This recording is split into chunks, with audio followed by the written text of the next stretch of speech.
Chapter 547. Chapter 2, around 12 o'clock in the evening. This time I got heatstroke and took a good rest. In the last few days there have been a lot of new Zhuangyuan. I will try to thank them one by the end of the month. P.S. I hope there will be more suggestions and criticism in the book review section and Tieba. I will read them all. If there is something, I will correct it. If there is nothing, I will encourage it. PS2, I feel like in the blink of an eye, the second volume is about to reach 100 chapters. Under Sweet Potato's instruction, they followed the military book's policy of besieging the city, deliberately leaving a way out. It was obvious that Tao Yong was willing to abandon the foundation of Dunhuang. He took the lead in abandoning the Mao family, which had lost its backbone, and escaped with his trusted subordinates. The old general of Jinsi province, Lu Wu, had no choice. His whole family and his life were hanging in the city. Before he died bravely in battle, he loudly begged Sweet Potato not to cut the weeds and pull out the roots, so that his Lu family could survive. Sweet Potato ignored him. Lu Wu died with his eyes open. The Mao family's retainers were all killed in battle. It was clear that Mao Rui, father and daughter, did not have moral integrity, but in terms of raising their soldiers, they indeed had a unique ability. Su Pu slaughtered the Jianghu guards outside the palace. The remaining surviving cavalrymen were scared out of their wits. They threw away their weapons and prostrated themselves on the ground. Su Pu casually picked up an iron spear and returned confidently. He saw Sweet Potato, as well as Su Fengnian, who was sitting on a bookcase to regulate his breathing and recuperate. Sweet Potato wanted to say something but hesitated. Su Fengnian laughed and said, "Dunhuang is your city, you know best the pros and cons, don't worry about me, just do what you need to do. This Uncle Su is my Shifu's best friend, you can trust him. Greetings, Governor." Sweet Potato curled her skirt and gently performed a Wan Fu gesture. First private, then official. With a stern countenance she said, "I will have to trouble Uncle Su to lead 50 cavalrymen to pursue and annihilate Tao Yong, leaving him alone to return to Orange Province. This can be considered Dunhuang's city giving Murong Baoding some face. Uncle Su will lead the troops to the Imperial Mending Platform. You don't have to do anything." Su Pu accepted the order and left. A few old eunuchs and female officials from the Palace of Purple Gold who were lucky enough to survive also followed behind this strange middle-aged man. With a few words, Su Pu roped in 50 to 60 golden knights who wanted to atone for their crimes and charged toward the Imperial Mending Platform that was either wavering or biding its time. Su Fengnian had been sitting on his book box the whole time to heal himself. Although he looked like he was covered in blood, he was actually only lightly injured and his external injuries were not serious. However, his meridians were severely damaged. It was not an exaggeration to say that he was able to fight against 500 cavalry alone. Although the Mao family iron cavalry lacked experts to oversee them, they still had to rely on Su Fengnian's iron fist and the promise of generous rewards to hide in the thickest part of the cavalry formation. She ordered the cavalry to launch continuous attacks, throwing spears and crossbows. Later on, she even used the method of charging dozens of cavalry at the same time. Among them, some of the cavalry captains who were slightly more powerful took advantage of the opportunity to ambush Su Fengnian. It could be said that if both sides were playing chess on the chessboard mountain, they only cared about the lives of the chess pieces and did not care about the hearts of the people. Even if Su Fengnian risked his life to kill 100 cavalry, he would still be doomed to die outside the city gate.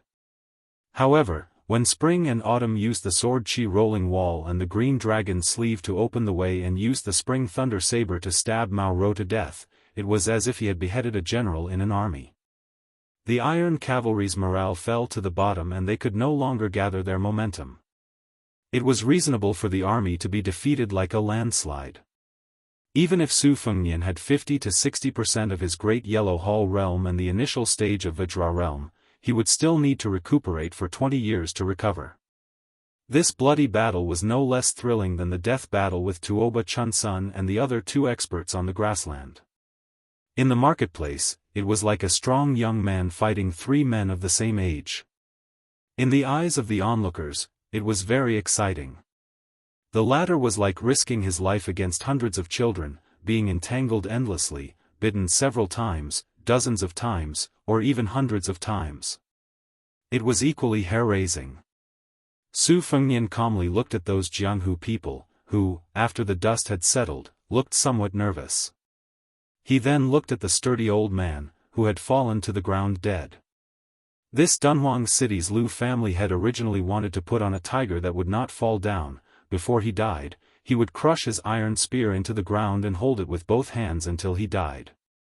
However, very quickly he was hacked down by some people's sabers and trampled over. Some astute Jianghu people fought as they walked. They approached the corpse, pretended to roll on the ground, got close to the old man's body, and with a touch, stole the jade pendant on his waist.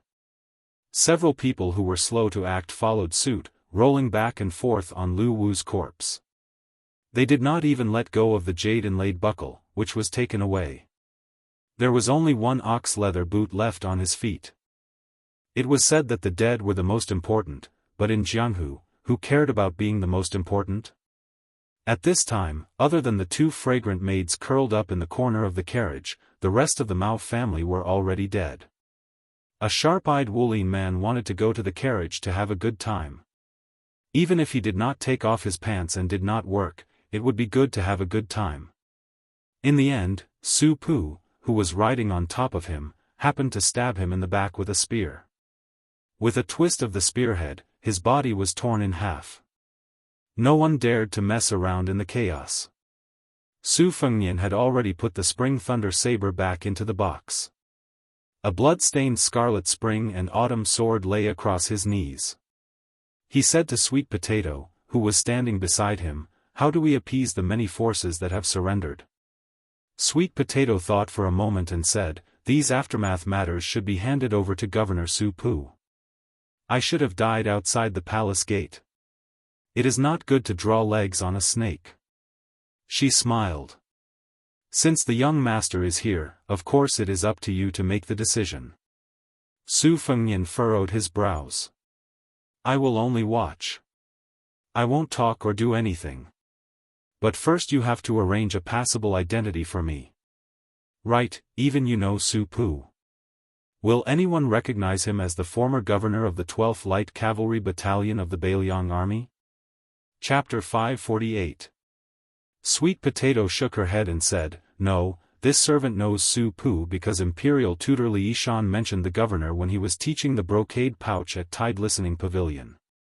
Moreover, the transmission of information between Liang and Mang was too expensive. It was all exchanged with human lives. Secret agents and spies had to be carefully selected.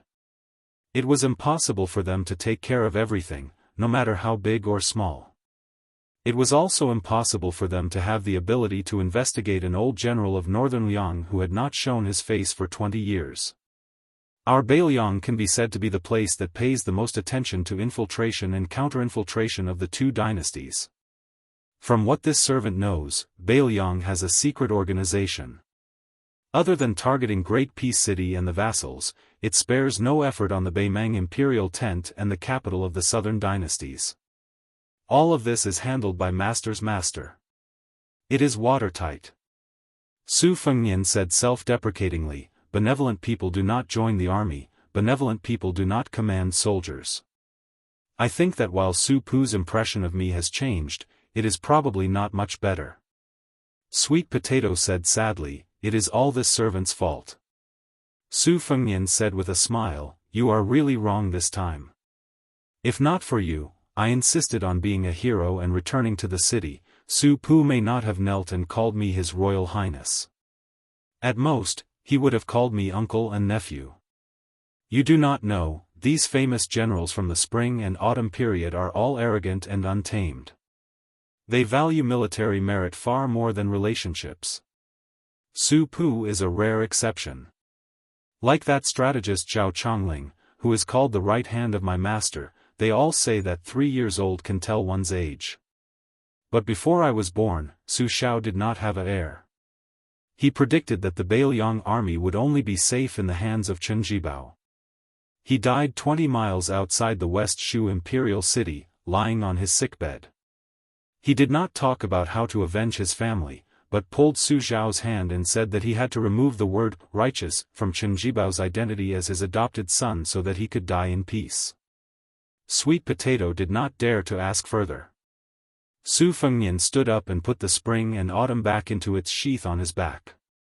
He spat out a mouthful of scarlet and golden qi and said with a smile, "It's a blessing in disguise." I absorbed 2 Diana golden elixirs outside the city and opened another aperture. Also, do you know that this newly forged sword can become a flying sword by itself if it drinks more than 1,000 blood? Sweet Potato blinked and said, "Then can I borrow your servant to kill another 700 to 800 people?" Su Fengnian reached out and flicked her forehead. He laughed angrily and said, "Do you think that this sword, which has the potential to be one of the top 3 swords in the world, is an idiot? You have to be of the same mind. When it comes to raising a sword, you can't be careless, and there's no shortcut." Su Fengnian looked at the river of blood outside the palace and sighed. He silently scolded himself for being soft-hearted, hypocritical, and pretending to be obedient after receiving benefits. She picked up her suitcase and walked into the palace. Sweet Potato naturally had to stay behind to clean up the mess. She looked at his back and remembered that day in the palace.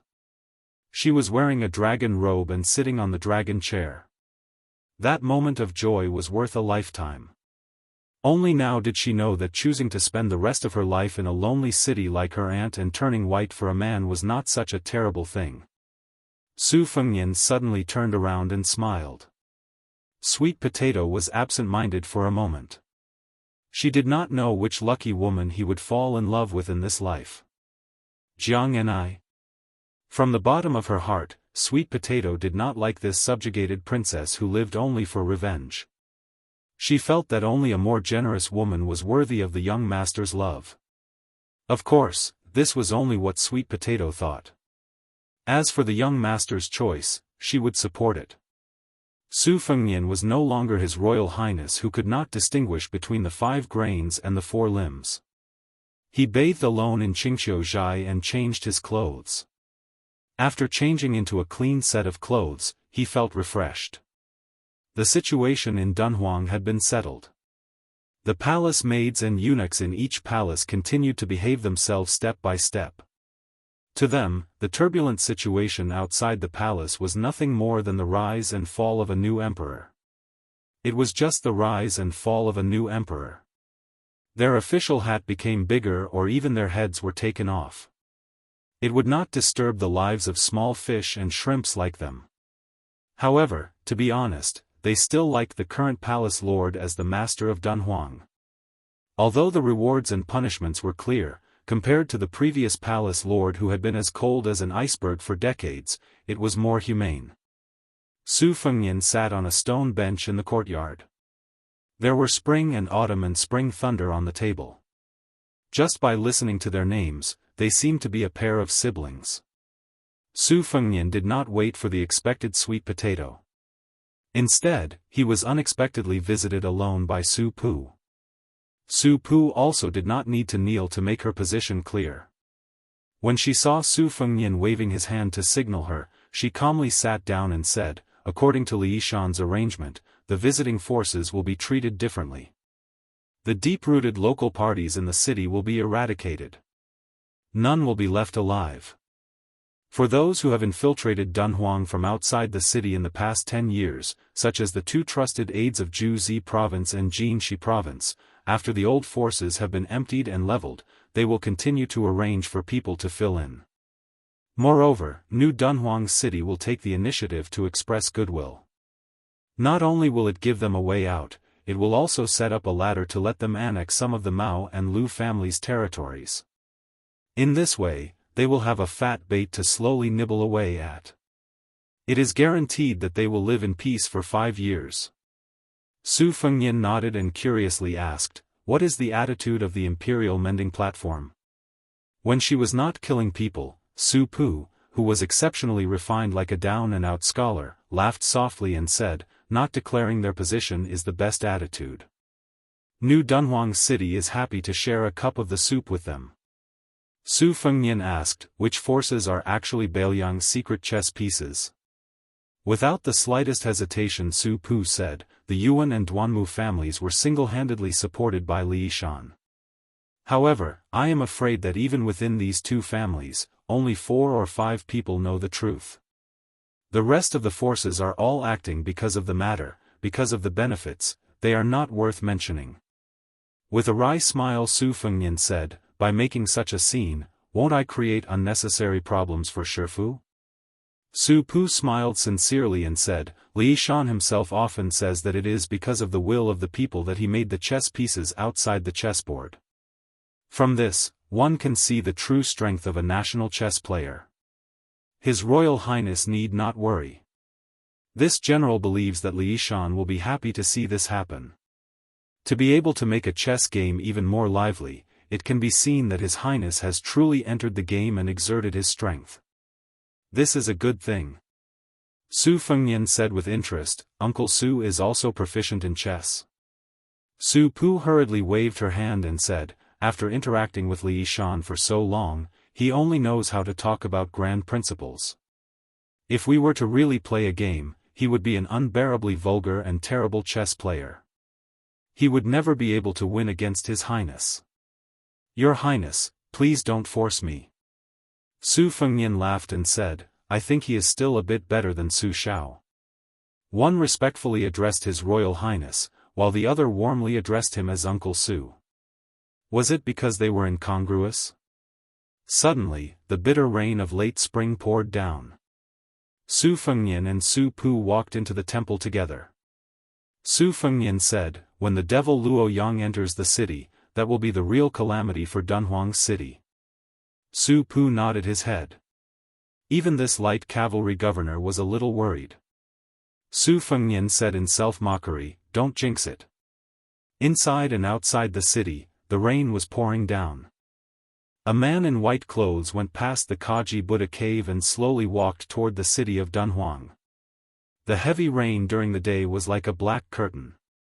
The man's white clothes were particularly conspicuous. The raindrops evaporated about 1 zhang away from his head. Some of the fleeing Mao family's Jianghu cavalry saw this handsome bodhisattva on the road. Their hearts were filled with evil intentions, but they didn't even have time to make a sound before they were chopped into 8 pieces in the heavy rain. Chapter 549. There were several plump banana trees planted in the courtyard. The sound of the raindrops hitting the banana leaves was crisp and clear. Su Fengnian and Su Pu, who had met in a foreign land, took 2 stools and sat at the door. Su Fengnian suddenly smiled and saw Su Pu's puzzled gaze. He blushed with shame and said, "Uncle Su should also know that I used to spend money to buy poems. I remember once I spent around 200 to 300 taels of silver to buy a 7-word quatrain. There was a line in it, 'The rain beats the banana leaves, the voice is bitter.' At that time, I felt that it was quite interesting and took it to second sister to present it as a treasure. Unexpectedly, I was scolded badly and said that it was a groundless moan. I came up with an idea on the spur of the moment and changed it to, 'The rain beats the banana leaves, the voice is heavy.' Second sister was still not satisfied with it. I was angry and broke the pot, saying that, 'The rain beats the banana leaves, the voice is bitter.' I asked her how the poem was. I didn't expect that after second sister beat me up, she would open her mouth and say that it was not bad." Su Pu did not understand the essence of the 3 layers of the word pa at first, so she was somewhat puzzled. After a while, she smiled and squinted at the gloomy curtain of rain. She softly said, "It's not bad." Su Fengnian was about to speak when Sweet Potato walked into the courtyard with a satin-embroidered umbrella. She closed the umbrella and stood upside down at the door. Su Fengnian remembered his mother's teachings when he was young. The umbrella should not be placed upside down, so he turned the small umbrella upside down. Sweet Potato smiled and said in a gentle voice, it's more or less settled. Although it can't be said that everyone is happy, the general direction has been settled. The minor details will be left to them to discuss in private when they return to the mansion. In any case, there are only a few pieces of meat on the chopping board. After all, it's just a matter of whose bowl it will land in. This servant guesses that it will be necessary to rely on the marriage of women of suitable age in the family. Only when everyone becomes in-laws will they be relieved.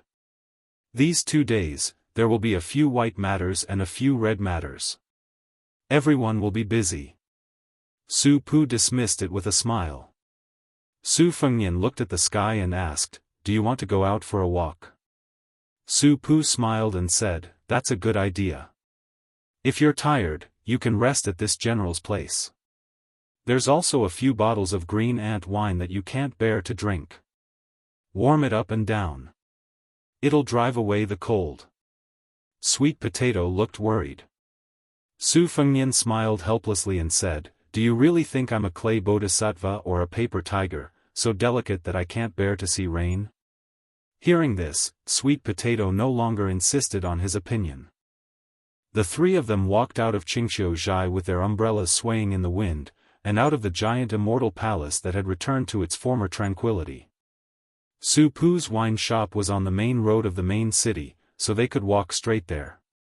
The heavy rain washed away the blood and conspiracies. However, the city was much stricter than usual.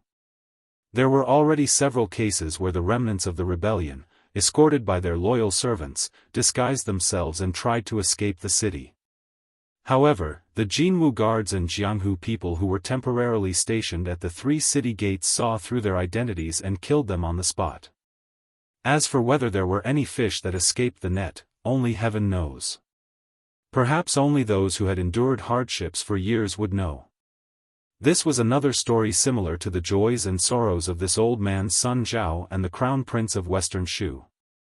Moreover, this thick blood debt would most likely be forced onto Su Fengnian's head in the future. At this time, the 3 of them were walking on the dim street with few people. Su Fengnian turned into a spacious alley and finally heard some noise. Su Fengnian stood in front of a scallion pancake stall with a large oil umbrella. This time-honored stall had been selling scallion pancakes in Dunhuang for decades, so it was not afraid of the dark alleys. Even at this time, there were still gluttonous diners coming to buy scallion pancakes and wolfing them down or bringing them to their families. Su Fengnian and the others stood at the end of the line. During this time, there were also some commoners who came. Some of them knew Su Pu, who had been selling wine for some years. They knew that he had once married a beautiful daughter-in-law of a noble surname and then ran off to live with the eldest son of the Duanmu family. They all smiled and quietly pointed at this middle-aged man. Among them, a fat and wealthy merchant asked Su Pu, who had excellent calligraphy skills, for a spring festival couplet. Remembering their old friendship, he was somewhat dissatisfied. He stopped those familiar diners from making fun of him and cut the line to greet Su Pu. Su Pu turned around and smiled. "Boss Chiao, did you buy scallion pancakes for your precious daughter again? Be careful that you don't grow too fat and won't be able to get married in the future." The fat merchant laughed and said, "My daughter didn't grow fat from eating. She looks like me. It doesn't matter if she won't be able to get married. It's fine as long as she marries into the family. Old Xiao, wake up early in the morning and grope around in the dark to earn money. What am I trying to do? Isn't it because I want my children's lives to be a bit more relaxed? That's right, Brother Su, I've purchased a new house in the eastern part of the city. When I get back, I'll need a few couplets from you. Can you help me write some bolder couplets?" Su Pu nodded and said, "That's not a problem. Remember to come and drink often. Without Big Boss Chiao's support, the wine shop won't be able to continue." The Chiao family member patted Su Pu's shoulder and said straightforwardly, "That's not a problem. It just so happens that we're having a housewarming celebration. Originally, I wanted to go over to your place to discuss it. I'll buy all the wine from your shop. Is it good? But let's make it clear, you have to give me, Old Xiao, an affordable price. Su Pu nodded and said with a smile, Boss Xiao is an expert. If I dare to sell it at a high price, I won't be able to do business in Dunhuang City in the future. Chapter 550. Sweet Potato stood with an umbrella in hand. He turned his head to look at the middle-aged man and old man chatting politely with some interest. Su Fengnian turned around and saw that the merchant had probably noticed that he was dressed in bright clothes and had brought along a beautiful maidservant. The merchant had a bashful attitude as if he wanted to get close to Su Fengnian but did not dare to act rashly. Su Fengnian took the initiative to smile and said, Is this Boss Xiao? I am Uncle Su's distant nephew. I just came to Dunhuang to do some porcelain business. Uncle Su often says that Boss Xiao has been taking care of the shop all these years. Later on, when we move in, I have some porcelain bowls and plates on hand. They can be considered presentable. When we visit, I will send over a dozen sets to Boss Xiao. Boss Xiao's face was filled with surprise. Really? Su Fengnian smiled warmly. If I were to fool Boss Xiao, I would be scolded to death by Uncle Su. I am serious. Boss Xiao's family was well off. It was not that he really cared about the dozen sets of porcelain bowls and plates. It was just that he saw the astonishing aura of this master and maidservant pair. If one wanted to make money in business, one had to first rely on capital and then rely on one's connections. Especially the latter. Those who had done business before knew that many times in this world where people look down on others, if the bodhisattvas in the temples felt that your status was low and were ashamed to be associated with you, then no matter how much gold and silver you had, it would be useless. You would not even be able to enter the temple with a pig's head. Meeting an influential person who was easy to talk to was even more unprecedented than meeting a young courtesan in a brothel. The reason why Boss Xiao got close to Su Pu, this kind of poor scholar, was because he had some small calculations in his heart. He was born a merchant and had a natural sense of inferiority towards those scholars who had knowledge in their stomachs. It was not easy for him to meet someone who was poor, so he always felt a little complacent. He wanted to show off his family's rich and dignified style by inviting Su Pu to write spring couplets and drink in his mansion. When did he not have the small idea of making Su Pu feel inferior when he saw the mansion? After Sweet Potato bought 3 scallion pancakes wrapped in oil paper, Su Fengnian and Su Pu bid farewell to Boss Xiao and left. At that time, the fat man did not dare to look at Sweet Potato. Now that he had the time, he stared at her graceful figure with all his might. He swallowed hard, wondering how Su Pu could have such extravagant relatives. Walking on the bluestone pavement in the spring rain, Sweet Potato smiled and said, Governor, it won't be long before the Yuan family will regret. Su Pu shook her head with a bitter smile. Su Fengnian asked, What happened? Sweet Potato glanced at Su Pu, who smiled and said, Just say it. Sweet Potato then slowly said, Once, there was a woman from the Yuan family with exceptional insight who took a fancy to you. She did not hesitate to elope and break off relations with her family. She married you and became the proprietress of a wine vendor. Later, for some reason, she returned to her family. Su Pu said calmly, she remarried to the eldest son of the Duanmu family. Don't blame her. How many women would be willing to grow old with a man who does not make progress? To be honest, when she was willing to accompany a poor scholar like me for daily necessities, I already had a whole new level of respect for her. All these years, I've always felt guilty, feeling that I owed her too much. How many young men and women who are not of equal status can truly grow old together? Even if there are, most of them are just stories in novels about gifted scholars and beautiful women. Besides, the men in the novels have to be top scorers in high school. Only then can they hold their heads high.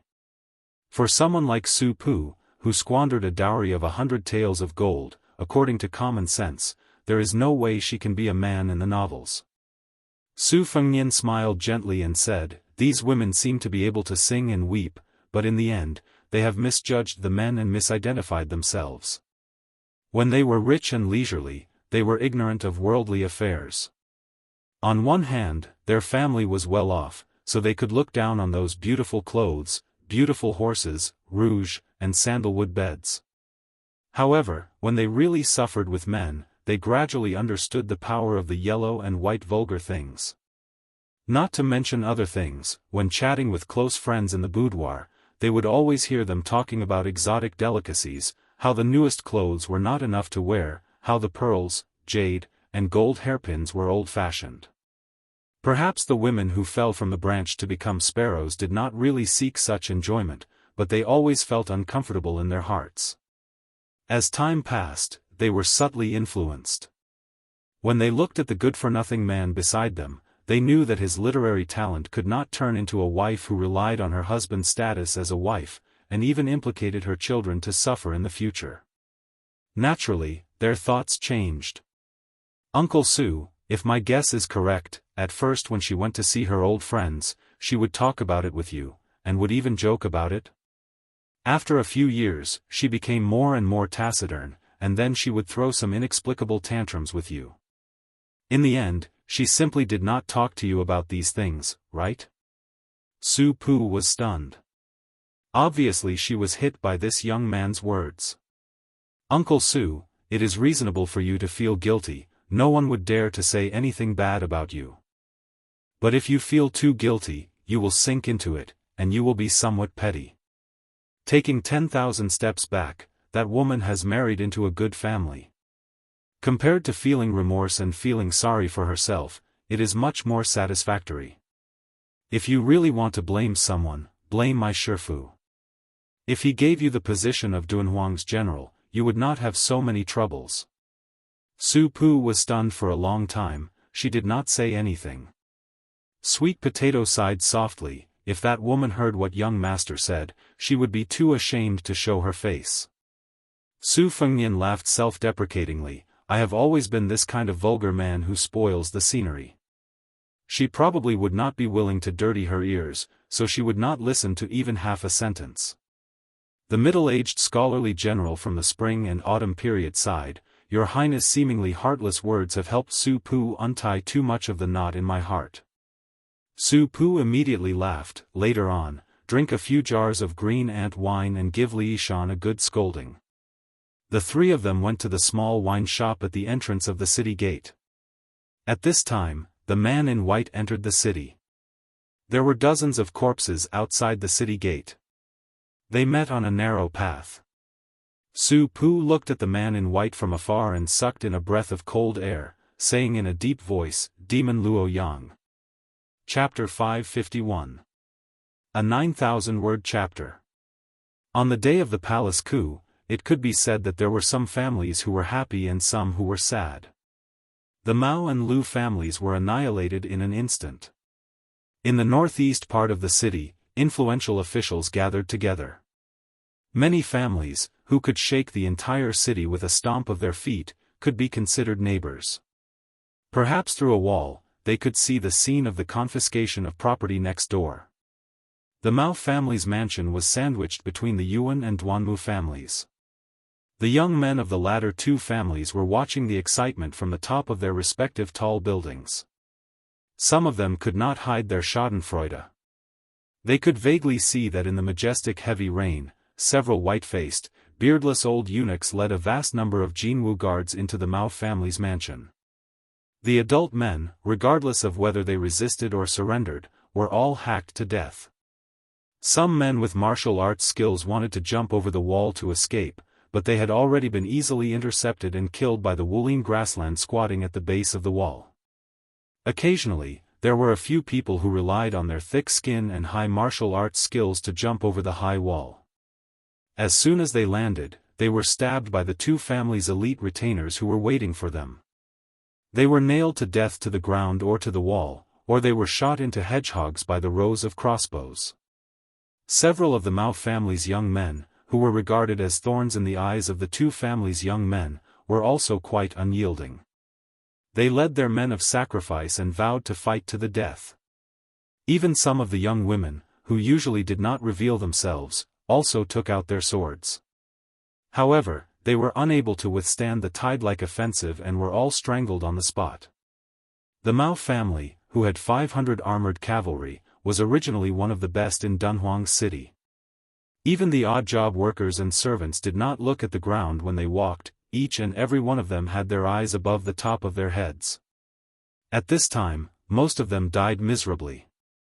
How could this not make the two families' men, who were watching the excitement with cold eyes, feel relieved?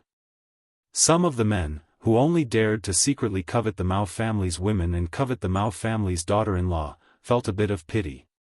These beautiful women, who usually put on airs, would be a wonderful thing if they were sent to serve as prostitutes in the army. They did not mind spending hundreds of taels of silver in one night. The large clans of Dunhuang City were influenced by the nobles of the Central Plains, and many of them had private libraries. Perhaps because the Yuan clan had a literary background, they paid special attention to the family's private libraries. The old scholars and teachers were all famous scholars in the Tangerine and Jinxi prefectures. In the northern Mang, picking a martial artist with some skills was as easy as picking a cabbage. However, picking a scholar with real talent was like looking for a three-legged toad. The Yuan clan's expenditure in this area far exceeded that of their peers.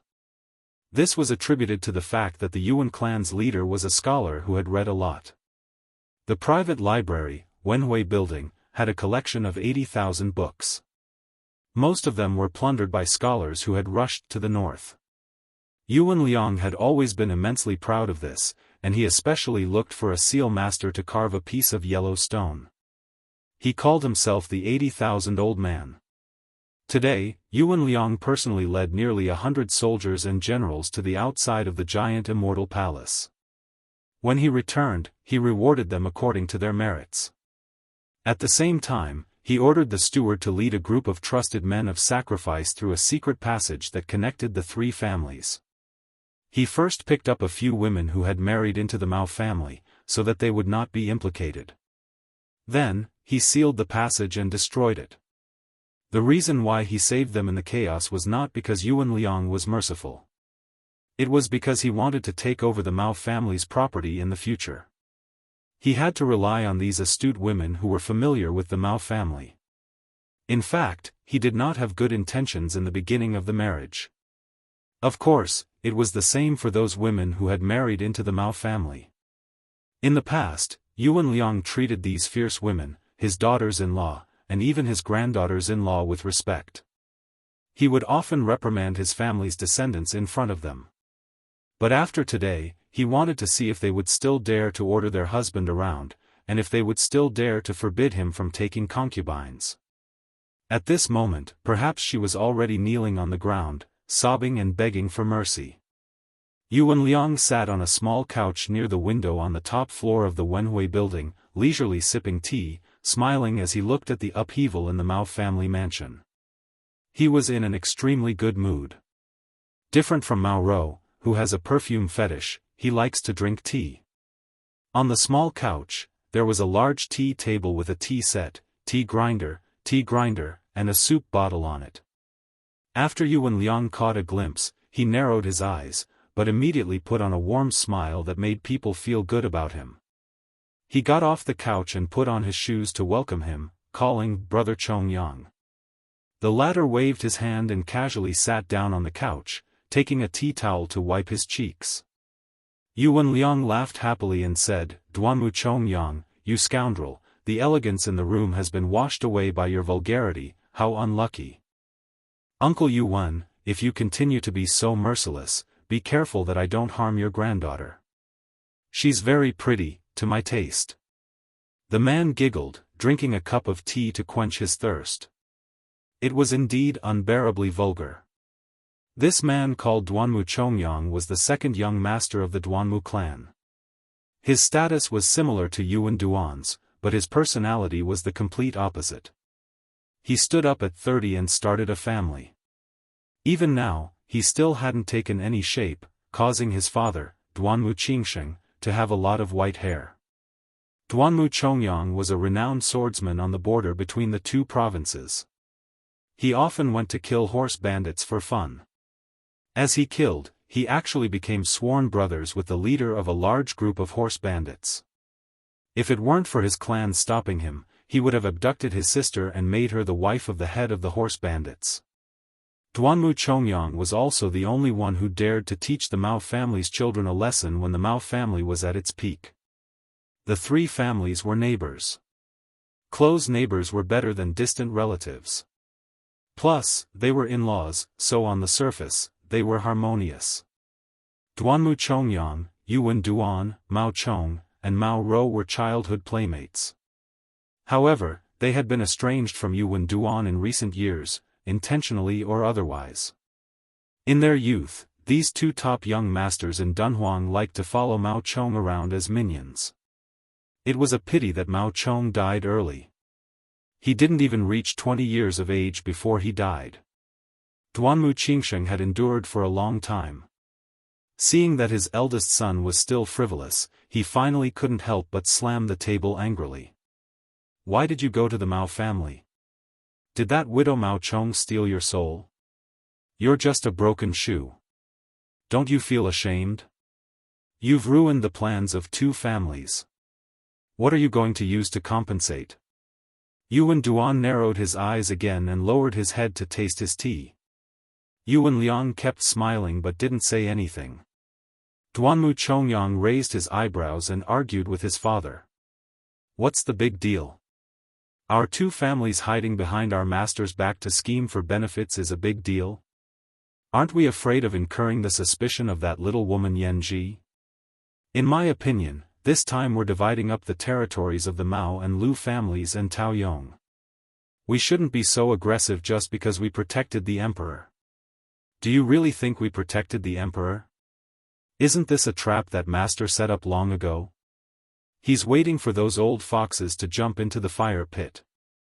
Besides, if we really want to argue, it's the young man who blocked the city gate with his sword who did the most work. I didn't hear him clamoring for a reward. He can't just do that behind closed doors with Yan Ji, right? Why didn't I see him take the position of commander of the Jianghu guards? Heh, this is a two-man show they're purposely putting on for us to see. They're warning us not to push our luck.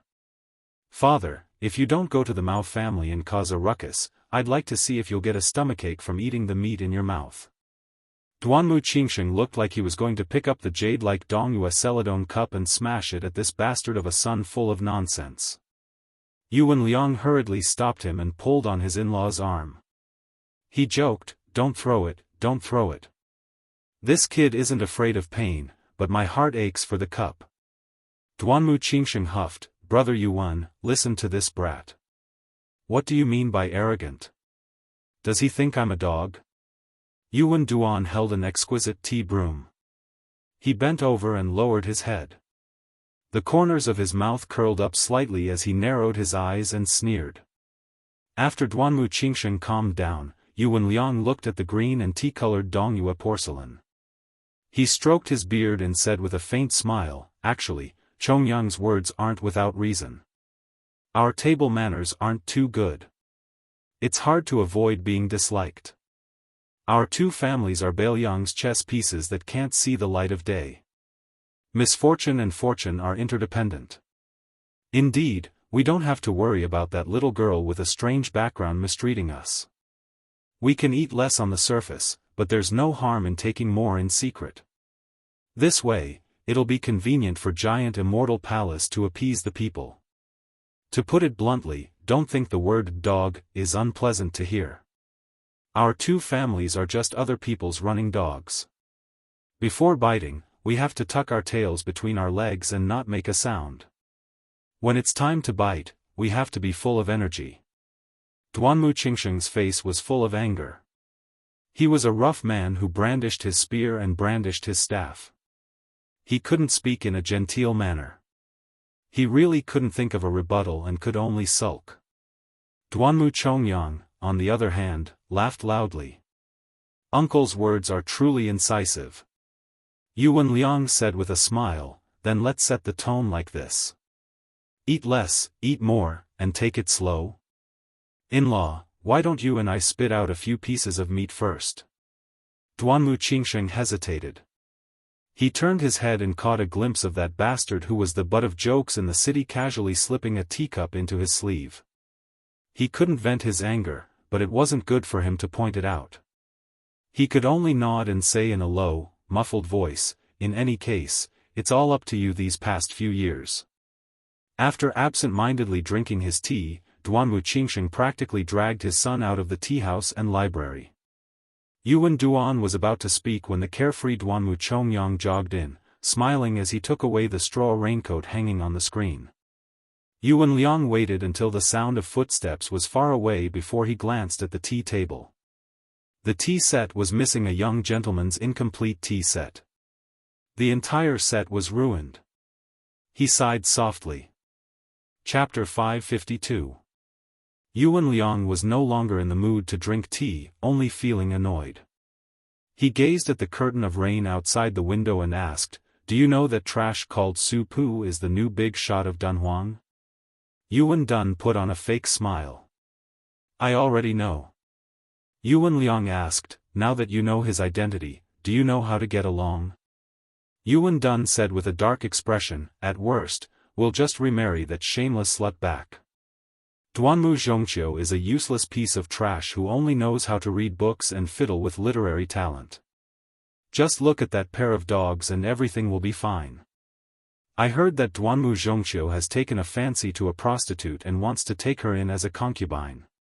Then we'll have that slut pretend to be jealous and divorce her under the title of a jealous woman.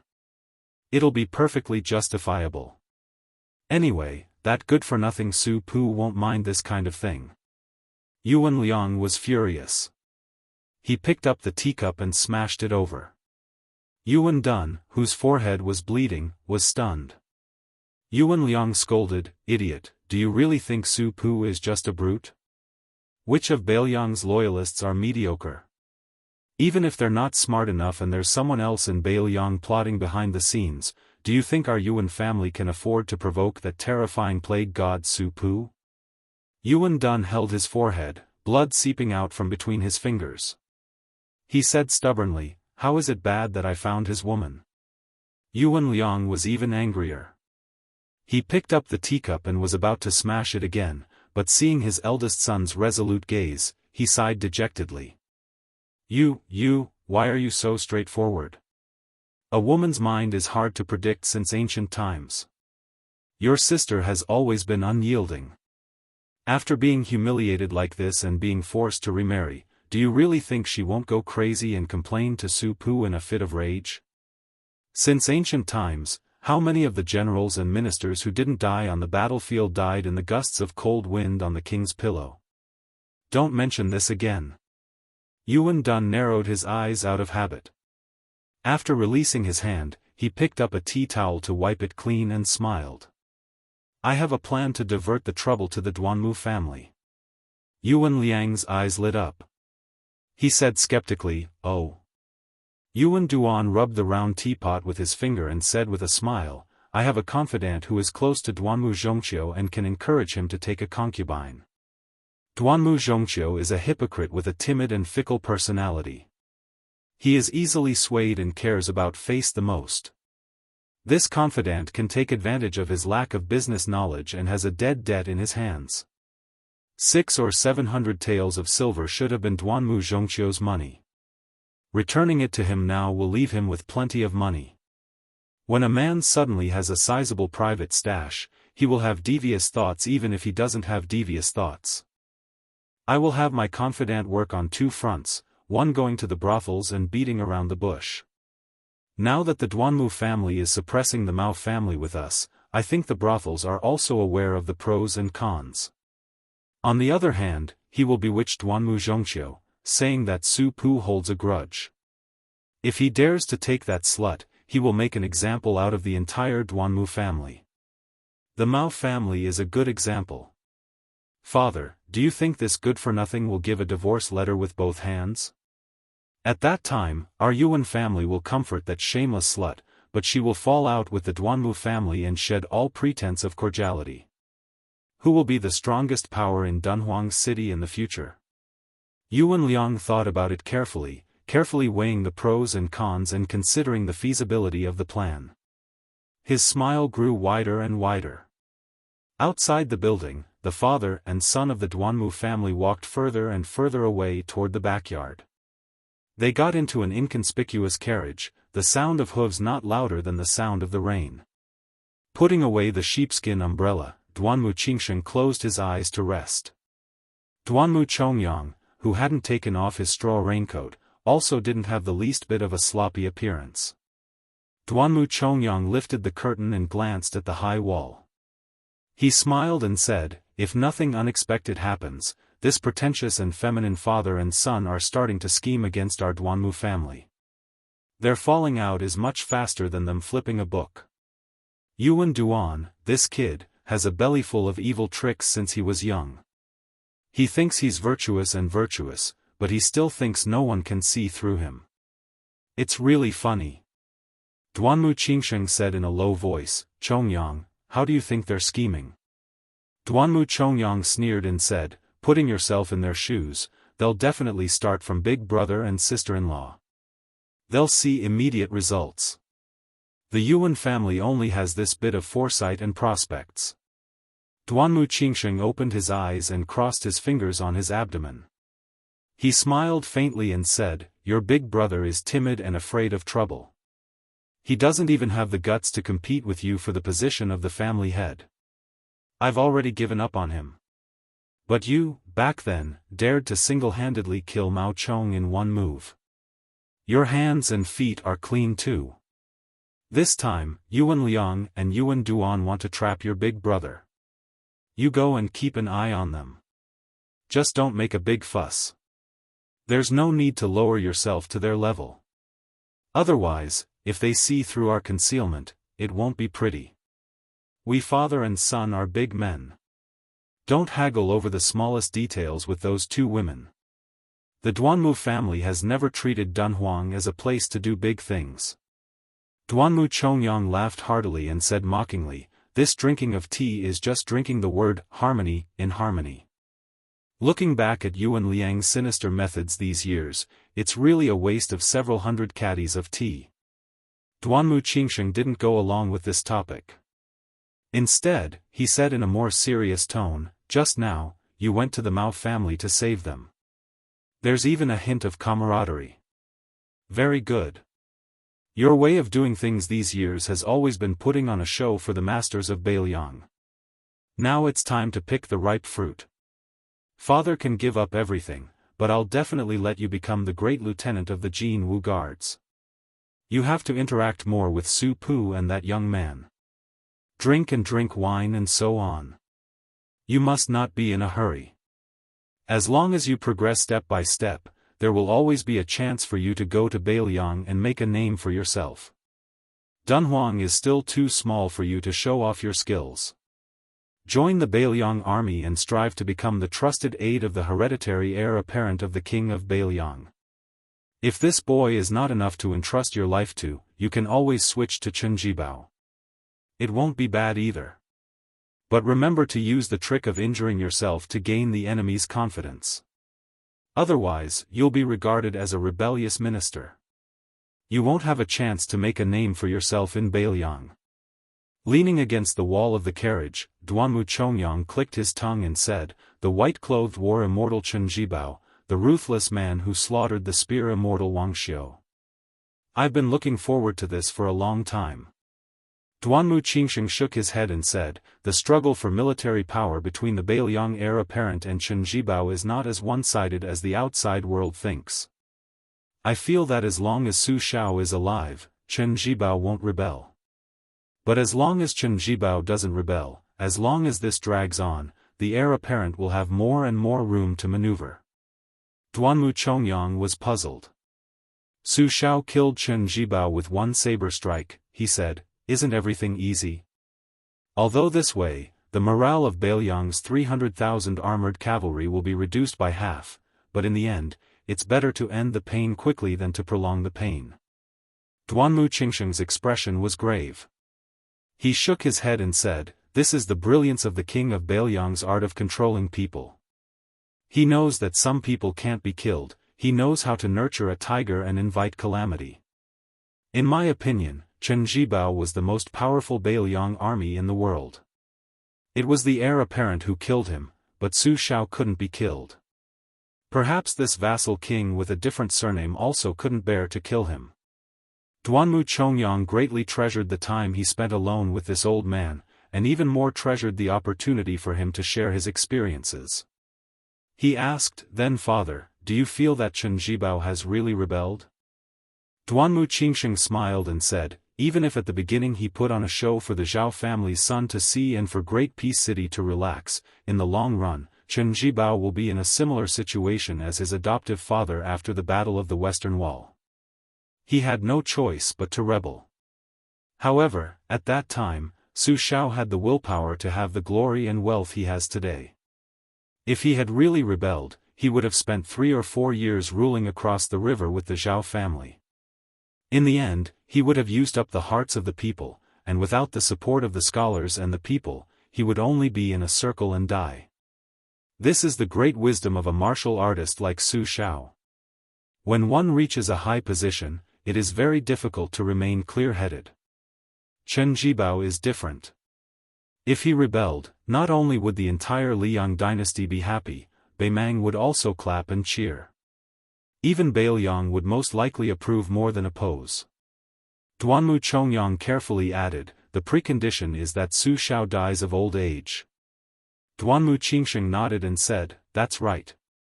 So in reality, Su Shao and Chen Zhibao are both waiting.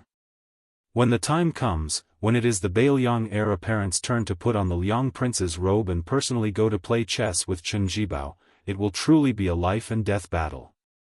Before that, it will be a good time for you to wait for the best price. Duanmu Chongyang was in high spirits and eager to give it a try. Duanmu Chongyang came from an ordinary background. Not to mention his awkward status as a chess piece of Beiliang, he was only a small local clan compared to those colossal powers. Beimang had 8 military officials in charge of military affairs. He had no relatives or friends. If there were no major wars, his climbing speed was destined to be slow. The Beimang southern dynasty, which had lost its scholars, was even more of a joke. The Beiliang army was undoubtedly the first choice. If the confrontation between Liang and Beimang was like a jade wall, then why not take advantage of this opportunity to attack the Beiliang army in the crevice? Why didn't a real man bring a wugo and take half of the 50 provinces? Duanmu Chongyang suddenly frowned and said, "If one day the devil Luo Yang comes to Dunhuang, what should we do?" Duanmu Qingsheng loosened his fingers and waved his hand, saying, "There is no need to worry unnecessarily." At that time, the old castellan still wanted to go out of the city to fight even though he was seriously injured to death. It could be said that he used his life in exchange for a verbal agreement. This was all part of Beiliang's plan. They wanted to give Dunhuang a large bodhisattva to worship. Duanmu Chongyang's face was full of admiration. Beiliang Chen Zhibao and the devil Luo Yang both like to wear white clothes. When I am troubled, I go out to kill horse gang. I also like to wear a white robe." Duanmu Qingsheng felt a little helpless, but his mood relaxed a little. He joked, "In white there is Luo Yang, in green there is West Chu Chao Chongqing. You should strive to be more successful and get yourself a red robe or something." Duanmu Chongyang knew himself well. He shook his head and said, "I don't dare to think about it." Chapter 553. Even though there would always be ambitious and ruthless people emerging from every generation, each of them dominating the world for 100 years, and there were only so many colors, such as white clothes, green clothes, red clothes, or purple clothes, there had never been such a white-clothed person in history. Wherever he went, he would kill gods and Buddhas that stood in his way. When he first came to the pugilistic world, no less than 1,000 people had died by his hands. Among them were the innocent commoners who had blocked his way. They might have only taken a second glance at him, but there were also heroic heroines who had rushed over to intercept him after hearing the news. However, this white-clothed devil did not stop his footsteps. He traveled through 8 provinces and finally killed his way to the northern Mang royal court. Along the way, there was no lack of experts from the 10 great sects, such as a deputy mountain master of Mount Tibing. Even an old monk who was sweeping the caves of Tsaoji Buddha Cave had appeared.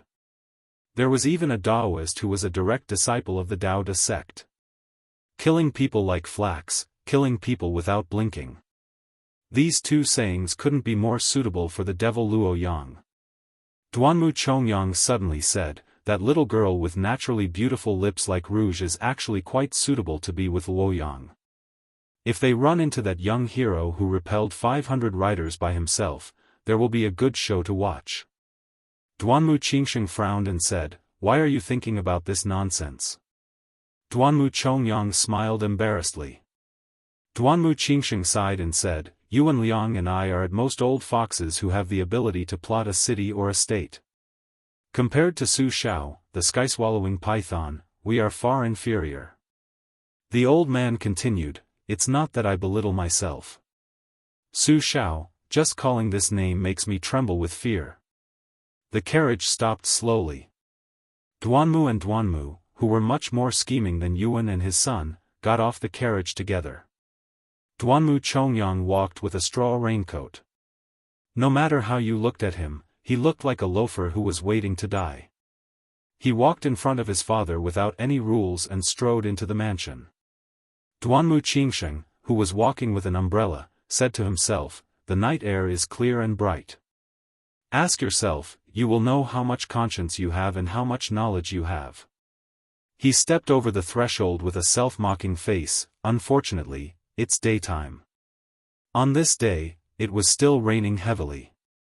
Bai Yi had just entered the city when he met a group of 3 people who were walking towards the wine shop. Su Pu, who had lived in seclusion in Dunhuang City for many years, stood in front of the 2 men.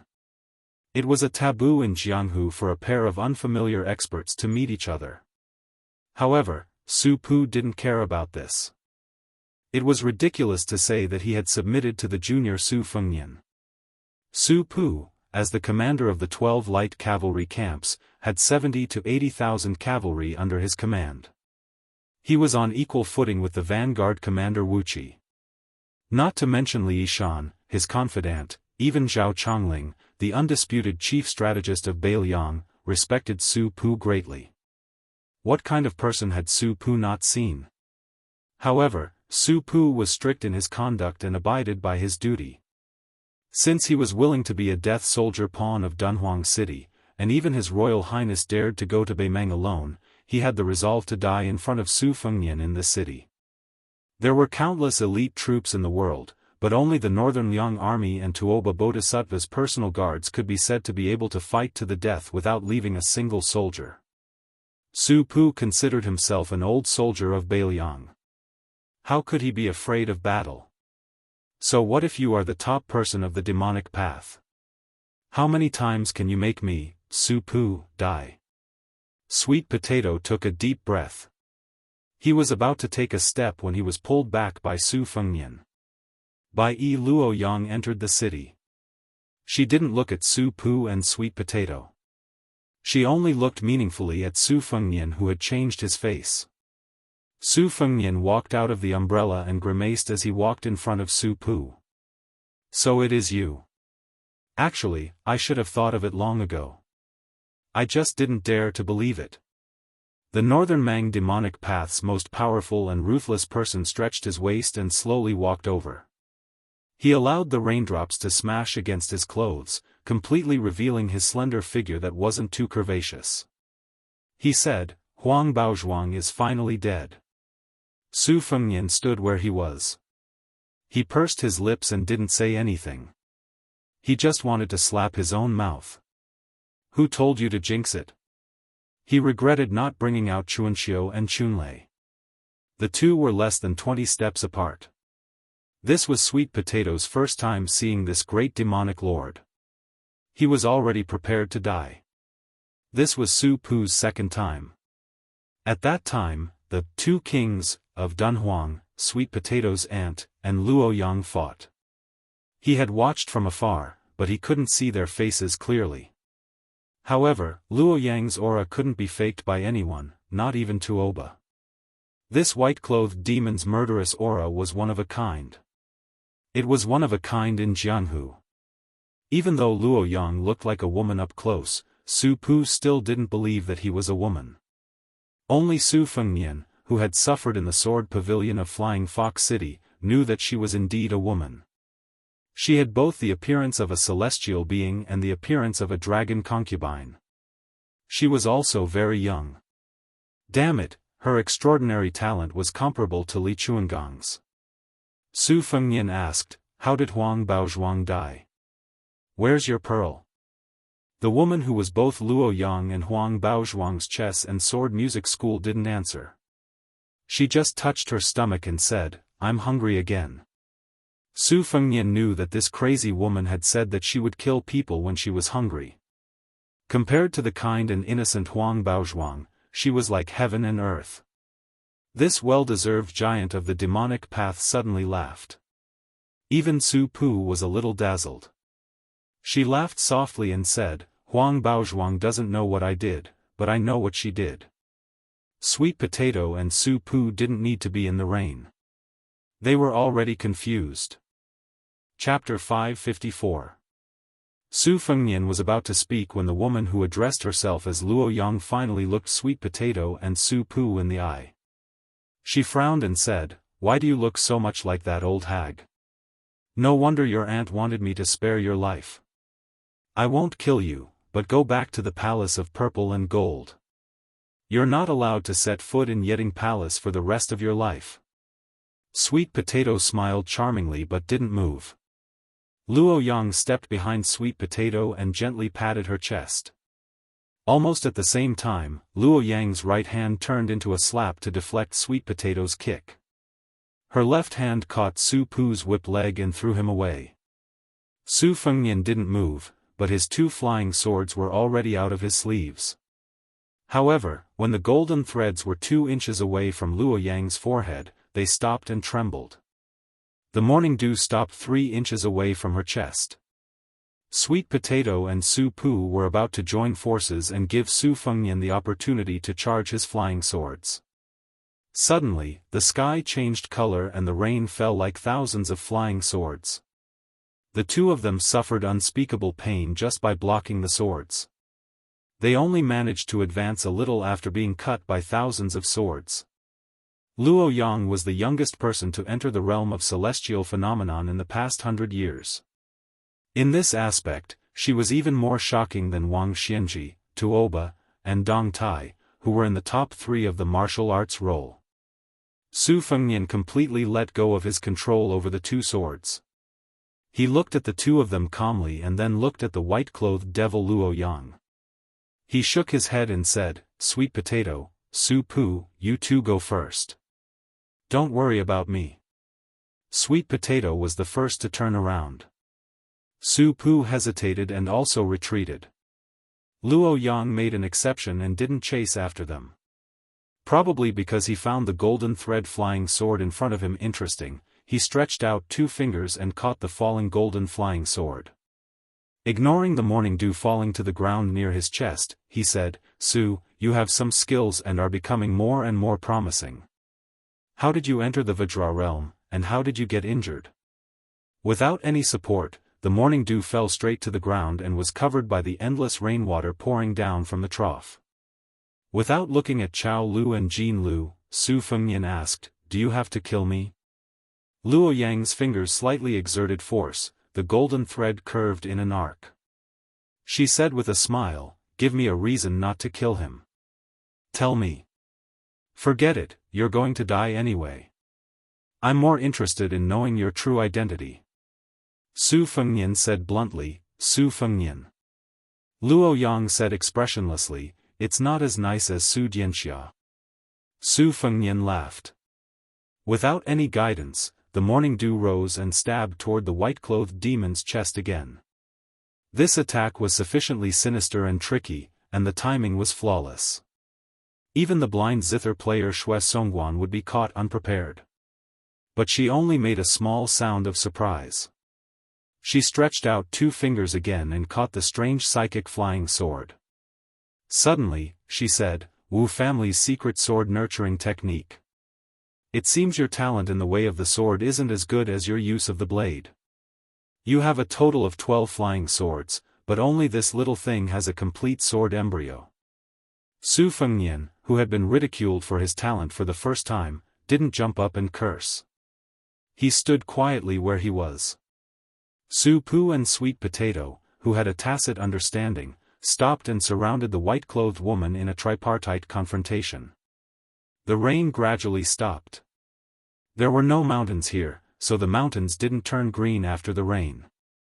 Luo Yang asked, "I've heard that you're half a disciple of Li Chungang. But what's your relationship with Dong Tai? You'd better have some relationship." "I killed my way here because I wanted to send a message to this new immortal swordsman. I want to fight him." "Do you really think you're invincible?" Su Fengnian spat and laughed. "Give me back my Huang Baozhuang. Compared to a demon like you, I prefer that gentle girl." Luo Yang laughed, her killing intent overflowing. But it wasn't directed at the blabbermouth Su Fengnian, but at the man on the city wall who carried the nameless sword. She mocked, "No wonder you're so bold. So it was him who sent you a message." The dark clouds dispersed, and only a ray of sunlight shone through the cracks in the sky. It happened to shine on the swordsman's body. He looked like an immortal descending from the heavens. The middle-aged swordsman with a plain face floated down and said with a smile, "I did send a message to this kid, but my original words were for him to say, 'Do you think you're worthy of looking down on Dong Tai?'" Su Fengnian curled his lips. If it was Li Chungang, it would be more like it. Luo Yang flicked away 2 dispensable flying swords with her finger. She looked at the new champion swordsman of this generation who had just fought with Tuoba, her eyes burning. She stomped her foot. The rain on the street splashed up into countless flying swords. "You're the 3rd most powerful swordsman in the world, so I'll kill you with my flying swords. The reason I'm ranked behind you is because I haven't fought you yet. That's all." This was the conceit of the 4th most powerful person in the world, Luo Yang. Dong Tai didn't look at the thousands of flying swords with awe-inspiring sword intent. He glanced at Su Fengnian and said calmly, "In this battle, I owe Li Chungang the favor of lending me his sword and teaching me. Stand further away and watch carefully with your eyes closed." Watch carefully with his eyes closed.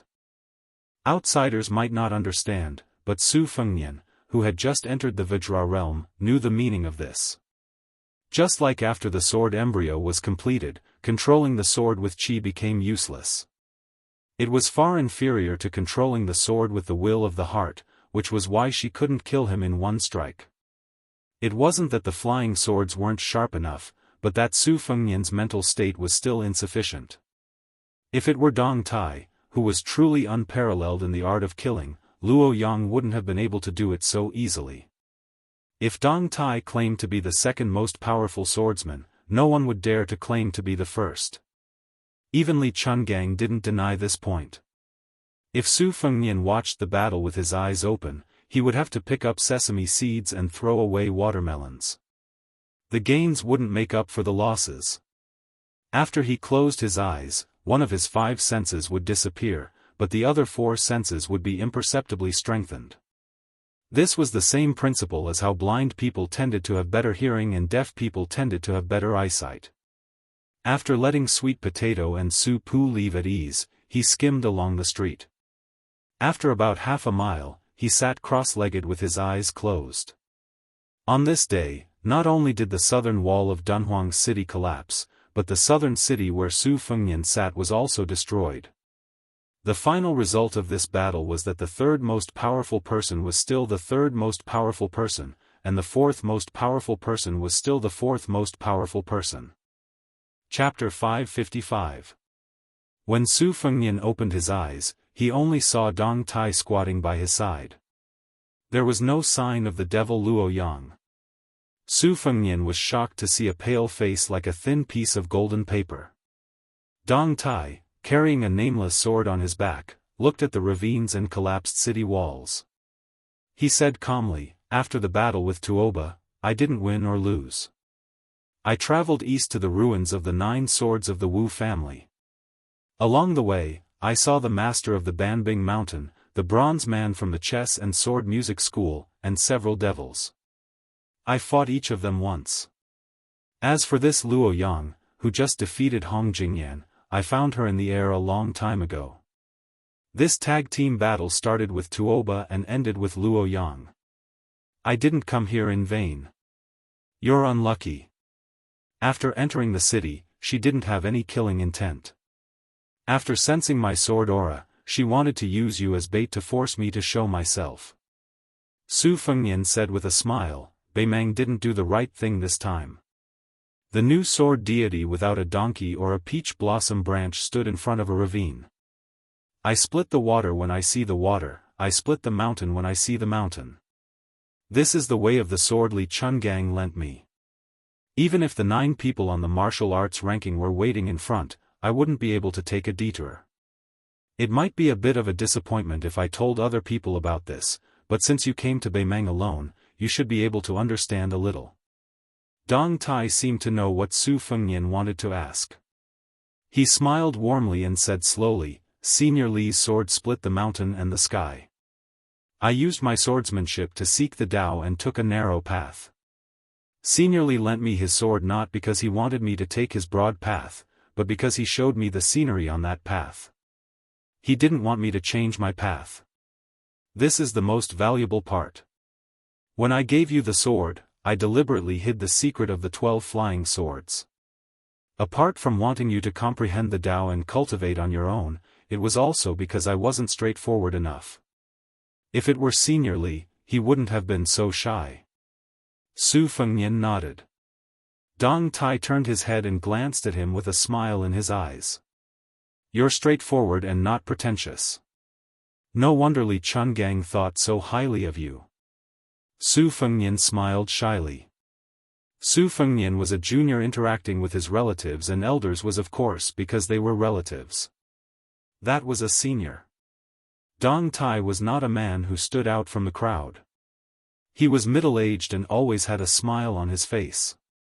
He was more like a good-tempered and easygoing neighbor uncle.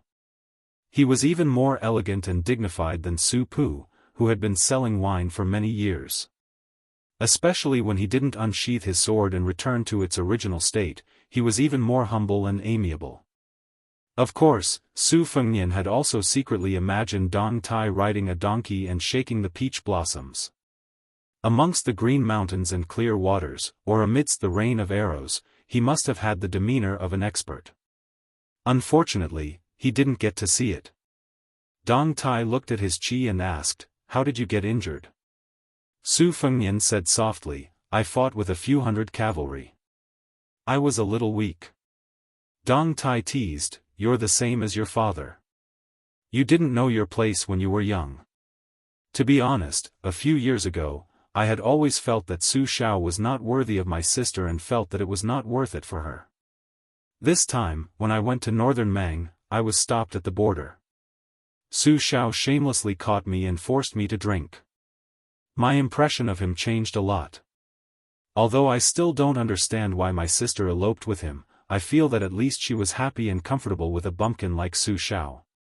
Not to mention other things, Su Xiao only married her in his lifetime.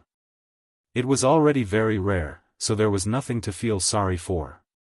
Oh right, your gold-threaded sword embryo is more than half completed. It's a stone from another mountain to improve jade. I'm not curious. How did you obtain the morning sword by chance? Tell me about it. Su Fengnian turned around and pointed at the giant Immortal's palace complex. He smiled and said, I was thinking about things on the roof the whole night. When the sun rose from the east and the first rays of the morning sun came from the east to the west and fell on me, I suddenly figured it out. It was also at that time that I realized that after every flying sword gained intelligence, it was a kind of secret sword technique. Dong Tai nodded and said softly, That's why you can't talk about Tao with someone who doesn't have a root vessel. Your talent is not bad. Su Fengnian asked cautiously, My eyes are bad. I didn't see whether there was a big disparity between you and Luo Yang. Dong Tai smiled and said, There wasn't a big disparity. Luo Yang just defeated her martial brother from the chess and sword music school, Hongjingyan. She came riding on the momentum. I, on the other hand, had to fight bitterly. Therefore, her 800 rainsword strikes all hit me solidly. Right now my 5 viscera and 6 bowels are not feeling well. However, since I have reached the land immortal realm in the eyes of the world, I can still withstand it. As for her, she only suffered 1 strike from me and broke the pearl in her heart. It can be considered 1 pearl for 1 life. Half of it was done on purpose, and half of it was because she couldn't escape this calamity. Perhaps she wanted to kill 2 birds with 1 stone by inviting me to a duel. If you have the guts, go and investigate it yourself.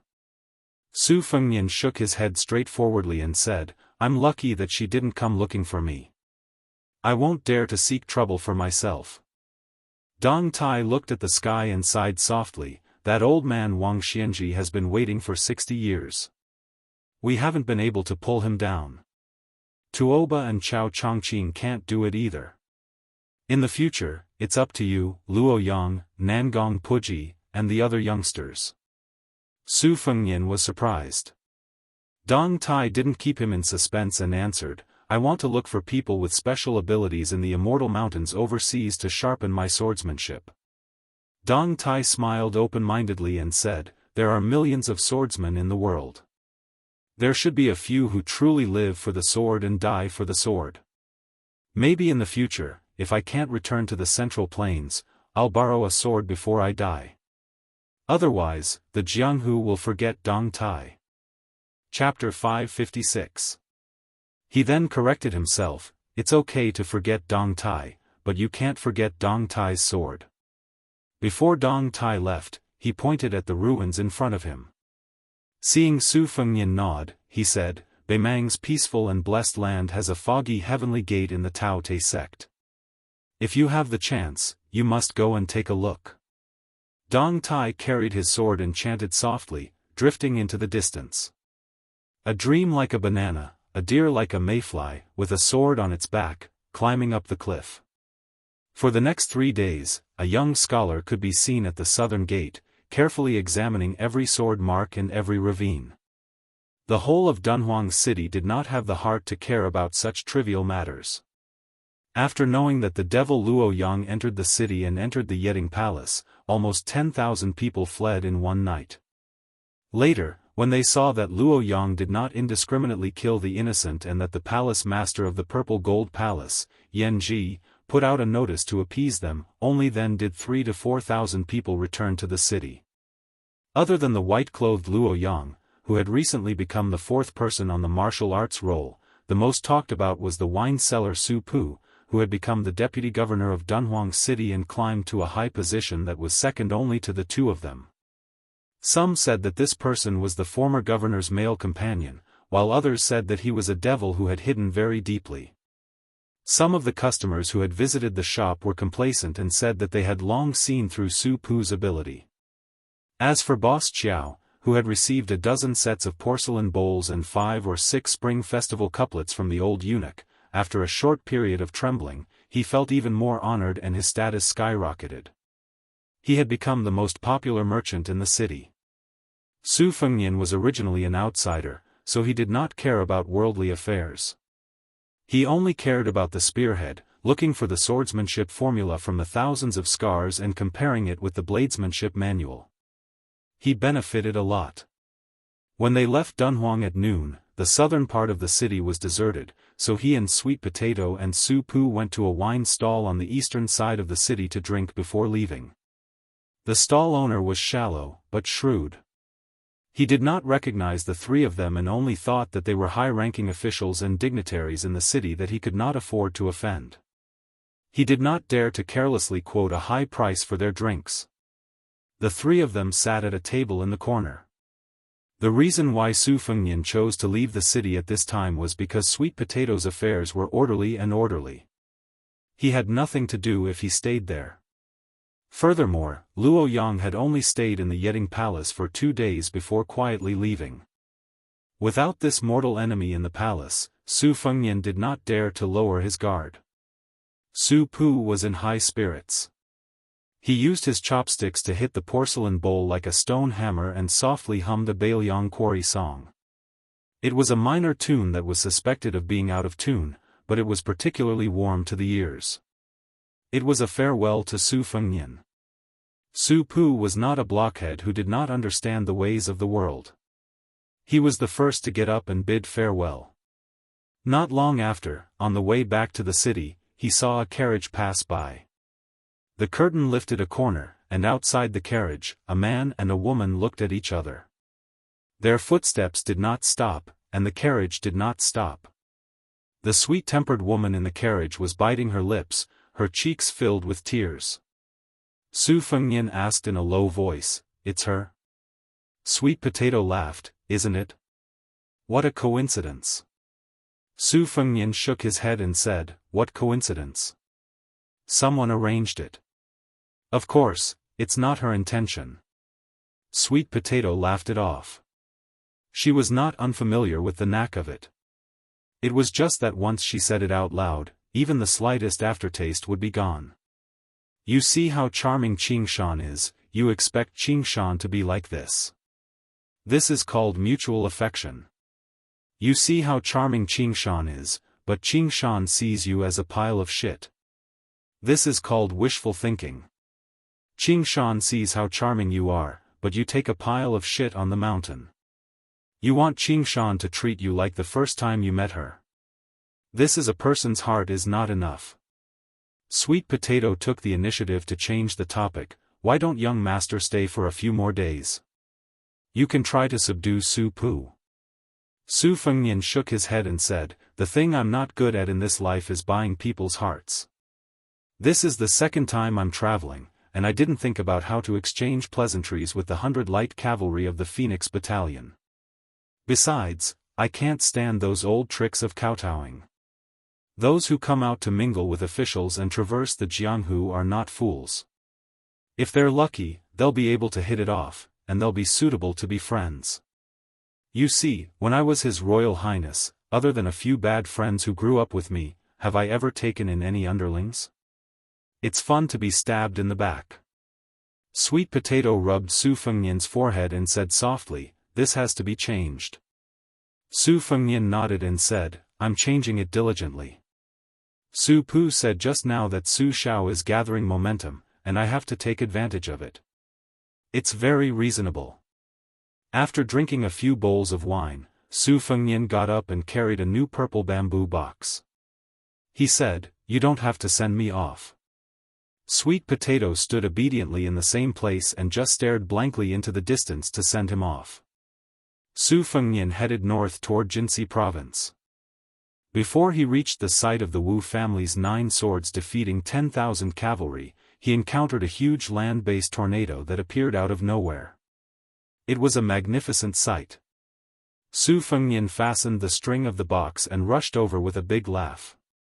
He remembered the wooden sword of riding an ox on Mount Wudong and drawing a waterfall. The spring and autumn sword broke open a gap and penetrated the wall into the tornado. Generally speaking, land-based tornadoes were not as powerful as water-based tornadoes, but they were often mixed with sand and boulders, making them extremely dangerous. The land-based tornado sucked in the soil on a huge scale. After Su Fengnian entered, he had to suffer a lot. It was almost as if he was continuously being played by a blind female zither player. However, Su Fengnian was already mentally prepared. He pulled out the spring and autumn sword and used his sword chi to break apart the boulders. At the same time, he built a mirage of the great yellow courtyard and stepped on it. It was as if he was climbing a tall building, as if he was climbing the 5 sacred mountains. He closed his eyes and focused his mind. He pulled out the sword again and again, rising higher and higher until he was thousands of feet above the ground. Suddenly, the wind stopped and Su Fengnian rushed out. His figure rose above the sea of clouds as if he had entered the heavens. His whole body was bathed in the golden sunlight, like a golden Buddha. It was a pity that the world could not see this scene. Su Fengnian was above the 9 heavens. Looking at the vast golden sea of clouds, he laughed and said, I have a sword called Fuyao. Chapter 557. After Su Fengnian rushed out of the huge whirlpool, he shouted and swung his sword. Using the force of the throw, his body continued to climb up to the sky. When he reached the highest point, he sat down cross-legged like a celestial sitting still at the heavenly gate, watching the clouds rise and fall. This was probably the most carefree scene in the mortal world. Su Fengnian looked up and saw a sea of clouds that stretched as far as the eye could see. After being in high spirits, his body fell straight down, breaking through the golden clouds that were bathed in the Buddha aura. In just a few breaths, the land whirlpool was already half a mile away. Su Fengnian finally stopped pretending to be a Buddha. With his mind directed, the morning dew flew out of his sleeves. Su Fengnian stretched out his limbs and tapped lightly on the flying sword with the tip of his toes, slightly slowing down the speed of his fall. If he took the lead to use the remaining flying swords that still needed to be guided by qi, the momentum of his fall would be unstoppable. He repeatedly tapped on the flying swords to slow down the speed of his fall. When he was about 100 feet above the ground, Su Fengnian, who fell from the sea of clouds, suddenly pulled out the spring and autumn sword. The sword stirred up a gust of wind, and after 500 feet, the 11 flying swords flew out at the same time, forming a slanted staircase in the sky. He stepped on the sword step by step. At the same time, the abundant qi of the great yellow courtyard surged throughout his body. His headscarf and sleeves fluttered together, making him look like an immortal. The essence of the great yellow courtyard was that it could fill a granary with a single seed. Every time his qi stopped, he would be able to generate new qi, which allowed him to draw out the spring and autumn sword. If an ordinary Vajra realm expert fell like this, even if they didn't die, they would be heavily smashed into the ground and suffer internal injuries. Within 100 feet, Su Fengnian was already at his wit's end. He tried his best to raise his qi and almost instantly stomped on the ground, bending his legs to reduce the momentum. The dust on the ground flew up, and Su Fengnian, who was still carrying a book box, rolled out, causing dust to splatter everywhere. Looking up at the sea of clouds in the sky, heavenly earth. After a few breaths, his qi was full.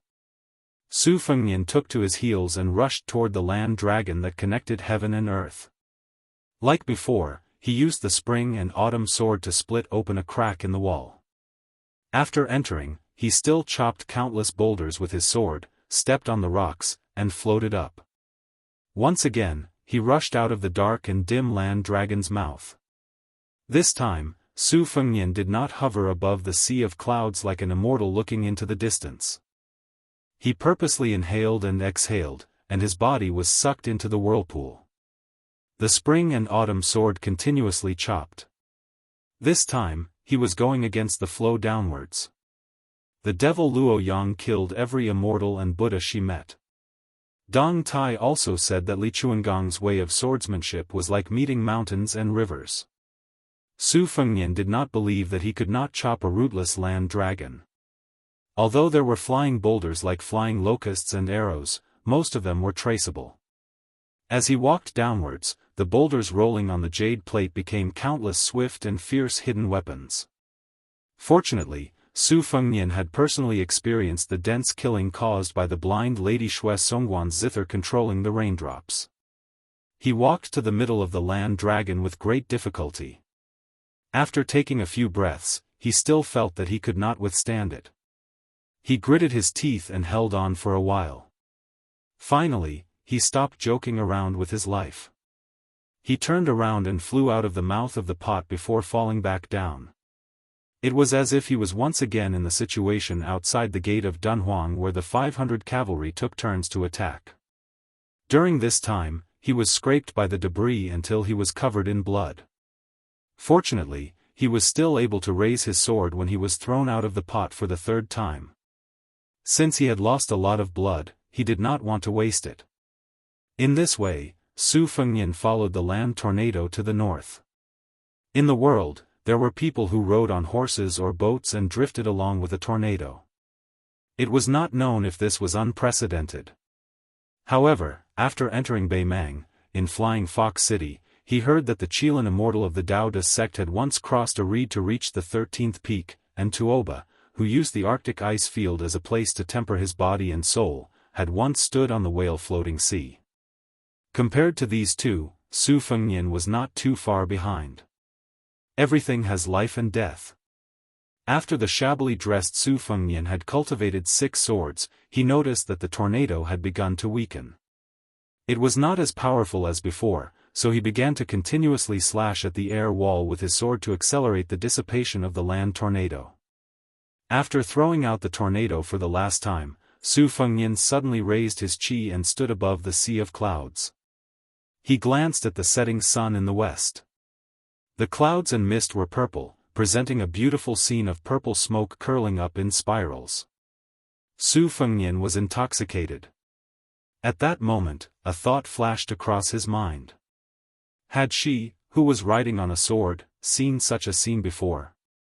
Falling back to the human world, the spring and autumn sword was no longer as powerful as the original land tornado. Landing on the ground was not a problem, but Su Fengnian was still immersed in his thoughts. As a result, he was kicked to the ground. Although he was temporarily alert, he still could not avoid the sneak attack. Fortunately, that kick did not have the intention to kill. Su Fengnian was thrown a long distance away from the ground. The clothes on his body were completely torn. When he got up, he saw that it was the acquaintance he did not want to see the most in his life, the other Huang Baozhuang, Luo Yang. In the dusk, on the yellow sand, a white dress fluttered. Su Fengnian felt a headache coming on.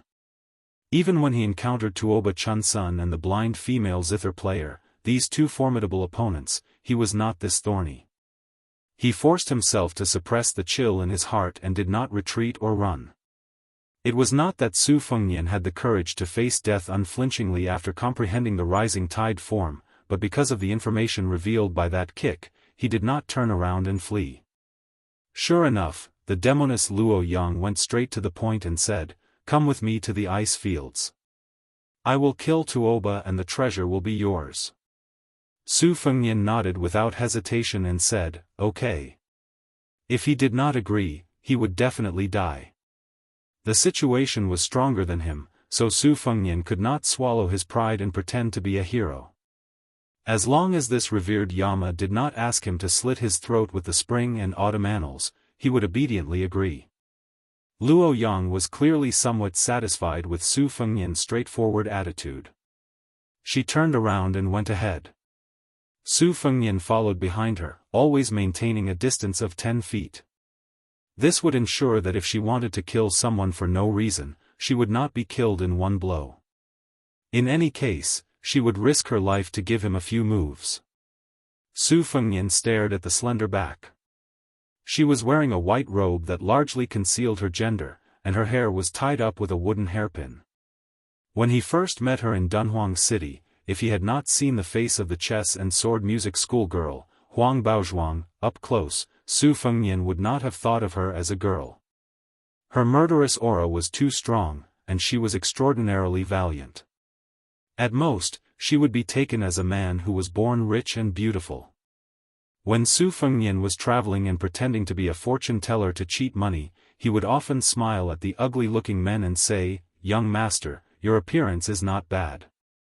You are a man of the south and a man of the north, so it will be difficult for you to run away from wealth." However, at that time, there would definitely be a turning point, and the word "but" would be added.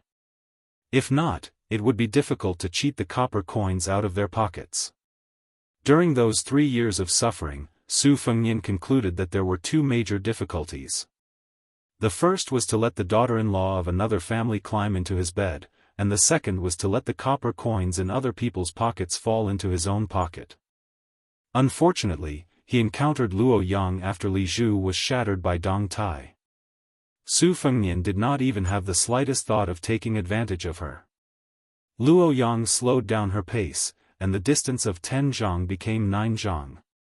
Su Fengnian quietly pulled back to 10 zhang, and when the distance became 9 zhang, Su Fengnian did not make any unnecessary moves, and allowed her to slowly close the distance to 3 zhang. This woman moved from Beimang to the top 10 of the martial ranking, and after defeating Hong Jingyan, she became the fourth in the world. Although she lost to Dong Tai in the third match, and stopped at the fourth place, since she had the determination to wrestle with Tuoba, then presumably the battle with Dong Tai that destroyed the city might not have been an all-out battle, because she had used her rained sword against Dong Tai's sword. Before this battle, the world knew that the demon Luo Yang killed people like picking up grass, but she had never used a sword. It was easy to imagine that the most frightening thing about Luo Yang was not her high ranking, but her rapid improvement at such a young age. She was clearly walking the same path as Wang Xianji and Tuoba, which was to use battle to nurture battle. With her back to Su Fengnian, Luo Yang said calmly, "You want to go to the site where the Wu swordsmen were buried?" Su Fengnian said softly, "That's right." Luo Yang said calmly, "Then you and I will meet in 20 days at Tai City in the state of Aquarius." With that, she swept away. Chapter 558.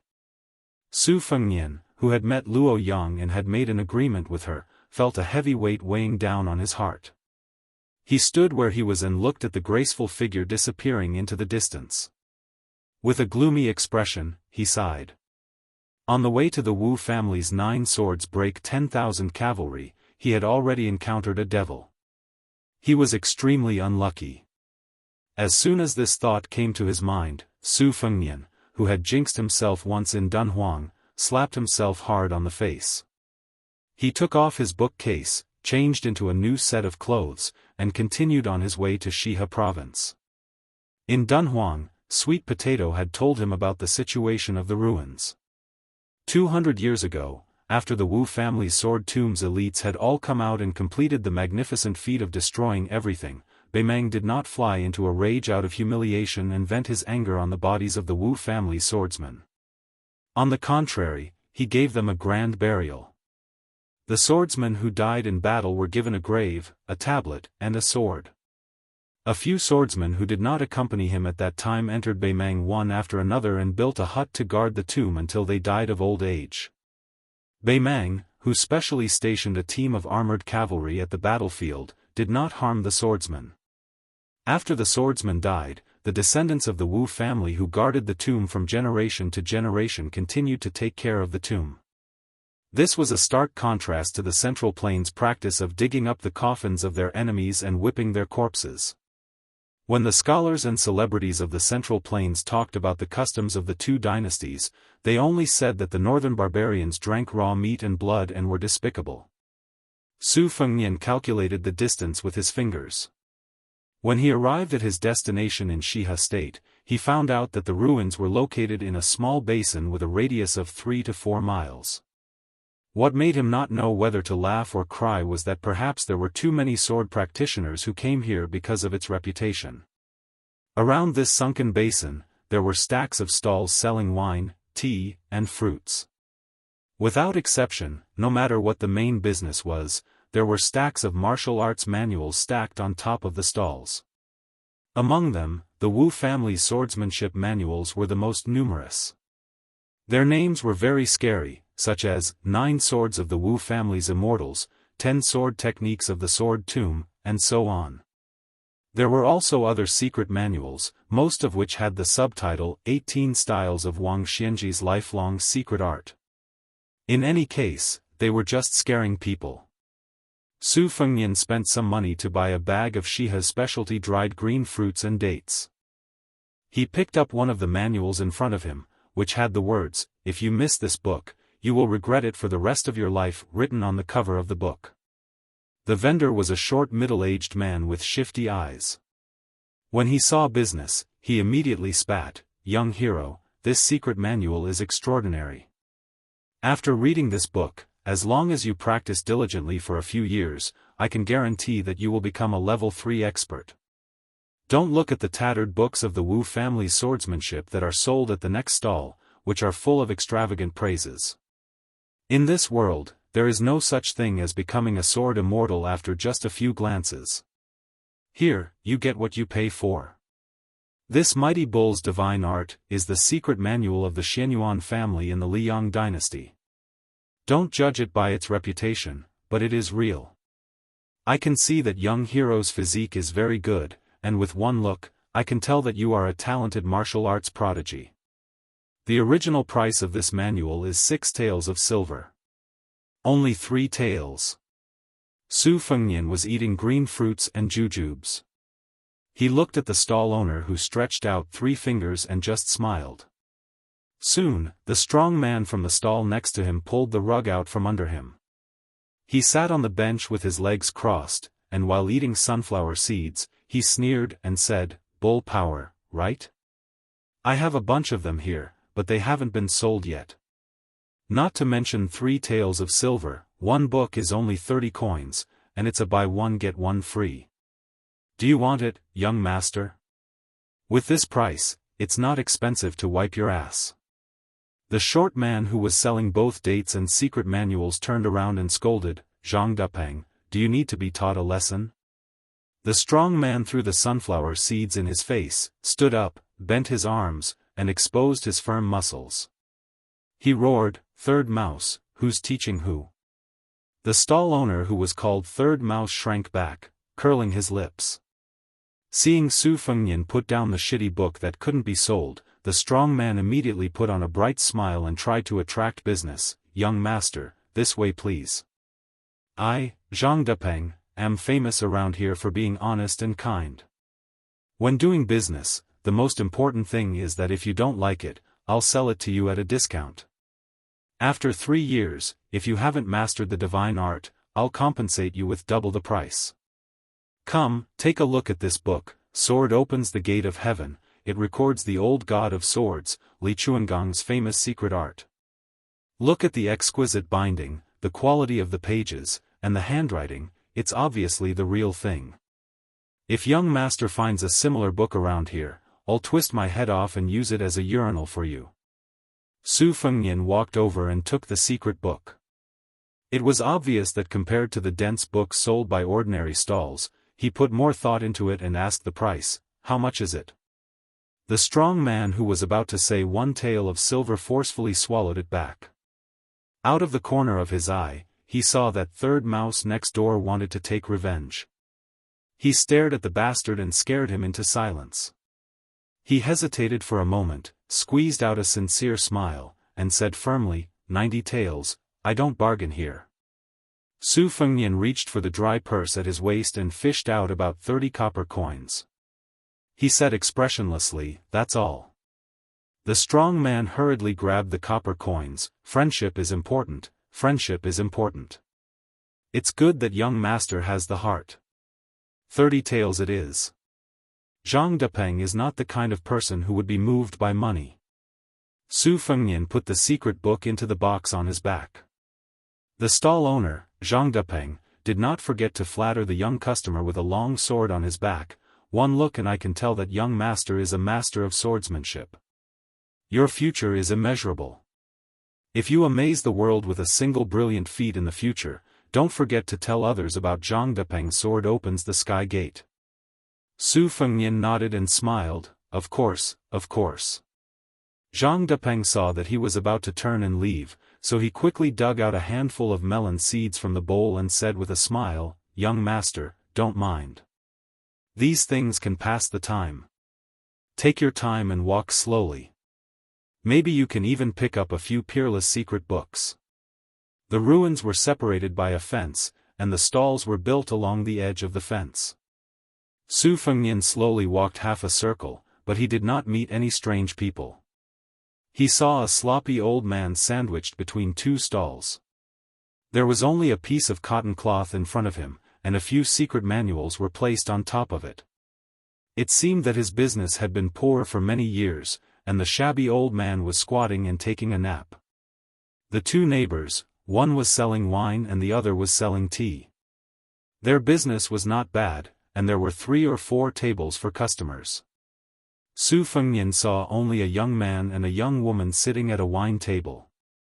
Their temperament was outstanding in this basin, so he walked over and asked if he could have a seat.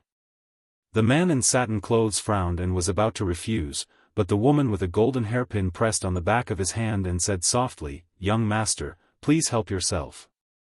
Su Fengnian waved his hand and asked the owner of the tavern about the price of the drinks. There were not many drinks sold in the tavern by the weight and the number of bowls. Naturally, they were all coarse drinks that were not presentable. They could quench one's thirst, but it was difficult to get drunk. Su Fengnian ordered a bowl of white wine under the guise of Apricot Blossom Village. With his back to the young man and woman, he bent over and read a few books that the shabby old man had placed on a shabby cotton cloth.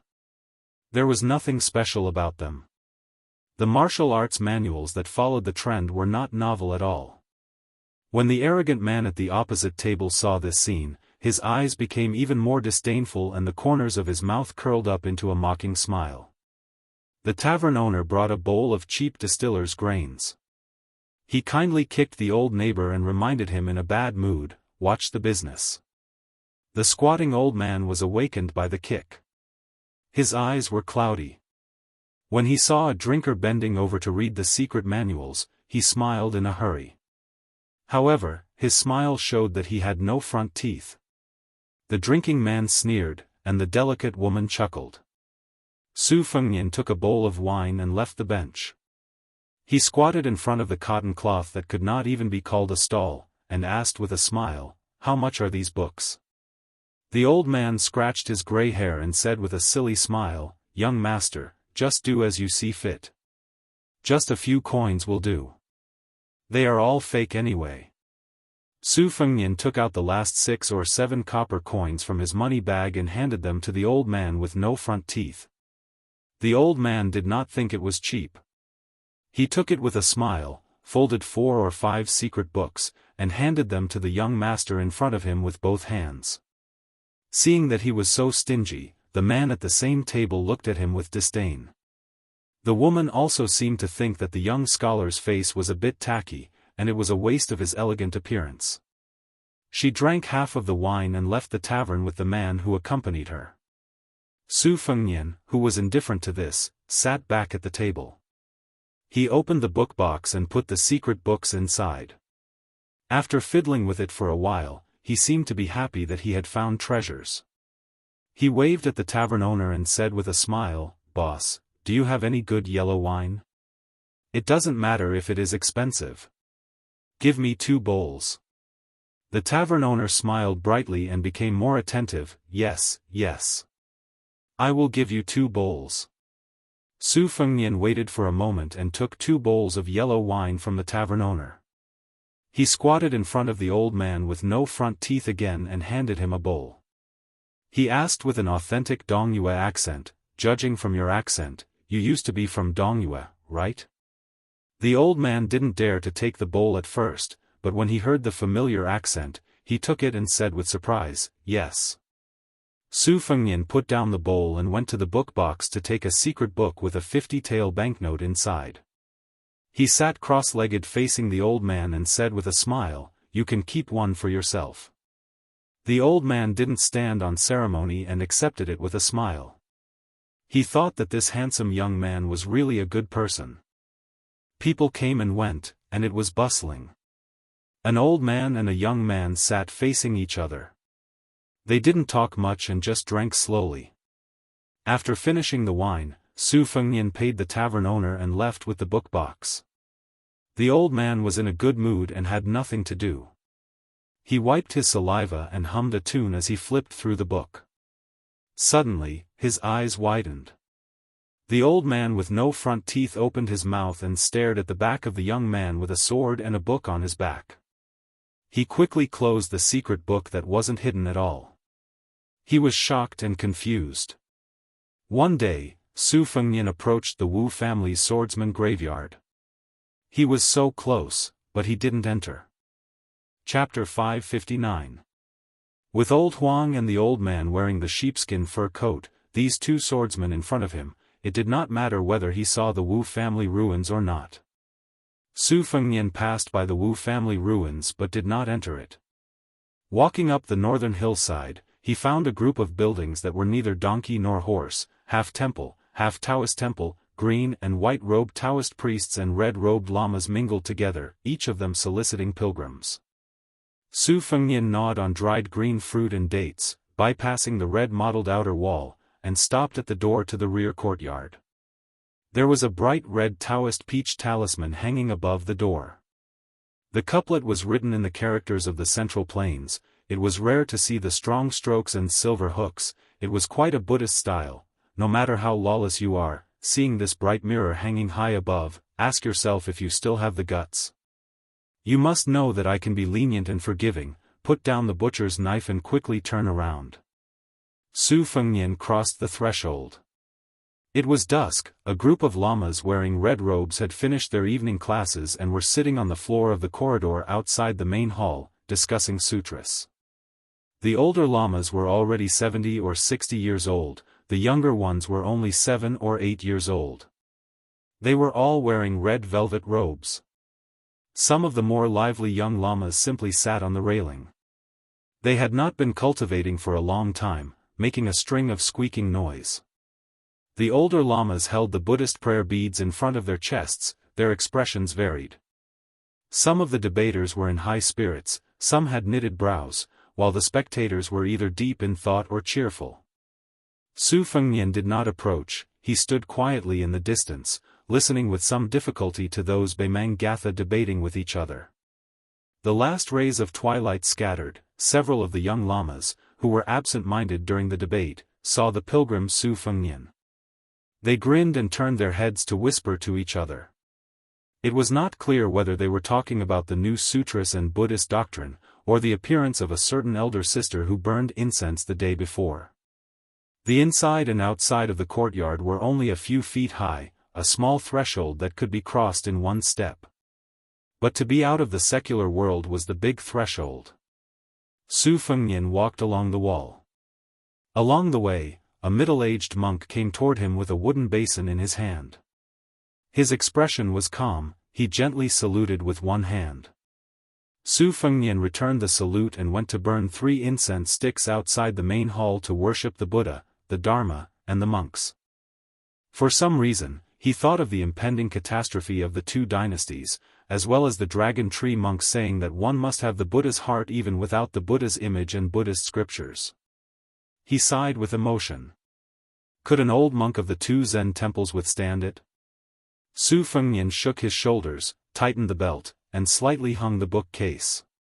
He was about to find a way to leave through the main entrance when he saw a familiar man and woman coming out of the hall. They were the diners sitting at the same table at the wine stall. The man wore a silk robe, his face was like jade, and he had an elegant demeanor.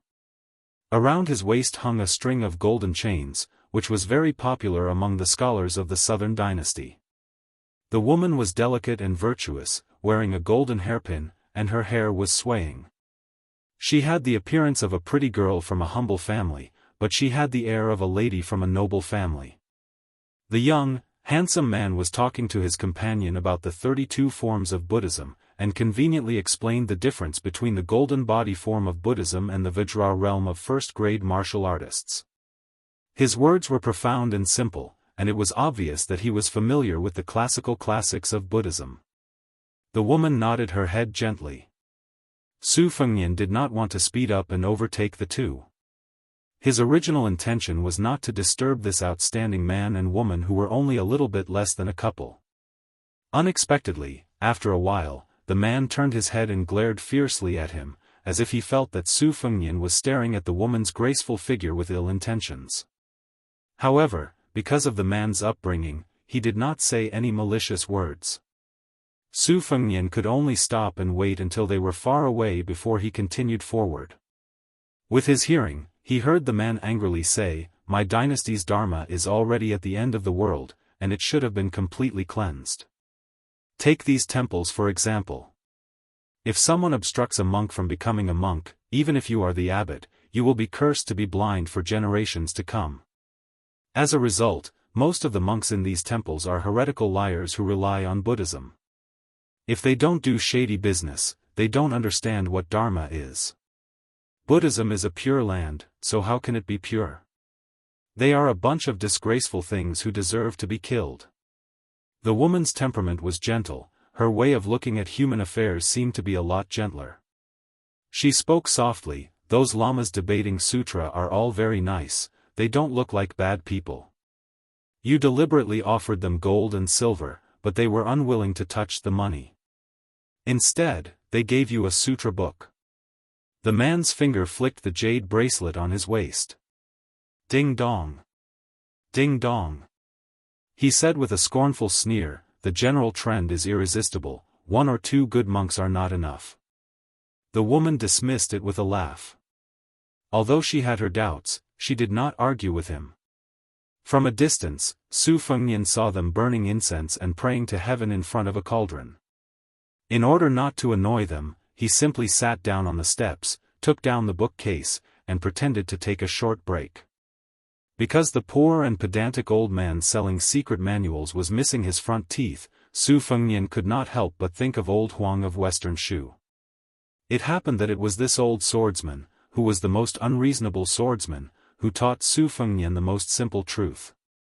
This was probably the reason why the truth was always in a plain and quiet place. He remembered that on the way back to Beiliang, after he parted with Wenhua, before he met White Fox, the two of them were no longer in a difficult situation like they were in the past. They were still in a difficult situation, but after they became familiar with the rules, they also became familiar with the way. Even without old Huang's help, Su Fengnian could still steal chickens, touch dogs, roast sweet potatoes, and weave straw sandals on his own. He would not starve to death, nor would he freeze to death. At that time, by chance, he saw a murder case caused by a fight over secret manuals from a distance. The secret manuals were very common, they could not even be called third-rate, but they still lost 5 or 6 lives. Old Huang, I didn't know that secret manuals are so popular in Jianghu. My Tide Listening Pavilion has several tens of thousands of copies, why don't we sell them all at a low price? Just treat it as a good thing, okay? Won't the whole Jianghu be deeply grateful to me? How many young and beautiful heroines will secretly throw flirtatious glances at me?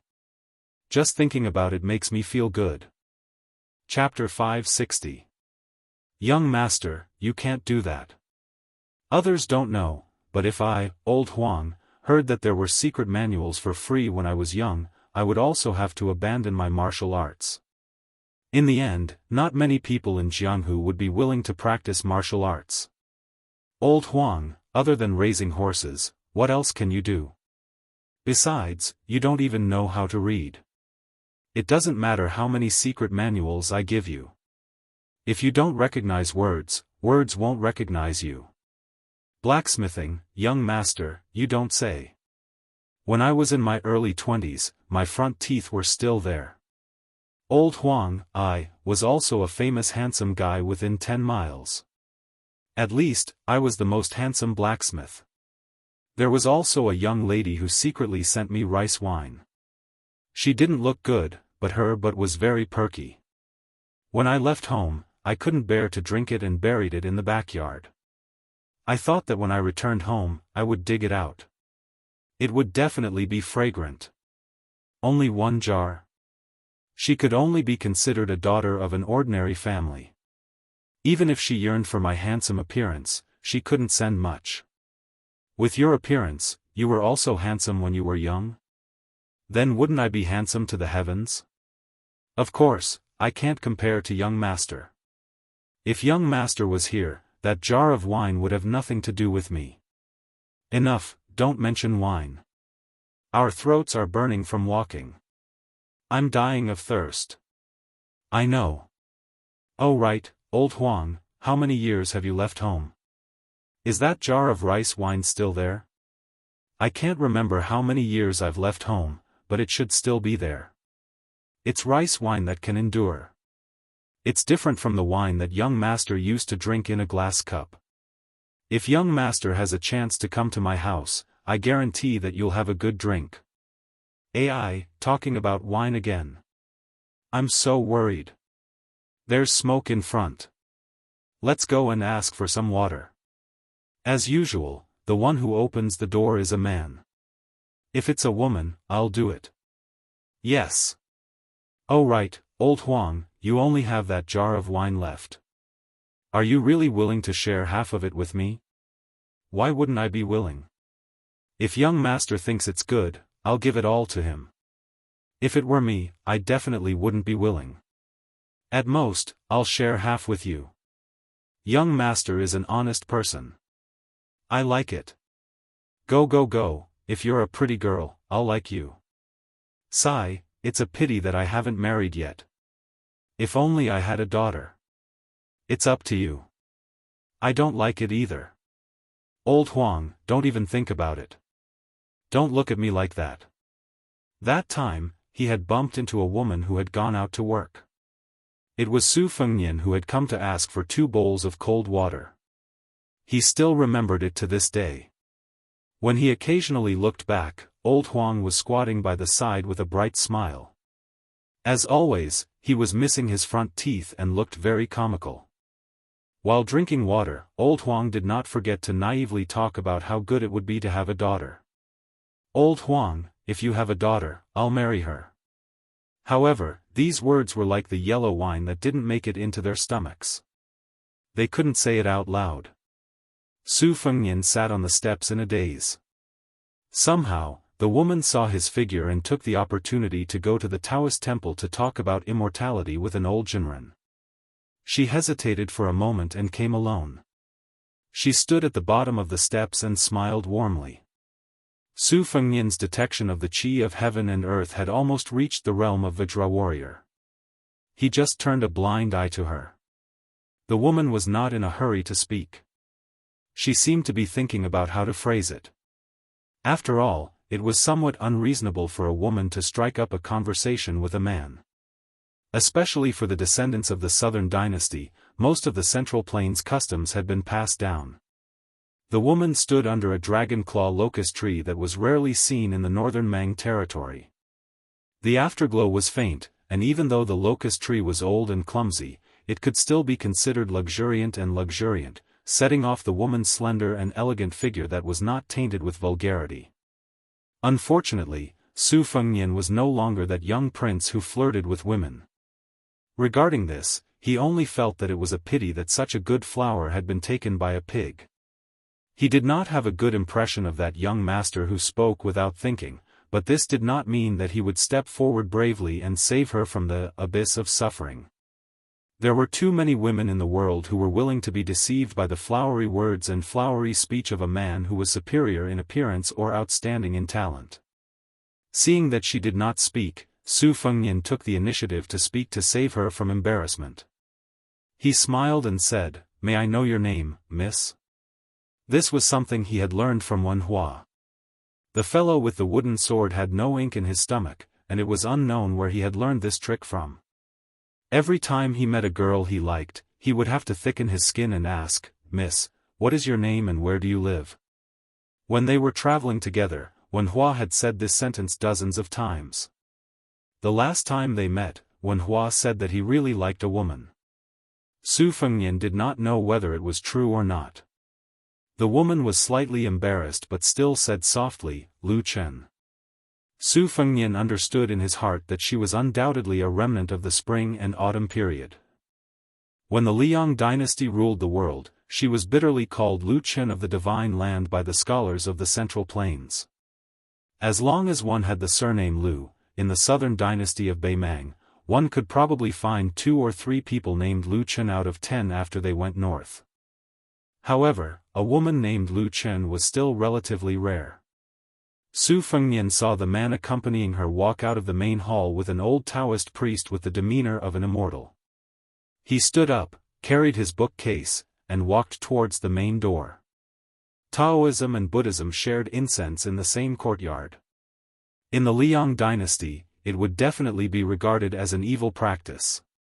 In Beimang, one could tell the autumn from a single leaf. When Su Fengnian was discharged from the hospital, he remembered a wonderful story in Jianghu. The sick tiger Yang Taisui went to Mount Longhu to have a talk with Qi Xuanzhen, the first person in 100 years of orthodoxy. Qi Xuanzhen patted Yang Taisui on the top of the lotus and half of the devil-slaying platform collapsed. It was said that the immortal patted one's head and tied one's hair to achieve immortality. It could be seen that Yang Taisui's temperament was quite bad when he was young. It was fortunate that he could become lifelong friends with Su Xiao. Qi Xuanzhen, who was in the limelight for a while, could be considered as riding a bull in his previous life. Su Fengnian subconsciously reached out his hand and rubbed a circle. As he walked forward, he continued to draw circles. It was similar to the situation on Mount Wudang when Hong Xixiang was imparting the wisdom of the Wu Dang sect. The Immortal patted his head. Chapter 561. Su Fengnian heard a lot of high-pitched songs along the way. The rhythm was completely different from the music of the Central Plains, and the words were so simple that it made one's heart tremble. There were ants exhorting, young ladies looking forward to marriage, men quarrying stones, and children crying. Usually, Su Fengnian would stop at this time and listen to these unsung songs from afar. He would only resume his journey towards the north when the song ended. He was not in a hurry because he only needed to reach Daoist city in the Aquarius state in time. The earlier he got there, the earlier he would encounter the devil Luo Yang, and the more trouble it would cause. Along the way, Su Fengnian walked on a rough post route. Half a day later, he even met the young man and woman who were traveling on horseback. After leaving the Wu family ruins, they had changed into clean and neat clothes. The man with the saber became more and more elegant, and the woman with the sword also became more and more valiant. Su Fengnian had entered the northern Mang and had already broken through that fine line. He had stepped into the initial stage of Vajra realm that the people of Jianghu yearned for even in their dreams. He could very well look down from above and examine the young wanderer's aura. He could generally confirm that the wanderer was at the threshold of the second or third rank. Based on the young master's age, he was a genuine and promising young man.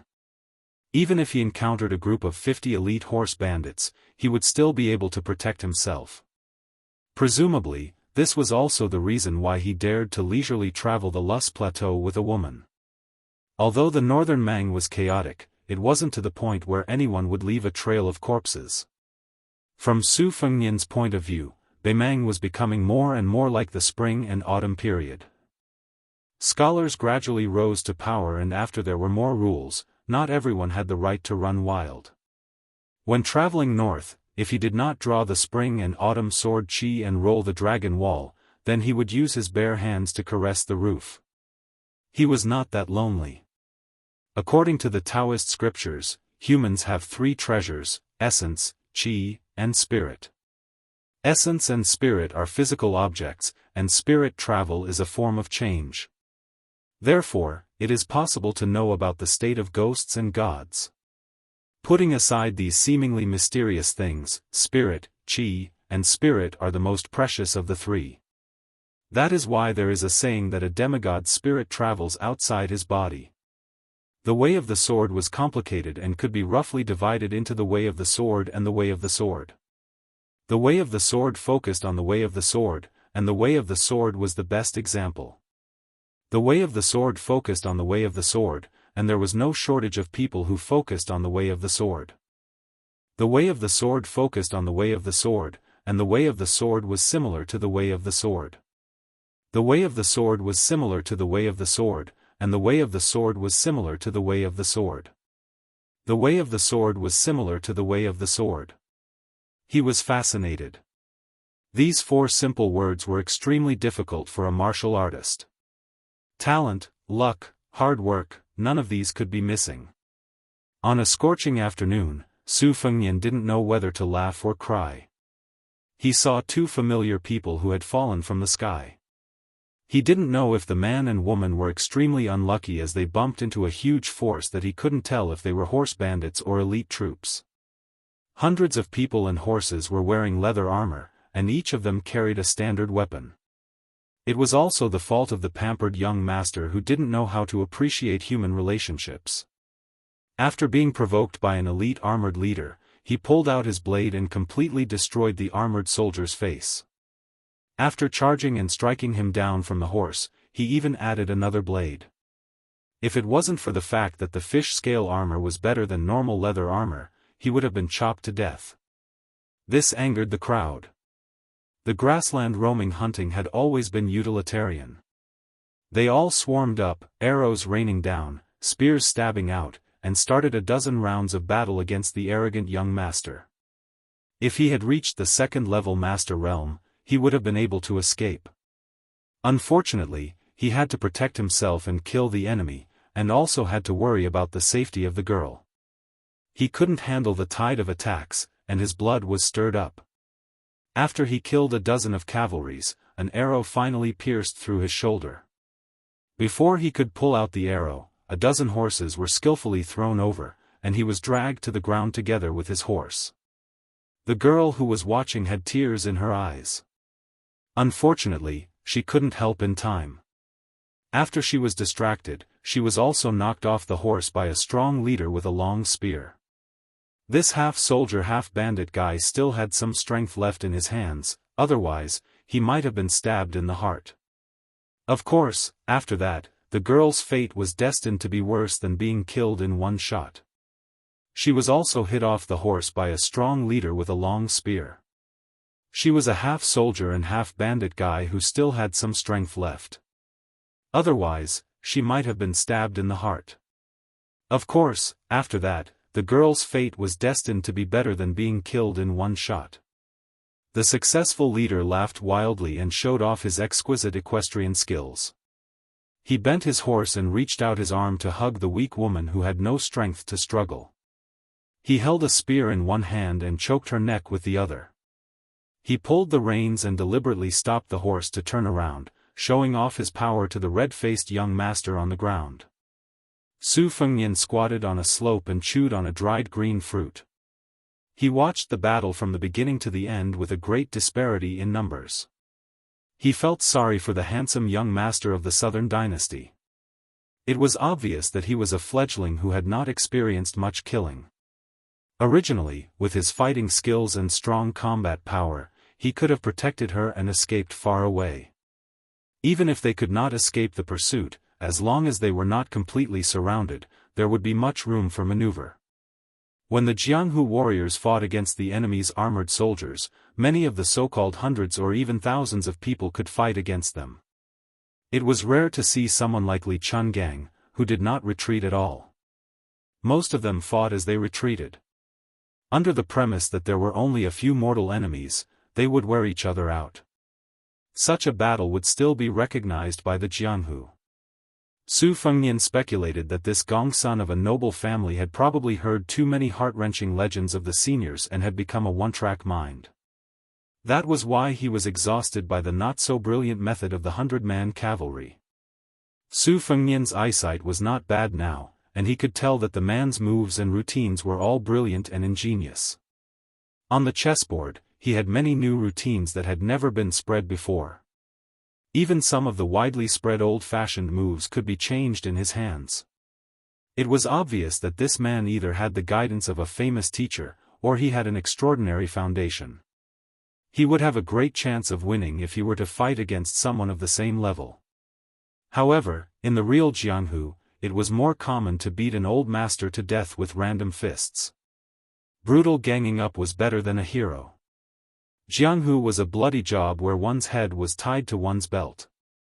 Who would allow you to move step by step as if you were playing chess? You would have long thrown away the chessboard and punched the bridge of your nose. Su Fengnian arched his back like a leopard and tried his best to hide. He stopped near a small hill 100 steps away and saw the leader throw the woman in his arms off the horse. He jumped off the horse and kicked her in the chest. The woman, who only practiced martial arts as a way to maintain her health, almost fainted on the spot. She curled up and gasped for breath like a pitiful black fish that had been thrown ashore. Her face was pale. The leader squatted down and grabbed a large strand of the woman's hair. He shook it and looked at the extravagantly dressed foreign young master who did not know what was good for him. The latter was already wrapped up like a rice dumpling by the horse's rope, and there were even a few chains tied to his limbs. He was held up in the air by the 4 groups of people. Some of the more impatient knights spat saliva after getting off the horse and slapped the handsome young master's face with their scabbards. After a tough battle, more than 20 brothers had died. Everyone would be bloodthirsty to make a living in the desert. On one hand, human lives were worthless, and killing people for their goods was common. However, on the other hand, their brothers had to be worth money. This had nothing to do with brotherhood, but if they were not careful, they would be eaten by other people. This group of people had their current status because of the big fish eating the small fish time and time again. If they had a few dozen people, they would be able to act like a big boss. If they had 100 people, even the imperial army would have a headache. If they had 8 or 1,000 people, then they would not be able to be horse bandits. They would just go to the imperial tent and get a general. This was the unwritten rule of the Xia province.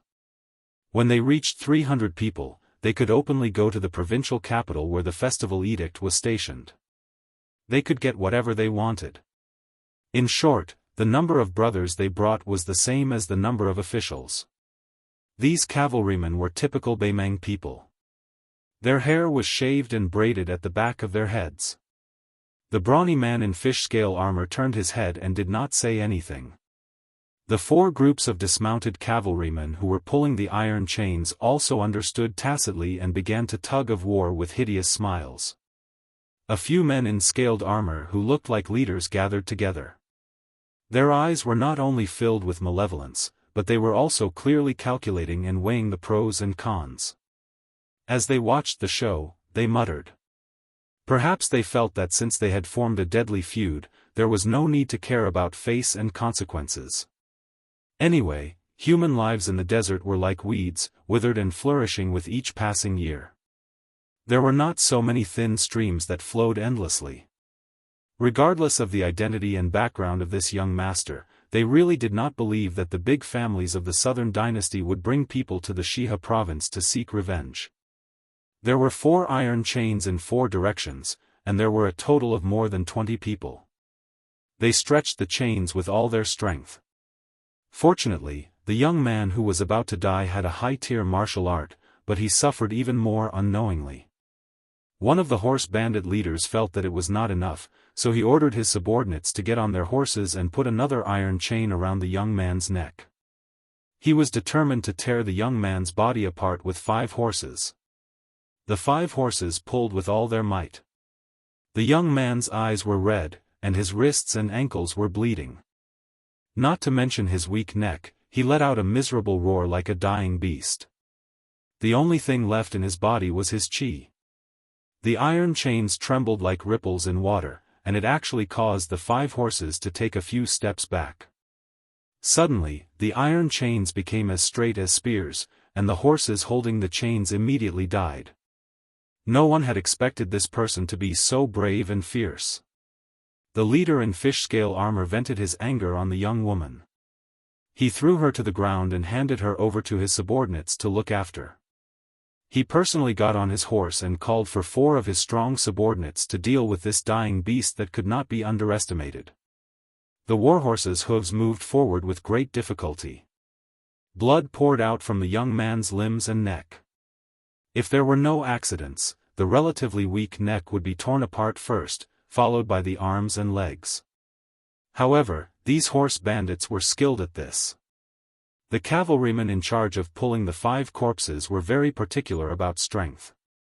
They would tear off the young man's arms and legs first, leaving behind the neck and the remaining leg. Only then could this bloody feast be considered complete. Chapter 562. Compared to hanging corpses with spears and lances, this kind of method was even more vicious and horrifying. It was a method invented by the Northern Mang's border army. It was unknown how many Liang dynasty captives had died under these 5 horses. The only flaw was that the Northern Liang army loved to fight to the death. After the battle, there weren't many survivors. Moreover, there were many small-scale skirmishes that happened without warning, often between the 2 armies' most elite crossbowmen and horse stalls. The Northern Liang army always had the advantage.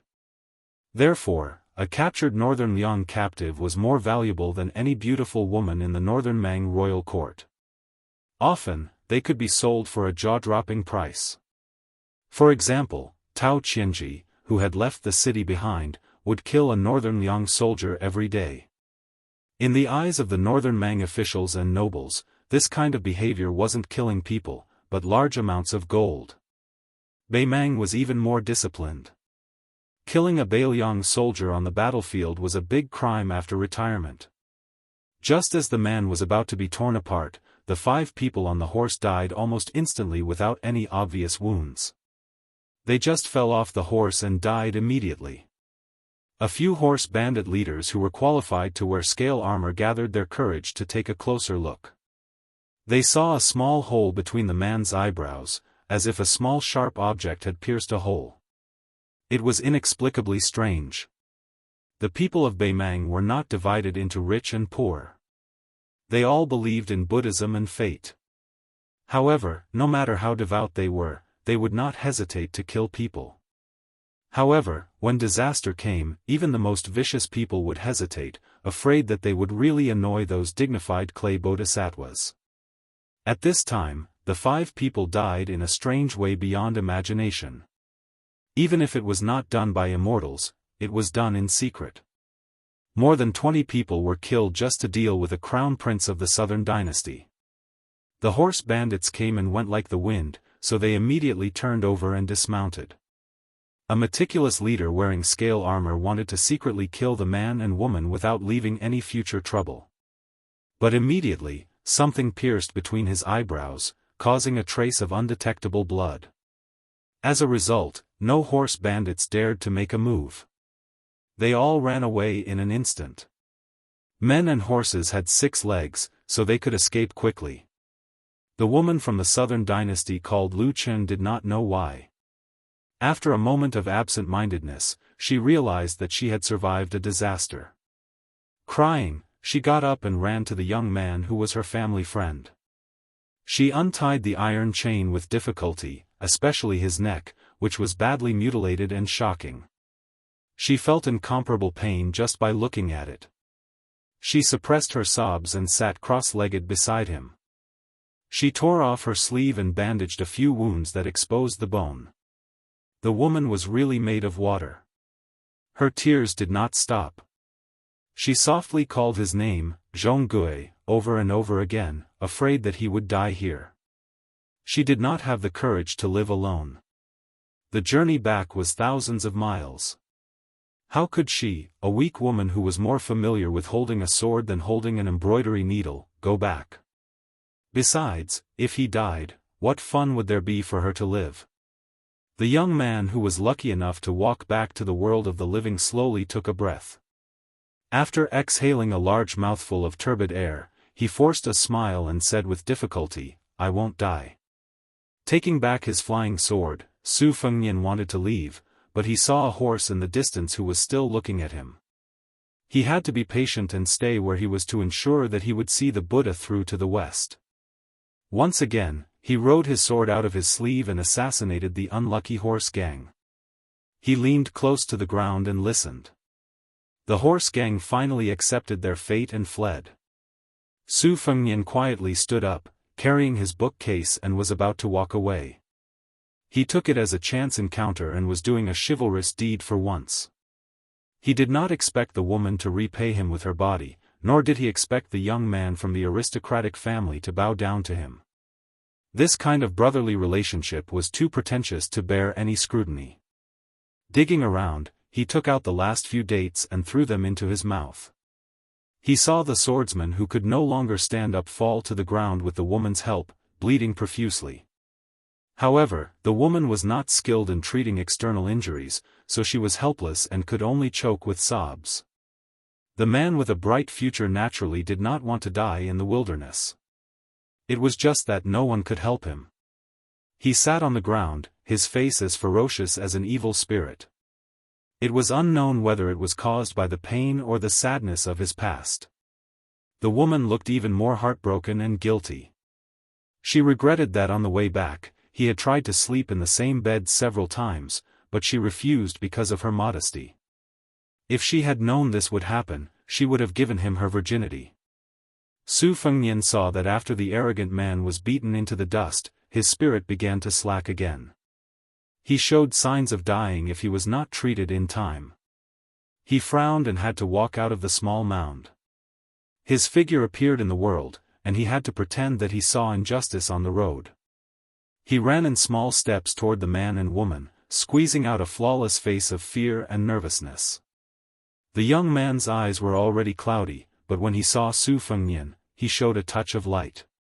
When he did not find any flaws, he returned to his deathly stillness. However, he gently put one hand on the iron chain. Su Fengnian squatted in front of them, took down the book box, and turned his back to the man and woman who had survived the disaster. The man seemed to be thinking about something, but in the end, he did not use the iron chain as a weapon to kill this kind-hearted passerby. Su Fengnian, who seemed to be oblivious to everything, hurriedly took out a porcelain bottle from the book box that he had brought from Dunhuang. It contained an ointment that was as black as ink. It was an ointment that could reconnect tendons, lengthen bones, and grow flesh. The ointment was like oil mixed with water, and it was very sticky. The mouth of the bottle was facing down, and it did not pour out in torrents. It was just like the scene of water droplets sliding down a lotus leaf, slowly dripping down. The young man's eyes were cold as he looked at the black ointment dripping on the wounds on his hands and feet. It was cool to the bone and indescribably pleasant. Because he knew the goods, he was more shocked in his heart. How did this stranger, who could only spend a few coins to buy a fake secret manual, get this bottle of ointment that was worth 100 or 200 gold? Su Fengnian rolled up his sleeves and wiped the sweat on his forehead. He raised his head and smiled with a pained expression, as if he had just made up his mind after a great struggle. He handed the bottle to the woman called Lu Chen and said with a grimace, "This ointment is a secret ancestral recipe. One bottle can be sold for a lot of silver. Apply it 3 times a day in the morning, afternoon, and night. In less than half a day, this young master will be healed." "Oh right, I didn't have time to tell you my name at the Wu family sword tomb. I'm Su Lang, also from the Southern Dynasty. I live in Lion Alley in Maple City." Su Fengnian obviously hesitated for a moment, and then said in a low voice, "Not to mention the ointment, this handmade celestial globe porcelain bottle is also worth some silver." Lu Chen seemed to have heard a rather funny joke. She felt relieved and smiled through her tears. She wiped away the tears on her cheeks and said softly, "When young Master Zhong and I return, we'll definitely go to Maple City to visit young Master Su." When he heard the words, "young Master Zhong," that had exposed his identity, a trace of gloom flashed across Zhong Gui's face. However, he hid it well. He clenched the hand that had loosened the iron chain and tried to maintain a calm expression. He brushed his hand across his neck that had stopped the bleeding and said softly with a smile, "Of course I should thank young Master Su for saving my life." Su Fengnian continued to play the role of an ordinary scholar who was shrewd but not smart. He smiled and said, "You flatter me, you flatter me." Although Lu Chen was born in a noble family of the Southern Dynasty, there were a few elder brothers in the family who supported the heavy burden. It was not her turn to personally experience the storm. Her mind was relatively simple. Her knowledge of schemes was limited to the hearsay that was used as a joke by her elder brothers. Her experience was shallow and natural. She could not detect the subtle changes that Zhong Gui had made and could not see through Su Fengnian's untraceable disguise. To the children of wealthy families, like Lu Chen and Zhong Gui, who were so honorable that they could become the honored guests of the Shiha State Festival Edict, they did not have to care about the schemes of ordinary people. However, today's unexpected disaster made her feel especially grateful. Su Fengnian asked, "Do you want me to escort you back?" Lu Chen wanted to nod and agree, but Zhong Gui shook his head and said, "No need." At this moment, the noble demeanor of the heir of a noble family was unmistakable. Lu Chen did not know the knack of it and only thought that Zhong Gui could not put down his face. Seeing that his eyes were firm and stubborn, she could not say anything more. Su Fengnian smiled and reluctantly glanced at the porcelain bottle in Lu Chen's hand before he stood up and bid farewell. Lu Chen had a good impression of this stranger's shallow pretense. Compared to those Southern Dynasty scholars who used to wag their tails and pretend to be Daoist, he was much more pleasing to the eye. She suddenly widened her eyes. She saw that the man carrying the booklet had just stood up and turned around when he was hit in the back by the iron chain that was like a straightened poisonous snake. He flew forward and fell to the ground without moving again. He was most likely dead. She turned her head and looked at Jianghu blankly, her eyes full of horror. Jianghu said coldly, "You can see that I am in dire straits. As for him, he does not have the fortune." Chapter 563. Lu Chen covered her mouth and was about to cry. Jianghu seemed to feel that her tone was too stiff and cold, so she changed her tone to a softer one. Ignoring the blood spurting from her neck due to the accumulation of power, she said gently, "This Su Lang, of all times, appeared when you and I were in trouble. He is most likely a bandit who is in cahoots with the horse gang and has the intention of casting a long line to catch a big fish. Miss Lu, you are inexperienced and don't know the dangers of Jianghu. Most of these desperados are extremely cunning and their skills are not inferior to the foxes in the officialdom. To say the least, we would rather kill by mistake than let him go by mistake." Jianghu saw that she still had lingering fear. Her limpid eyes were filled with sorrow and a trace of wariness. She said softly, "If I die here, what will you do?" "I don't want to die. Even if I die, I have to send you home." Lu Chen's tears suddenly flowed out of her eyes and she threw herself into Jianghu's arms. She was no longer as worried about the life and death of Su Lang as she was when she first met him. Between life and death, they shared trials and tribulations together. Women who were used to a rich and leisurely life might not like to help each other in difficult times.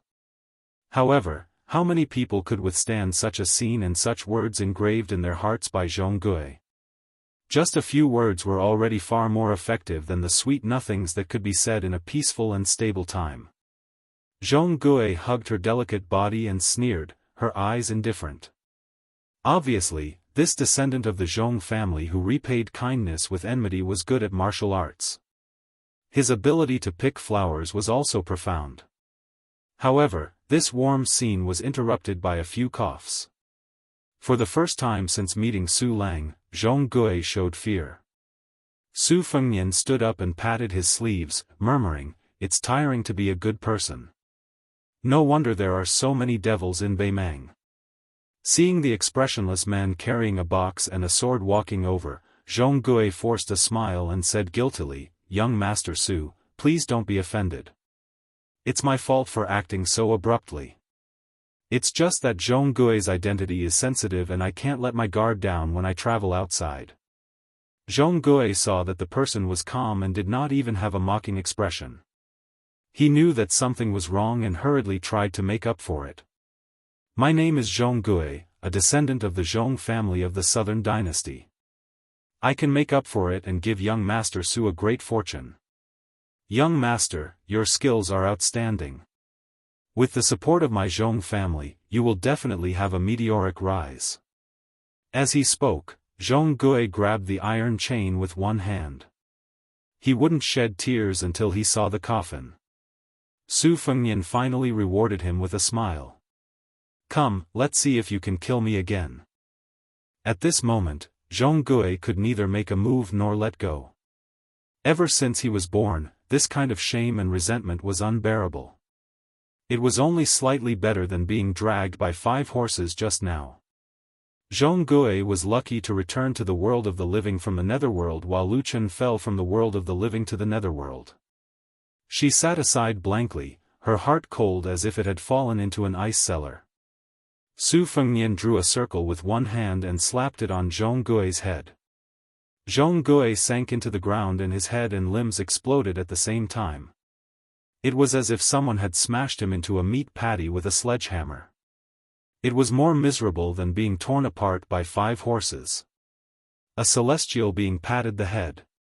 It was not only used to tie hair and receive immortality. Fresh blood splattered all over Lu Chen's body, but she just stared blankly and remained indifferent. She was simple, but she was not stupid. It was almost the talent of the children of big clans to know the big picture from small details. Su Fengnian was about to draw another circle and let Lu Chen and Zhong Gui die together as a pair of lovebirds. She suddenly raised her head and asked, "I want to know if you are in cahoots with the horse gang. I beg you, don't lie to me." Su Fengnian shook his head. Her heart finally died like ashes and she waited calmly. Su Fengnian did not show any mercy to the fairer sex and continued to raise his hand like an immortal caressing her head. However, she was disturbed once again. She suddenly burst into heart-wrenching sobs. "I don't want to die." Su Fengnian walked over. After taking a few steps, she sat on the ground and slid back a few steps. Su Fengnian did not move forward. He squatted down and stretched out his hand. "Give me back the porcelain bottle." She threw out the small bottle as if it was scalding her hand. In her panic, she did not throw it accurately. Su Fengnian reached out and caught it. He controlled the bottle and placed it back into the box. Lu Chen seemed to have accumulated 20 years of shrewdness in an instant. Her voice trembled as she said, "Young Master Su, how can you not kill me? I am the legitimate granddaughter of the Southern Dynasty's first Lu family. I am different from Zhong Gui. I don't have any ambitions. I just want to live a good life. After I get married, I will help my husband and teach my children. As long as you don't kill me and don't sully my body, I am willing to be your slave for half a year. Moreover, I promise that when I return to the Lu family, I will not mention a word about what happened today. I will only say that Zhong Gui died in the hands of a 100-horse gang." Looking at the man who looked like a scholar curling up the corner of his lips with a hint of mockery, Lu Chen realized that he had made a mistake and immediately corrected himself. "I only said that Zhong Gui had died on the way to the magistrate's mansion in the Shihe region. I didn't know anything about it." At this point, her eyes rippled and sparkled with determination. She bit her lips and said slowly, "If you don't kill me, I'll say that I've had sex with Zhong Gui. If the Zhong family doesn't believe me, they can get the old maid to check my body. They won't be able to find any flaws. Any man would understand what she meant. She was willing to pay the price of her virginity in exchange for her life." Su Fengnian clicked his tongue and lamented that the human heart was higher than the heavens. Lu Chen saw that he had no intention of killing her. She reached out and stroked a strand of messy hair on her temples and continued, "I don't dare to hope that you will return to the Lu family with me. However, since you have something on me and my Lu family has a good reputation in the Southern Dynasty, I will not allow such a big scandal to spread. I also don't want to provoke the Zhong family because of this. Therefore, you don't have to worry about me not being obedient to you. You only need to involve me from afar. I am willing to be your marionette. I believe that with your outstanding skills and wisdom, you will be able to find a way to control me and not get into danger." Su Fengnian wanted to take out some dates but found that his bag was empty. He retracted his hand and said with a smile, "You are very smart. How can you be fooled by Zhong Gui, a rich playboy?" Lu Chen actually had the courage to laugh and said self-mockingly, "It's not that Zhong Gui is good. It's just that the Zhong family's background is better than the Lu family's. Otherwise, how can a younger brother of a side branch family be said to be a match for a granddaughter of the first branch family?" Su Fengnian nodded his head in deep agreement. She was indeed a woman from a rich and powerful family with the roots of wisdom. Lu Chen's eyes instantly turned cold. She gritted her teeth and said, "You still want to kill me?" Su Fengnian, who had just had the urge to kill, asked curiously, "A woman's intuition?" She asked back, "Isn't it?" Without waiting for Su Fengnian to make a move, Lu Chen stood up and charged at him like a madwoman. She was seeking her own death. She punched and kicked without any rhyme or reason and cried pitifully, "You bastard! Great demon! I'll fight it out with you." She nagged and scolded him as if she was beating him up. Over and over again, she only used a few old-fashioned methods that didn't hurt him at all. Su Fengnian sent her flying with a slap. She was immediately stunned. He looked at the crazy woman who was covering her face and said, "Whether I kill you or not depends on your performance." Bury Jianghu first and then follow me to the hinterland of Shihe region. I need you. Lu Chen's eyes lit up as if she had just been pardoned. She glanced at Jianghu's mangled corpse and laughed coldly, it's better if I don't collect the corpse. She immediately received another slap on her face. She flipped over and fell heavily onto the yellow sand like a gray sparrow. Su Fengnian mocked, men are cold-blooded. Who knows, they might even be ambitious and ruthless. You're just a woman. Is it very likable for you to be so heartless?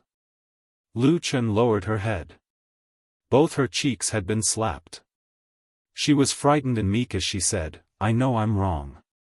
Su Fengnian used his immortal touching the top to create a big pit, which he used as Jianghu's grave. He watched her move the pile of flesh and blood into the pit bit by bit. He asked her about the Zhong family and the Lu family. She answered him one by one, without the slightest bit of falsehood. She asked carefully in between, was it young master who killed those horse gang? Su Fengnian didn't say anything. He just patiently watched her pick up the soil and cover it up. After filling it up, she didn't forget to jump and step on it to make it less obvious. After she calmed down, she tilted her head and asked, Jianghu, Jianghu. Young master, do you think a cassia tree will grow here in the future? Su Fengnian scolded, you're sick in the head. The woman covered in blood curtsied and curtsied charmingly. She smiled and said, please save me, young master. Su Fengnian twitched the corner of his mouth. You're really sick in the head. You've lost your mind. There's no saving you. The woman stood alone on the grave. Her smiling face was sad but beautiful. Chapter 564. After burying the grandson of the Zhong family, Su Fengnian played with the string of golden bells he took from the corpse. When the wind blew, the bells jingled. He brought Lu Chen, who had somehow become a maid, to the center of Shihe province. Not long after, they met another group of horse gang. There were more than 30 of them. Compared to the previous group of bandits, these horse gang were much more shabby.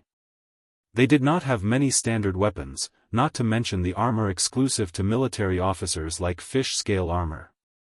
The only bright spot was that the leader of the horse gang held a horse lance. It was a pity that it was so exquisite that it looked gaudy. The head of the lance was made of steel, the handle was made of red copper, and the body of the lance was painted red. Most importantly, it was tied with a bunch of sable-embroidered balls. After the spring and autumn war, the expensive and difficult-to-use horse lances were as rare as iron halberds. It could be said that people who raised them in their homes did not recognize them. Those who were used to using horse lances were often the children of aristocratic families who were skilled in martial arts. They used them to flaunt their status. However, when it came to the real battlefield, when two armies fought, the normal soldiers would rush up when they saw such people in order to gain more merits. The children with lances would often be surrounded and become targets. They attracted more attention than those generals who wore bright armor. This was because the children of aristocratic families who loved horse lances were mostly inexperienced soldiers.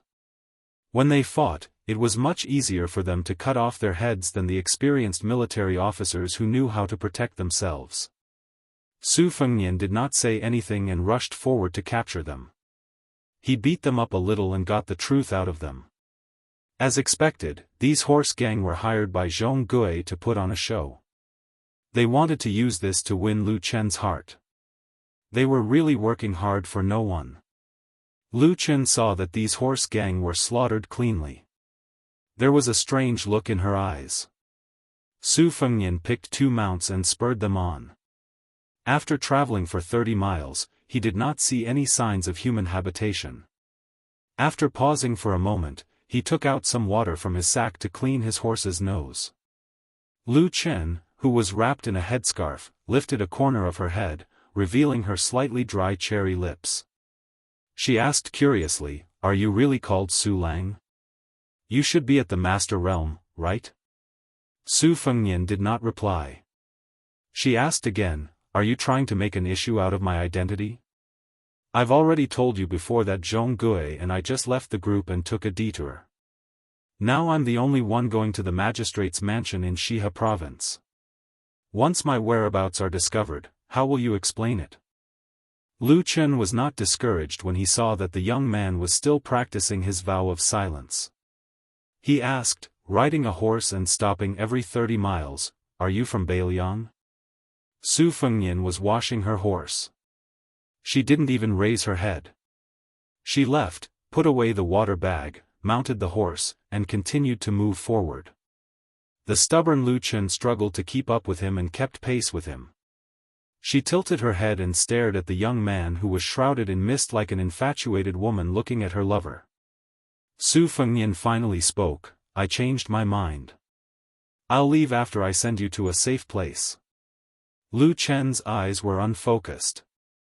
Su Fengnian mocked, "Just a moment ago, you were so desperate that you wanted to be buried with Jianghu. How come you're not even willing to collect her corpse in the blink of an eye? Is it just you or all women with noble surnames like you? Even if I take you in as a concubine maid, you might strangle her to death one night. You won't be able to sleep well." Lu Chen pondered seriously for a moment, as if she was reflecting on herself. She slowly replied, "I hate it when people lie to me. I once told myself that it doesn't matter who I marry in the future. If he sleeps with another woman, he has to tell me first. I don't mind if he doesn't bring her into the family to disgust me. I'll continue to be a good housekeeper. But if I'm the last one to know that he sleeps with another woman and becomes a joke, I'll definitely want to cut off his manhood with a pair of scissors and paint that woman's face until she can't seduce another man for the rest of her life." Su Fengnian smiled and said, "You don't look like that kind of woman. When I first saw you in the Wu family ruins, I mistakenly thought that you were easy to get along with, the kind of woman who doesn't dare to go back to her mother's house to complain after being wronged." Lu Chen bit her lips and said, "But I'm that kind of woman." Su Fengnian smiled faintly and said, "Should I smash your head with a slap?" Her charming eyes were like silk. "Young master, you can't be so heartless." Su Fengnian dismissed it with a smile. It was very interesting to talk to her and watch her do things. It was the same principle as writing about unfairness. It was always unexpected. She sensed that this young Master Su was in a good mood, so she went along with it and said softly, "I'm guessing that young master must be from a martial arts family and not a general's descendant like Jianghu. That's because young master will feel guilty if he kills someone." Su Fengnian held his stomach and laughed. "What do you know?" She tilted her head and asked with an innocent face, "Did I guess wrong?" Su Fengnian scolded jokingly, "Don't pretend with me. I've seen so many beautiful women that I can't even count them. Your looks aren't even worth 70 cents. It's not worth mentioning." Lu Chen didn't care about this belittling and said to herself, "I've never been a good-looking woman." Su Fengnian changed the topic. "Say, this time, the Zhong and Lu families have joined hands to head to the Shiha state capital. Your father, Lu Gui, is leading the Lu family. What do you think they're planning?" Lu Chen shook her head and said, "I've never been concerned about these things and I don't know about the inside story." Su Fengnian glanced at her limpid eyes and gave up on probing further. Lu Chen smiled and said, "I can't believe it. That Jianghu, who's known to be talented and courageous, died just like that. Moreover, he didn't die in a heroic manner at all." Su Fengnian casually threw away the string of golden bells.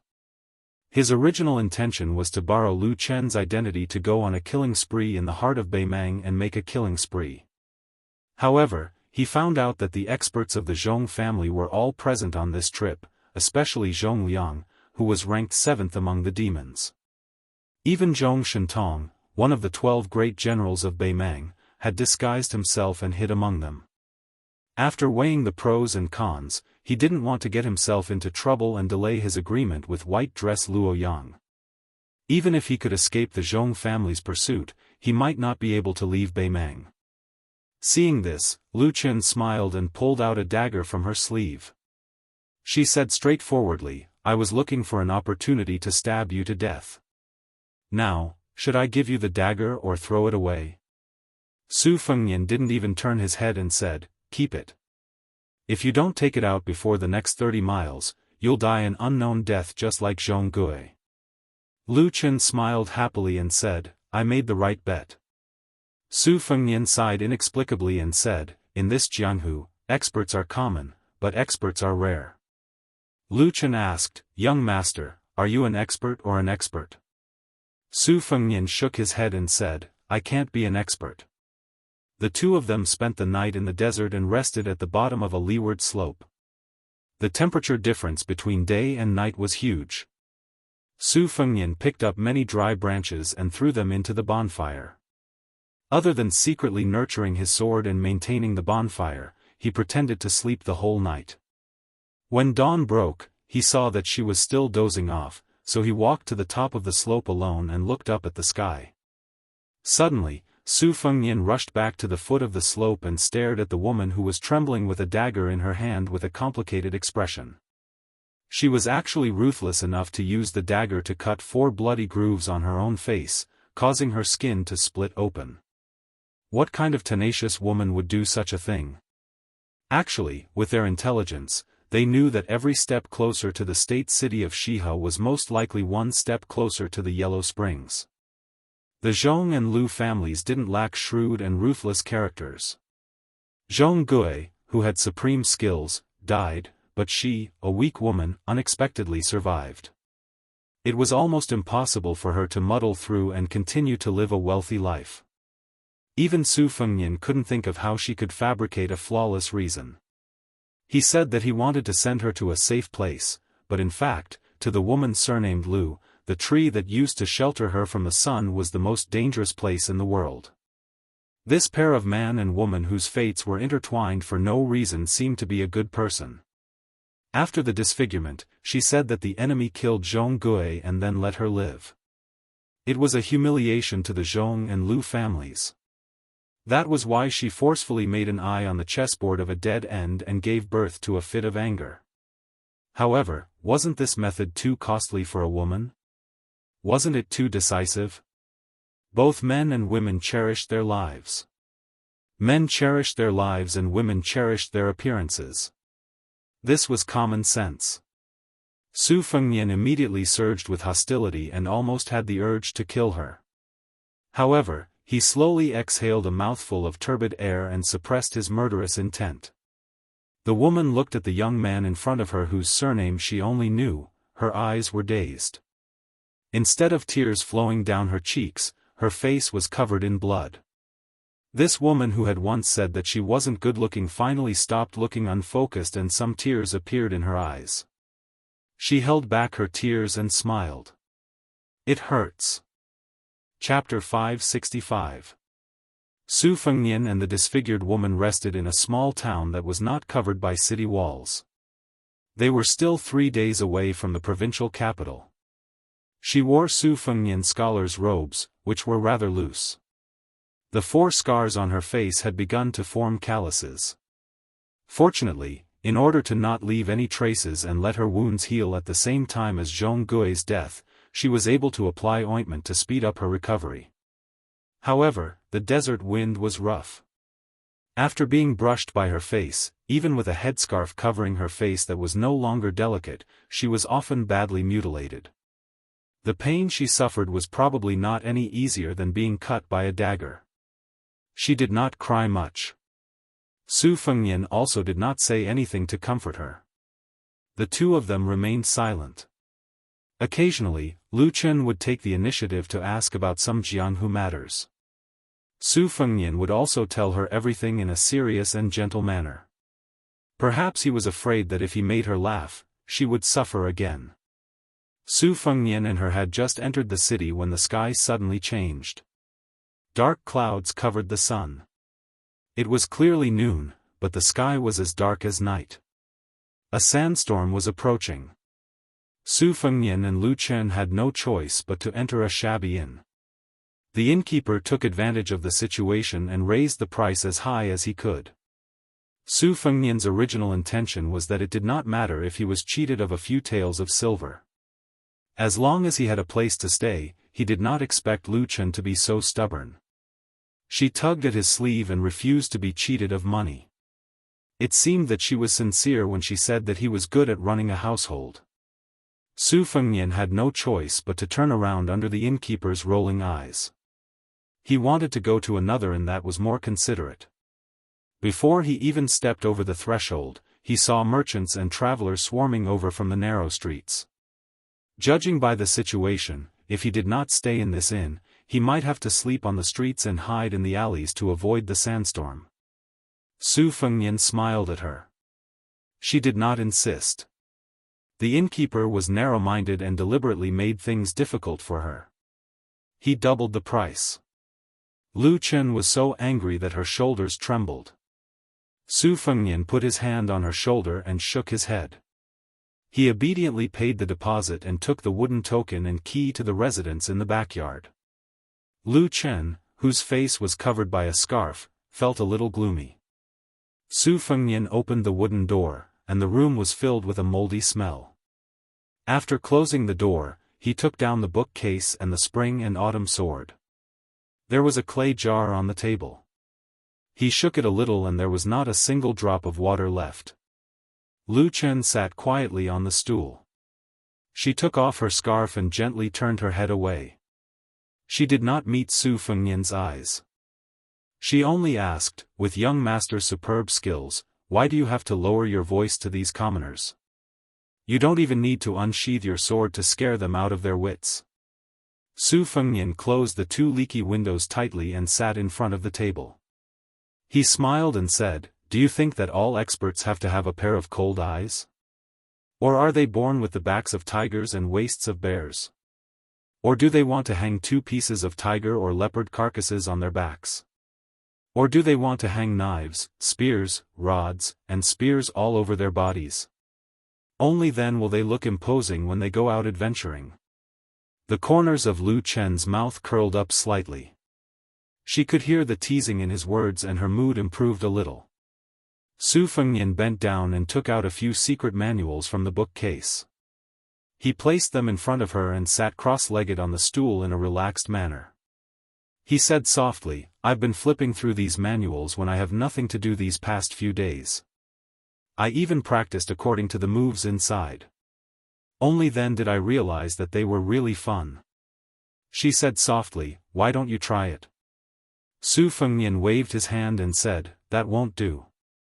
What if the sky falls and the earth shatters?"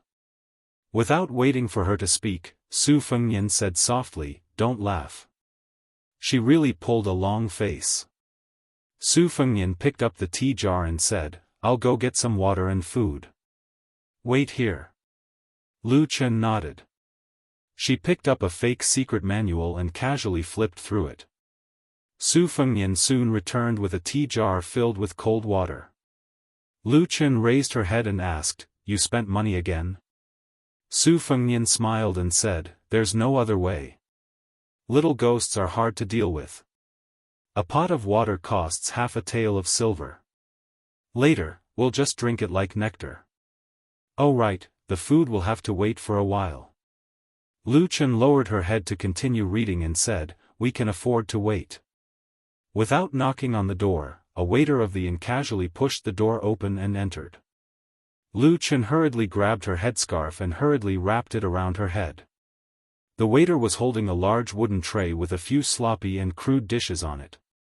He inadvertently caught a glimpse of Lu Chen's face and jumped in fright, almost knocking over the tray. He hurriedly put down the food and ran out. Just as he crossed the threshold, he shouted loudly, come and see, there's an ugly freak in the house. I saw a ghost during the day." Lu Chen tugged at Su Fengnian's sleeve. However, Su Fengnian gently shook and strode out of the door. He kicked the unlucky guy who spoke without thinking, causing him to sink into the courtyard wall. It was unknown whether he was dead or alive. After returning to the house, Lu Chen said sadly, "I've always been ugly." Su Fengnian said calmly, "Yes, you're not good looking. With the makeup on your face, it'd be strange if you looked good. However, if anyone dares to say it out loud and into my ears, I'll let him." She continued, "Go and die." Su Fengnian said seriously, "How can that be? I'm not a devil. I've always liked to convince people with my appearance. If it really doesn't work, I'll convince people with my virtue." Lu Chen stared at this scholar who she couldn't tell if he was a good or bad person. She pursed her lips and shook her head with a faint smile. She said, "It's not funny at all." Su Fengnian dismissed it with a smile. He distributed the dishes and then buried his head in wolfing down the food. Lu Chen covered her face with one hand and chewed slowly. She had the demeanor of a lady who didn't speak while eating. She put down her chopsticks at the same time as Su Fengnian. She hesitated for a moment and said, "I thought you'd say some pretty words to comfort me." Su Fengnian saw that she still had leftovers and didn't stand on ceremony. He moved the leftovers in front of him and said as he ate, "Didn't you say that you hate it when people lie to you? No matter if you believe it or not, in my eyes, you're still that delicate girl. You're not good looking, but you're not much better." Lu Chen asked, "Really?" Su Fengnian lowered his head to eat and nodded. The storm lasted for half the afternoon and gradually calmed down. Su Fengnian pushed open the window and looked out. It was already dark enough to delay their journey. He walked out of the courtyard with Lu Chen. The unlucky inn worker had already been carried away. There was no sign of any retaliation from the inn. Su Fengnian bought her a veiled hat on the street and rode slowly on his horse. Perhaps because she knew that they were about to reach the destination, Lu Chen's words became more lively. She began to take the initiative to ask Su Fengnian about some of the stories of Jianghu. She told him about the Wu family's 9 swords break 10,000 horsemen shop. She didn't have any intention of testing him. The pair of man and woman both intentionally and unintentionally became less scheming. Lu Chen herself was also a lively girl. Otherwise, she wouldn't have gone out alone with Zhong Gui. Where there's a gathering, there's a parting. As they neared the provincial city, the width of the relay road was no less than the main roads of Beiliang. Lu Chen gazed at the majestic city sprawled on the yellow sand like a colossus. Her heart palpitated with fear. She bit her lip and fell into a daze. After a long time, she looked back, wanting to catch a glimpse of that man and bid him farewell. However, he was already nowhere to be seen. She smiled. Even though she couldn't see him, she still turned her horse around and waved her hand. In the distance, Su Fengnian, who had seen this scene, slowly leaned back on his horse's back. He held a weed stalk in his mouth. Chapter 566. Lu Chen showed the customs letter and rode into the city alone. Perhaps she was used to the desolate desert where the wind and sand were like knives. She was a little absent-minded when she first saw the bustling city. She almost collided with a group of patrolling soldiers. After apologizing, she thought that she would have to reveal her identity and backing to avoid the entanglement. She did not expect that the other party only asked her to ride slowly and not to hurt people.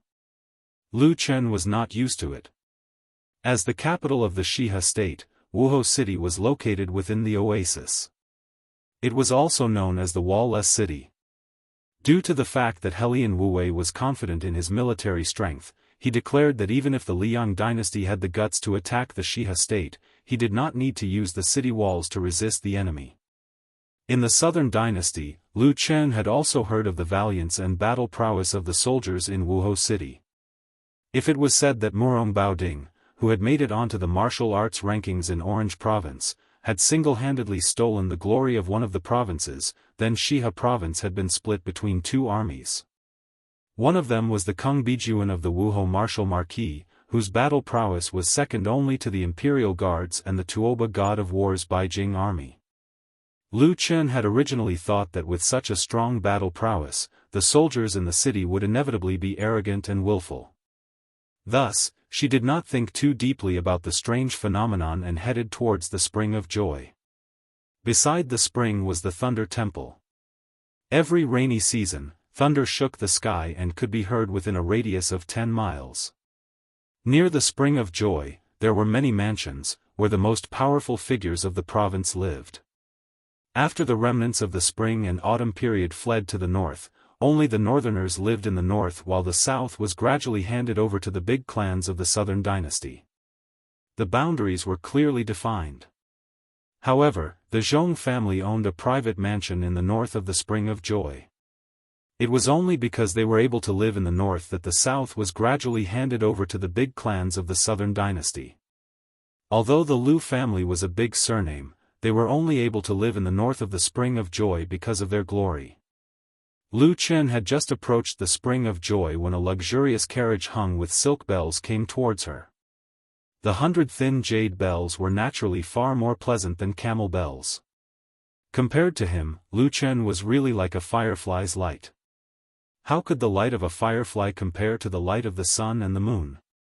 In the Liang dynasty, there were as many military officers as there were hairs on a cow. They could only command 300 to 400 soldiers and had to be controlled by others. In Beimang, it was 100 times more expensive, especially the military officer of a military town at the border. He could be considered to have taken a big step forward. Moreover, Zhong Tan was still young and well-versed in both the pen and the sword.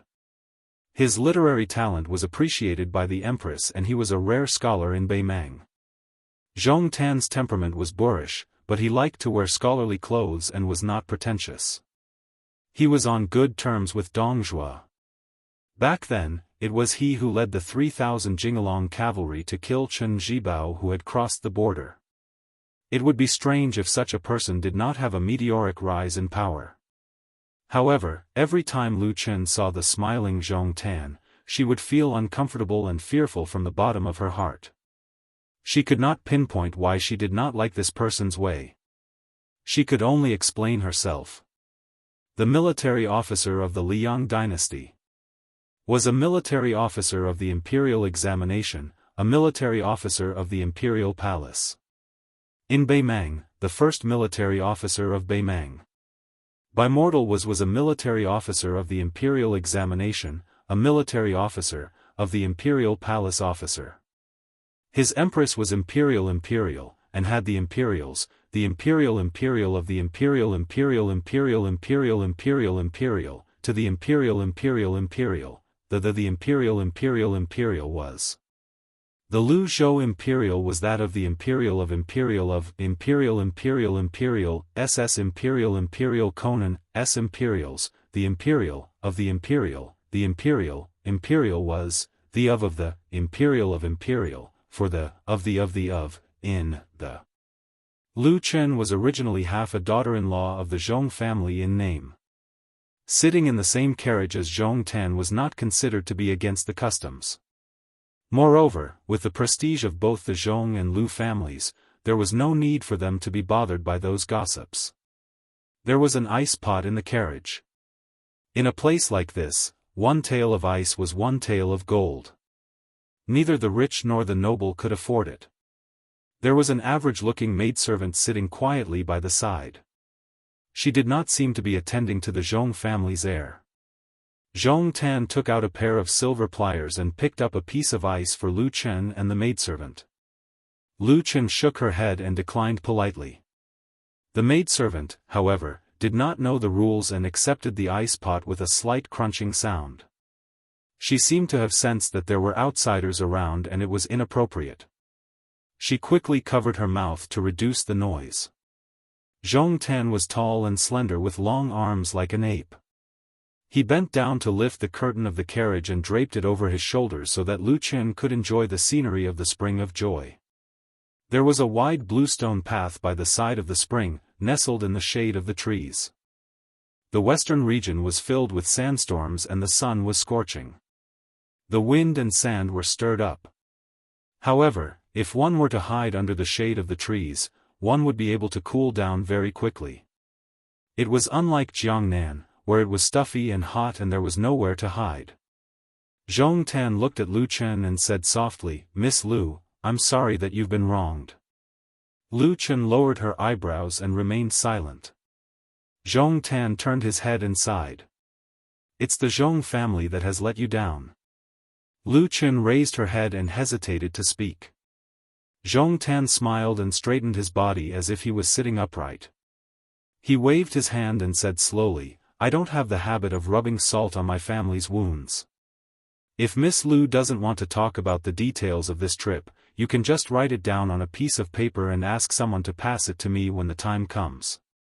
You won't have to face those nagging old fellows.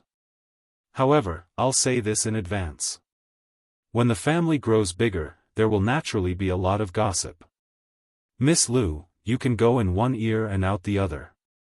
I'll also inform the elders in the family and treat it as if the Zhong family never gave the Lu family any letter of engagement. We won't taint Miss Lu's innocent reputation. Zhong Tan can guarantee that when Miss Lu has a happy marriage of 100 years, the Zhong family will not hesitate to come and congratulate you. Lu Chen raised her head and looked directly at the future head of the Zhong family. Her eyes were resolute as she said, I was born as the daughter-in-law of the Zhong family and will die as a ghost of the Zhong family. I'm willing to be a widow for the Zhong family. When I see my father, I'll persuade him to allow a ghost marriage. Zhong Tan looked out of the window, his brows tightly knitted. Lu Chen's tone was bleak as she said, this is Lu Chen's life. I can't escape it. When they arrived at the Zhong family's mansion, Zhong Tan got off the carriage first. He stood by her side and personally escorted her down the carriage. In the eyes of many people at the door who had spent their entire lives studying people's hearts, it was destined that they would have a different feeling in their hearts. Zhong Tan walked her to the E-gate. He did not cross the threshold, saying that he was going out of the city to burn incense at the Thunder Monastery. After bidding farewell to Lu Chen, he returned to the carriage. The maidservant smiled without the slightest bit of flattery, as if she had met a long-time friend. Zhong Tan was also accustomed to this. She held a piece of ice in her mouth and puffed out her cheeks. She asked in a soft and vague voice, won't the Zhong family be disgusted by you excusing Lu Chen like this and pulling her out of the whirlpool? It's just that you've provoked her to marry into the Zhong family, forcing Zhong Gui's family to not leave. Be careful not to pick up a sesame seed and lose a watermelon. Zhong Tan sat cross-legged with a leisurely expression. He chuckled softly and said, I'm not curious about how Zhong Gui died and who killed him. The Zhong family has too many enemies. Lu Chen was humiliated and returned. For a woman, this is already the limit. If I continue to provoke her, not only will she collapse, I'm afraid the Lu family will also be angry. Marriage between the Zhong and Lu families is the general trend. Since I was born as the eldest son, I must have a long-term vision. Lu Chen's determination to marry into the underworld and live as a widow shows that she is not a short-sighted woman. Such an interesting woman should not be destroyed in Shihe Prefecture. It's only right for me to help her block some of the wind and rain. The maidservant clamped the piece of ice with one hand and held it in the air with the other, afraid that it would fall. Zhong Tan lowered his head and bit into the ice, chewing it in big mouthfuls. She put down the silver clamp and said, a woman's thoughts are fickle. This relationship may not be enough to make her stand on your side in the future. Zhong Tan said indifferently, she's not the kind of person who knows her place. She'll definitely stir up trouble in the future. I'll just continue to protect her. She suddenly covered her mouth and laughed, actually, as long as you take her body, everything will be settled. Zhong Tan said with an aggrieved face, I'm afraid of ghosts. She kicked Zhong Tan lightly. Zhong Tan laughed and said, you're much prettier than her. She sighed, Lu Chen can be considered to have survived. Zhong Tan clicked his tongue and said, does this count as me doing a good deed every day? When we reach the Thunder Rolls Temple later, I'll have the confidence to burn incense. A storm that could overturn an ordinary person was blown away by a gentle breath from some people. Chapter 567. Outside the city, about 3 li away from the city, Su Fengnian rode his horse on the road that was filled with pedestrians. He deliberately restrained his qi so that his fata morgana was gone. He was sweating profusely like a normal person. Su Fengnian was not in a hurry to enter the city. There were trees on both sides of the road, but there were rules and regulations. The watermelon farmers who sold watermelons did not dare to approach the road. They only set up their tents 20 steps away from the road to sell their watermelons. Su Fengnian dismounted his horse and led it out of the road. He walked on the gravel road. Merchants and travelers often haggled. Those who were good at haggling could bargain from 50 copper coins to 10 copper coins for a caddy of watermelons. Su Fengnian led his horse slowly and saw a robust old farmer who had erected a wooden board in front of his stall. Su Fengnian looked at the suntanned watermelon farmer. The latter, who was squatting on the ground, also looked at him. The latter seemed to have noticed that Su Fengnian's money pouch was not empty. He grinned and said, "Young master, pick one. If it's not tasty, I don't want a single copper coin from you." Su Fengnian, who had wanted to continue forward, stopped and joked, "Even if it's tasty, if I say it's not tasty, will you still take my money?" The old farmer's eyes were not like those of the unruly people. He said, "I still won't take your money." Su Fengnian let go of the reins and squatted down. There was a pile of watermelons, but he did not know where to start. "Uncle, help me pick one." The old farmer brought over a small stool for Su Fengnian. He knocked on the watermelons and put them down. Then, he picked a watermelon that was not small. It was about 7 to 8 caddies. He skillfully smashed it with his fist. The watermelon was brittle and roughly split in half. He handed it to Su Fengnian. Su Fengnian opened the watermelon and asked while eating, "This watermelon is not cheap." The old farmer smiled and said, "Other places can also lower the price to 10 copper coins for a caddy. But my watermelon field is good and the melons are sweet. Young master, take a look. My melons here are more than 5 caddies.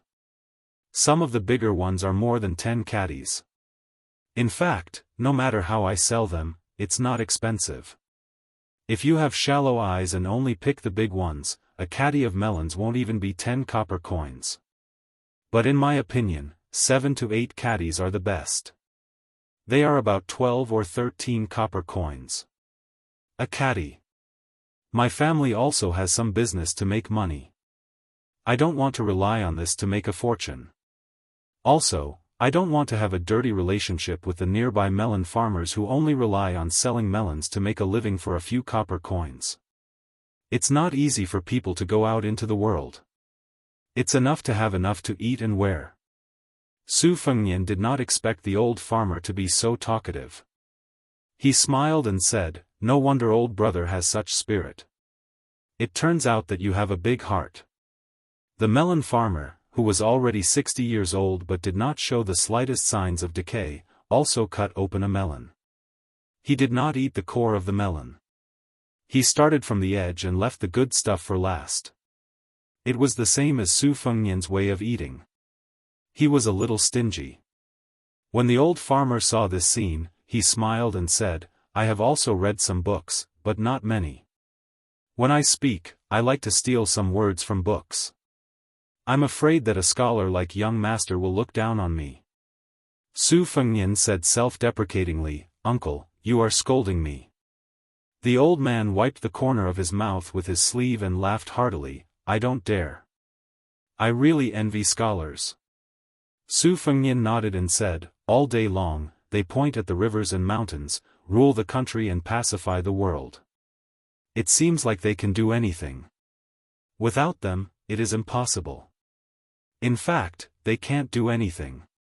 Uncle, if a scholar comes to sell melons, can he sell more than the surrounding melon farmers?" The old man shook his head and said, "Young master is generalizing. Scholars also have powerful characters who are good at civil and martial arts. During the spring and autumn period, there were a lot of Confucian generals." As if he was afraid that his words would annoy the young master and that Su Fengnian would not pay, the old melon farmer said with a smile, "Scholars have a scholar's work. After earning 1,000 zhong millet from books and a house of gold, it is better to be able to cry out for the common people. Selling melons will be handed over to an old man like me. Well water does not interfere with river water, and we can all live a good life. For example, young master, when you were young, you carried a book to study. Reading 10,000 books and traveling 10,000 li was the best thing. Su Fengnian chewed on the watermelon and said with a smile, Uncle's experience can be said to be insightful. Indeed, there are crouching tigers and hidden dragons in the marketplace. The old melon farmer was particularly happy to be flattered by a scholar. Every wrinkle on his weathered face revealed a sense of comfort and contentment. Young master, you can listen to this old man's nonsense. You are a real scholar. Su Fengnian smiled and asked, then this melon? The old farmer was stunned for a moment. With a helpless expression, he said, I'll sell it to you for 50 copper coins. I can't go any lower. Su Fengnian finished eating more than half of the watermelon. He took out a small piece of silver from his money pouch. It was about 100 copper coins. He handed it to the old melon farmer, who spoke well but could not be considered too elegant. He said, don't give me any extra money. Just treat it as buying 2 melons and giving one to uncle to eat. The old melon farmer stared blankly for a moment before praising, who said that scholars can't sell melons? If young master sells melons, I guarantee that it won't take more than a few years for you to buy a sizable residence in the city. Su Fengnian also said helplessly, Uncle, if you say so, I really can't eat a second melon. The old farmer said straightforwardly, listen to what young master is saying. In a moment, this old man will give you a cloth bag. Take 2 melons and hang them on the horse's back. When you get to the city, find an inn with well water to chill them. You can fish them out before you talk. They are very cold. After Su Fengnian finished eating the melon, he sat on a small stool and looked at the scenery in Wuhou City. Perhaps it was because he was in an oasis, he looked along the relay road. The clouds were thick and heavy, layer upon layer, and fell straight down. It was as if they were about to press down on the city. It was as if the clouds of the 9th heaven were hanging down. There was only a fine line between heaven and earth. In this fine line, there was a building with a raised eave in the city that was the most eye-catching. Following Su Fengnian's line of sight, the old farmer said, that is Lei Ming Temple. Once you enter the temple, you will see 2 rows of 18 heavenly kings with fearful eyes. Those who are timid will feel guilty and won't dare to burn incense and worship Buddha. Outside the temple is Shiha State's famous spring of joy. Even the bodhisattva who glares at Vajra would lower his eyebrows. Scholars and beauties with prominent status would be happy to tour the temple. The spring of joy has become more and more foul in recent years. In fact, there is nothing to see. If young master believes in Buddha, it is better for you to go to Lei Ming Temple. Young master, don't worry. There are many important people in the city. However, it is hard to say that there are none who openly bully men and women, but they can be counted with one's fingers. Young master is also a scholar, so it is even more impossible for them to bully you. Su Fengnian smiled, Uncle, if you say so, then it can be seen that Shiha State's Jidushi not only rules the army, but also governs the government. He is worthy of being a pillar of the imperial court. The old farmer smiled, shook his head and said, I said that it is not accurate. Su Fengnian looked at the Lei Ming Temple that really towered into the clouds. He muttered to himself, mortals seek freedom all their lives. The squatting old farmer held a hollow melon and sighed, the bodhisattva is happy for nothing. Both of them looked at each other and smiled. After Su Fengnian stood up, the old farmer really picked 2 melons and put them in 2 cloth bags for him. Su Fengnian did not refuse and accepted them calmly. He hung one on each side of the horse's back. After getting on the horse, he sat on the horse's back and cupped his fists to bid farewell. The old farmer waved his hand with a smile. In life, people who meet by chance meet and then part, it cannot withstand scrutiny. Most of the time, they will never meet again. It is very rare for them to not hate each other and even leave a good impression. Su Fengnian did not think about this. He only thought that he met an interesting old man from Beimang. In his heart, he was still thinking about the upcoming sneak trip to Wuhou City. Perhaps it would be as dangerous as Tuoba Chunsen's assassination and hunt. In the past, in Beiliang, which seemed to be an iron bucket but was actually surging with undercurrents, people from all walks of life came to seek revenge on him. All kinds of stories and legends, countless joys and sorrows, could be compiled into a book, 100 Ways to Assassinate the Butcher Su Xiao and the Hedonistic Prince, and a book, Assassin's Men of Sacrifice Encyclopedia. Most of these dead people did not change until death. Even if they had to sacrifice their lives, they would still fly into the fire. However, many of the so-called blood feuds could be traced back to his grandfather's generation. But when it came to killing His Royal Highness, no one would be soft-hearted. Su Fengnian knew that when he succeeded the king of Beiliang one day, the number of assassinations would only increase and not decrease. The reason was very straightforward.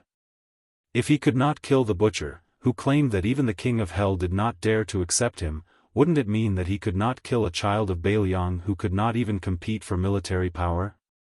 If Chen Zhibao did not want to kill Su Fengnian, there were plenty of people who wanted to kill him. There was no need for the white-clothed warrior Immortal to kill him with a borrowed knife. Su Fengnian carried his sword, his box, and his melons, and headed straight for Wuhou City. Chapter 568. Zhong Tan's gentle attitude had unknowingly become a protective talisman for Lu Chen. This made Lu Chen, who had prepared for the worst, feel as if she was waiting for a knife to slit her neck, but instead, she was waiting for a feather to brush against her neck. She was pleasantly surprised and somewhat at a loss. It was probably Zhong Tan's instructions that she was specially arranged to stay in a small lakeside building in the Zhong family's other residence, where she could enjoy a rare shade. Zhong Shentong and his younger brother, Zhong Liang, one was a Beimang great general with great authority, the other was a top-ranked Devil Path great warlord. Presumably, they would not bicker with a girl from the Lu family. However, the Lu family's temporary forbearance did not mean that the Lu family could be indifferent. After all, Zhong Gui was not worth mentioning in front of his elder brother, Zhong Tan. Compared to the descendants of the great clans of the southern dynasty, he was still a first-rate talent. It would be unreasonable if the Lu family did not take the initiative to explain his sudden death in a foreign land. At this moment, Lu Gui was standing in front of the window of the small house, quietly listening to his daughter narrate her painful experience. From beginning to end, he did not interrupt, question, or console her. Lu Gui's expression was sorrowful, suppressing her depression, doing her best to speak in a calm tone. Lu Chen did not admit that she had made any mistakes. Some girls were really born actors. As the head of the A family, Lu Gui had a slender figure, and was worthy of the evaluation of a handsome man. Although his hair was slightly white, he was still a handsome man who could make a girl's heart sway. This was especially true for women who had tasted the flavors of love and sex. Only then did Lu Gui slowly turn around and stare into his daughter's eyes. Lu Chen subconsciously withdrew her gaze. No matter how much she wanted to mend it, in front of someone like Lu Gui who had been immersed in the imperial court for half his life, it was futile. Moreover, no one knew a girl better than her father, so how could she hide it so well? However, Lu Gui, who understood her clearly, smiled sadly. He walked closer to Lu Chen, removing the veil that she had not had time to change off. Gazing at the almost unfamiliar and tattered face, he gently placed his hands on her tight shoulders. Shaking his head, he said, "If father did not care about you, how could he only have one daughter? Whether the story you told is true or false, father is well aware of it. As for whether we can deceive the Zhong brothers, that is up to fate." Lu Chen's eyes reddened. She was about to spill the beans and spill the beans. At this moment, she clenched her fists, either intentionally or unintentionally. Her fingertips pierced her palms and she sobered up a little. She bit her lips and rested her head on Lu Gui's shoulder. Lu Gui patted her back gently and said, "Zhong Gui's body has not been found yet. If I'm not wrong, it will be a cenotaph. Are you really willing to marry someone from the mortal world?" Lu Chen sobbed and said, "This is the duty of an unfilial daughter." Lu Gui was speechless. After Lu Gui left, the small house near the spring returned to its former tranquility. Lu Chen sat in front of the dressing table and looked down to see a bronze mirror. She waved her sleeve and threw it out, smashing it against the wall. A general is afraid of a new armor, and a beauty in her twilight years is afraid of a bronze mirror. However, she was still a young woman and had not married. After Su Fengnian entered Wuhou City, it was reasonable for him to choose a high vantage point to observe the geography of the Spring of Joy. However, he had been ill for a long time and was very familiar with assassinations and ambushes. He knew that there were many forbidden areas in the Thunder Pond. Beiliang Palace occupied a mountain as the king, with the prince's mansion as the center near Mount Qingliang as the center. The mansions of many generals and dignitaries were gradually spread out according to their positions and titles. Among them, there were also a few high-class restaurants and inns that could be used as a good vantage point to observe the prince's mansion. However, all of these precious vantage points that made it convenient to observe the prince's mansion were firmly under the control of the mansion's secret agents. When new faces from outside the city first entered the city, they would first choose these spots. 9 out of 10 of them would be secretly killed if they climbed the stairs. The reason why the last one lived longer was because the Beiliang Palace wanted to cast a long line to catch a big fish. They thought that they were smart when in fact, it was no different from committing suicide. Su Fengnian later learned that during the short period before he turned 20, every time the mansion's maids and servants went out, there would be men of sacrifice following them. Chu Lushan was personally responsible for every detail. He found no less than 60 assassins and strangled them to death, pulling out the radishes and bringing out the mud. Several high-ranking Beiliang officials' residences became uninhabited residences overnight. Therefore, Su Fengnian only chose a low-rise inn that was slightly further away from the Spring of Joy to check in. He seemed to casually ask the waiter about a few sightseeing spots in Wuhou City. From the waiter, he learned that in 2 days it would be the 15th day of the month. The incense at Leiming Temple was at its peak. Nobles and travelers from outside the city, as well as wealthy merchants who were well off, liked to go to Leiming Temple on the 1st and 15th day of the month to worship a bodhisattva, or to light or add oil to a longevity green lotus lantern.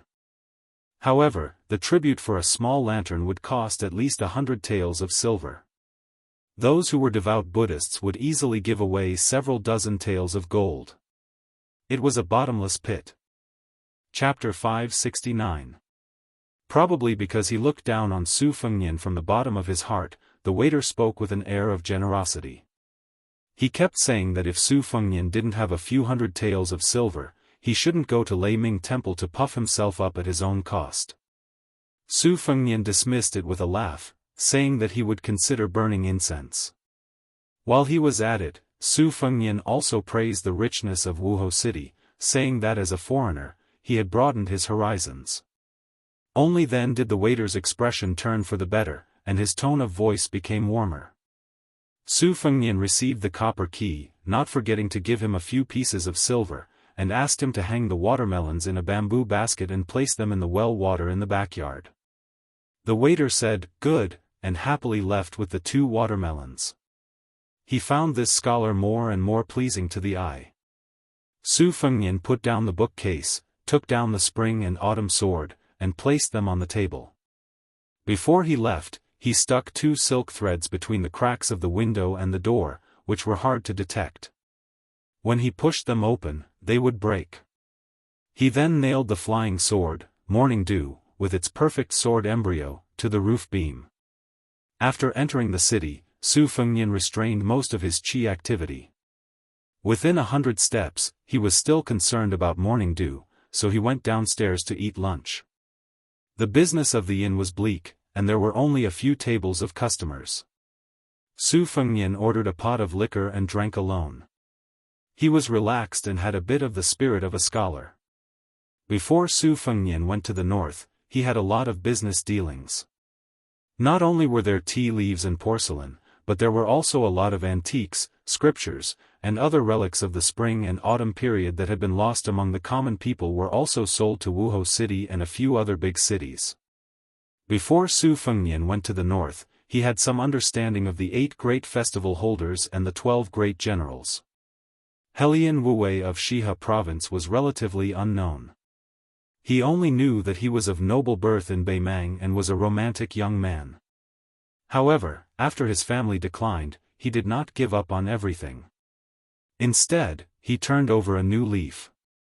After 20 years of military service, his outstanding military service brought glory to his family. His wife died early from illness and he did not remarry, resulting in him having no children. He was completely different from Helian Wuwei, who was known for his military strength and ruthlessness. Other than his ability to lead troops, he could only be regarded as a troublemaker in the imperial court. He was also rarely seen in the empress's annual spring and winter hunts. Therefore, among the 8 great festival holders, he was the most aloof. Su Fengnian returned to his room. The silk thread was still intact. Other than eating and drinking, he spent his time alone, flipping through the secret saber manual. Perhaps most people who obtained Wang Xianji's martial arts experience would be ecstatic and would quickly browse through it, wishing they could ascend to the first pin realm overnight. Fortunately, Su Fengnian was able to endure. He did not grasp the essence of the move and did not turn to the next page. At this time, he was still stuck at the bottleneck of tying the black silk thread. He also did not play any small trick of taking a detour. During the battle at the Dunhuang city gate, Dong Tai, who was about to go out to sea to visit the Immortal Mountain, and Luo Yang, who had the Jianghu innate talent, could be said to be evenly matched. Su Fengnian closed his eyes to feel the battle. After the battle, he stroked the hundreds and thousands of sword scars. He only felt that his heart was full of spirit, but he could not figure out what it was. Su Fengnian was not impatient. He still told himself to proceed step by step. The next day, he carried his book and sword and marched to Wuhou City. He ate and walked. The military formation in the city was solemn and orderly. Li Shan always said that the ability to manage an army was in the smallest detail. Su Fengnian clearly noticed this point from the map of Beimang's military town that was hung in the Tide Listening Pavilion. On the western front bordering Liangmang, Beimang's elite troops were all rushing to the southern border. They looked like they were going to fight to the death with the Beiliang cavalry. On the eastern front between the 2 dynasties, the military strength of both sides was a notch higher. It was just that as they moved northward, their military strength gradually increased. Beimang's eastern border had Dongjin and Juzhi prefectures, which were obviously inferior to Shihe prefecture, which had Kongbijuan as its foundation. Su Fengnian did not know whether this arrangement, which was better or worse, was intentional or not. He did not know whether it was a deliberate arrangement or an unintentional move that had to do with the temperament and ability of the several preceptors. On the 15th day of the first lunar month, Su Fengnian did not follow the general trend of going to Lei Ming Temple at dawn. Instead, he left the inn at noon, when the sun was blazing hot. Lei Ming Temple was located at the intersection of the north and south of the Joyful Spring. It was built against the mountain. The main structure was a 9-story pavilion with multiple eaves. Inside the pavilion was a Buddha statue that was even bigger than the Dunhuang Buddha cave. It was a typical building with a slope on one side of a hard mountain in the western regions. Su Fengnian, who had restrained his qi activity, was sweating all over as he slowly entered the temple. Inside the temple, ancient trees towered to the sky, providing deep shade. He immediately felt refreshed. After burning 3 sticks of incense, he crossed the threshold of the main building. There were a total of 81 windows in the 9-story pavilion, but none of them were open. It was just that on the 4th floor below, several thousand green lanterns were lit. The lanterns were splendid, as if the Buddha's light was shining everywhere. Therefore, the interior of the building did not give people the slightest impression of gloominess. Su Fengnian looked up and saw the Buddha statue of Maitreya, squinting his eyes and looking down at the world. The Buddha statue was so big that it was ranked third in the world. It was built 800 years ago, during the third catastrophe of Buddhism. The Buddha statue had a compassionate face, with a gentle outline. One of his hands was placed on his knees, while the other was forming a seal with his index finger raised. This seal was not found in any Buddhist scriptures. Generations of monks were puzzled and argued endlessly. Later dynasties did not make any changes to the Buddha statue itself. They only added new colors and gold. After the empress ascended the throne, she added rich colors to the kasaya. Before entering the temple, Su Fengnian was informed that the longevity lanterns were to be lit. He had to inform the Thunder Temple monk of his name and ancestral home. Regretfully, he could only give up. The building was spacious and empty. Occasionally, a cool breeze would enter the building. The thousands of green lotus longevity lanterns on the fourth floor, from low to high, swayed slightly in order. The scene was not like that of the human world, but rather like the pure land of bliss. Pilgrims were not allowed to enter the building to see the Buddha. Even the monks in the temple had to stop at the fourth floor. The Thunder Temple was built 800 years ago. Most of the monks who achieved the Tao stopped at the 6th or 7th floor. Only the emperor could go up to the 8th floor. Even the emperor, who was known as the Emperor of the 9 and 5, had done so. It meant that he had lowered his status in front of the Buddha. Naturally, no one could go up to the 9th floor. Even the Beimang Empress, who had the ambition to unify the world, was no exception. Su Fengnian bowed to the Buddha and was about to leave the building. He was about to go to a nearby sutra pavilion to enjoy the scenery. In a flash, he had a telepathic connection and looked up. He saw a head poking out of the Buddha's palm. The head was looking straight at him with a cold gaze. At this moment, Su Fengnian only felt that it was ridiculous. His strange mood was indescribable. This woman was really audacious. The white robe Luo Yang. Sitting on the Buddha's palm, she bent over and poked out her head. She was looking at Su Fengnian. Su Fengnian thought that if it was a gentle woman like Huang Baozhuang, she would definitely not dare to be so rebellious. Su Fengnian said to himself, "The devil Buddha has a line." Thinking of the magnificent scenery of the falling clouds outside Wuhou City, he suddenly had a hint of understanding. However, it slipped away and he did not grasp it.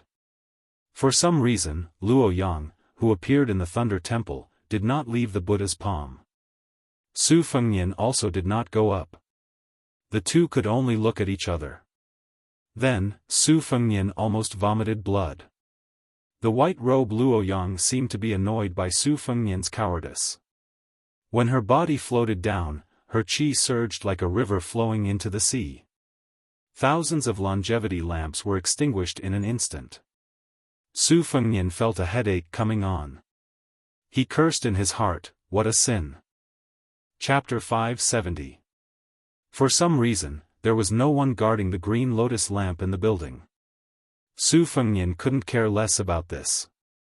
He found a few fire folds in front of a small niche at the top of the stairs. After lighting them up, he glided backward along the corridor like a fish. Wherever he went, the longevity lamps would light up one after another. The ground floor was once again as bright as day. Su Fengnian hurriedly climbed up the stairs and lit up the second fire fold. He retreated so that he wouldn't extinguish the fire. Intentionally or unintentionally, Su Fengnian's mind was as clear as a lotus pond. After one round, he climbed up the third and fourth floors. As the main culprit, the devil Luo Yang did not feel guilty at all. From the beginning to the end, he watched coldly from the sidelines. She was no longer the empress of Huang Baozhuang, whose name was Mountain Gradually Green. She did not hide her purple eyes, which overflowed with evil intent. Su Fengnian lit up 3089 longevity lamps. He stopped and looked up at the sitting Buddha. Humans saw everything as ants, but Buddhas saw all living things as equals. Burning incense and praying to Buddha, cramming at the Buddha's feet at the last minute, could he really get anything? Would the Bodhisattvas be tired of it? Su Fengnian collected his thoughts and laughed at himself. He was about to go downstairs when the next scene caught him off guard. The devil in white stood in front of the Buddha's feet. She clenched her fist and the flames of nearly 4,000 longevity lamps were pulled by her chi. They instantly left the green lamp bases and flew toward the sitting Buddha. They hovered a few feet away from the stone Buddha's body. The Buddha's body was originally covered with gold powder. Under the illumination of the lamps, it shone brightly, as if the real Buddha had come to the world. What a Buddha's aura! Luo Yang flicked her finger. More than 4,000 lanterns rushed to the top of the 9-story building and exploded near the Buddha's head. Thousands of meteors fell. Su Fengnian was annoyed, but he could only jump over the railing and fly through the air. He kept waving his sleeves to catch as many sparks as he could. He rolled up his sleeves and threw some sparks back into the green lamp bases. The longevity lamps were reignited one by one. However, his strength was not enough. He only managed to light 700 or 800 lamps. After he landed, he went to the small niche and picked up a piece of kindling. He looked at the devil, who turned around with her hands clasped behind her back and looked out of the door. Only then did Su Fengnian feel relieved. He slowly went downstairs and stood beside Luo Yang. She did not beat around the bush and said straightforwardly, "The Zhong family is good at robbing tombs." During the chaos of the Spring and Autumn War, they obtained a bamboo slip from the tomb of King Qian of the southern Tang dynasty. 800 years ago, the emperor of the Great Qin dynasty was buried in the territory of Shihe province. Lu Gui was proficient in geomancy and geography, so the two families joined hands to open the tomb and steal the treasure. I have no interest in the relics of the Emperor Qin, but I don't like Zhong Liang. Whatever he wants to do, I will not let him do it. Su Fengnian frowned and said, "With your great divine ability as the fourth most powerful person in the world, wouldn't it be fine if you directly killed Zhong Liang? No matter how powerful Zhong Liang is, can he compare to Dong Tai and Hong Jingyan?" Luo Yang's tone was ice-cold. Is it that simple? Su Fengnian was speechless. You are the great demon who has single-handedly killed the most people in the world. Back in the day, you roamed through the 8 prefectures of Beimang, killing everyone you saw. You killed several thousand people in a spurt of energy, and only stopped when you were stopped by Tuoba in Beimang's imperial city. You could be considered a mountain of corpses and a sea of blood, so how could you be so modest and modest now? However, Su Fengnian did not say this out loud. Facing the blind zither player Xue Songguan was enough for him to risk his life, but facing Luo Yang, even 10 lives would not be enough for her to kill. Su Fengnian also did not dare to treat her as a woman. When they first met in the chess and sword music school, with his outstanding memory, he clearly remembered her appearance and figure. When he saw her again in Dunhuang, he only felt that her face was blurry. It was not simply because Luo Yang's imposing manner made it difficult to distinguish whether she was a man or a woman, but rather because he felt that something was not right. If he wanted to get to the bottom of it, this might be the first time in his life that Su Fengnian was so afraid of a woman. Luo Yang said calmly, "I've been waiting for you here for 2 days." Su Fengnian's face was full of doubt. Luo Yang hesitated for a moment, then said, "Do you know where the mausoleum of the Great Qin dynasty's emperor is hidden?" Su Fengnian held back the sarcastic sarcasm that almost slipped out of his mouth. He grinned and said, "If I knew, I would have taken a hoe to dig up treasures in the grave long ago." Luo Yang walked towards a tall sutra depository with a plaque hanging from it that read, "Buddha comes, Buddha goes." Su Fengnian asked, "Why don't I see the monks of the thunder-rumbling temple?" Luo Yang said lightly, "Before you entered the temple, I was resting on the palm of the Buddha statue. I thought that they were chanting sutras and doing their homework on the wooden fish, so I killed them all." Su Fengnian walked out of the building, and his restrained chi poured out in torrents. The mirage of the great yellow courtyard was lofty, and the sleeves of his long gown fluttered in the wind. Unfortunately, as the saying goes, virtue is 1 foot tall, and the devil is 10 feet tall. Under Luo Yang's suppression, Su Fengnian not only restrained his qi, but also a mouthful of blood surged up his throat. At this moment, Su Fengnian saw monks coming out of the hall of great strength in a line. The way they wore their yellow kasayas was slightly different from the ones in the central plains. They looked serene, and when they saw Luo Yang and himself from a distance, they only took them as pilgrims from a wealthy family. Some monks with lower cultivation just glanced at the white-robed Luo Yang a few more times, but did not pay much attention to them. Only then did Su Fengnian realize that the female devil was playing a joke on him. She played him like a monkey, and he did not know whether to laugh or cry. After swallowing the mouthful of blood, Luo Yang's words added insult to injury. How did you enter the Vajra realm with your intellect? I think you just relied on your background as the heir of Bailiang and the fated chance due to your identity. You are petty and have no foresight at all. What a waste of Dong Tai's gift. Su Fengnian did not refute.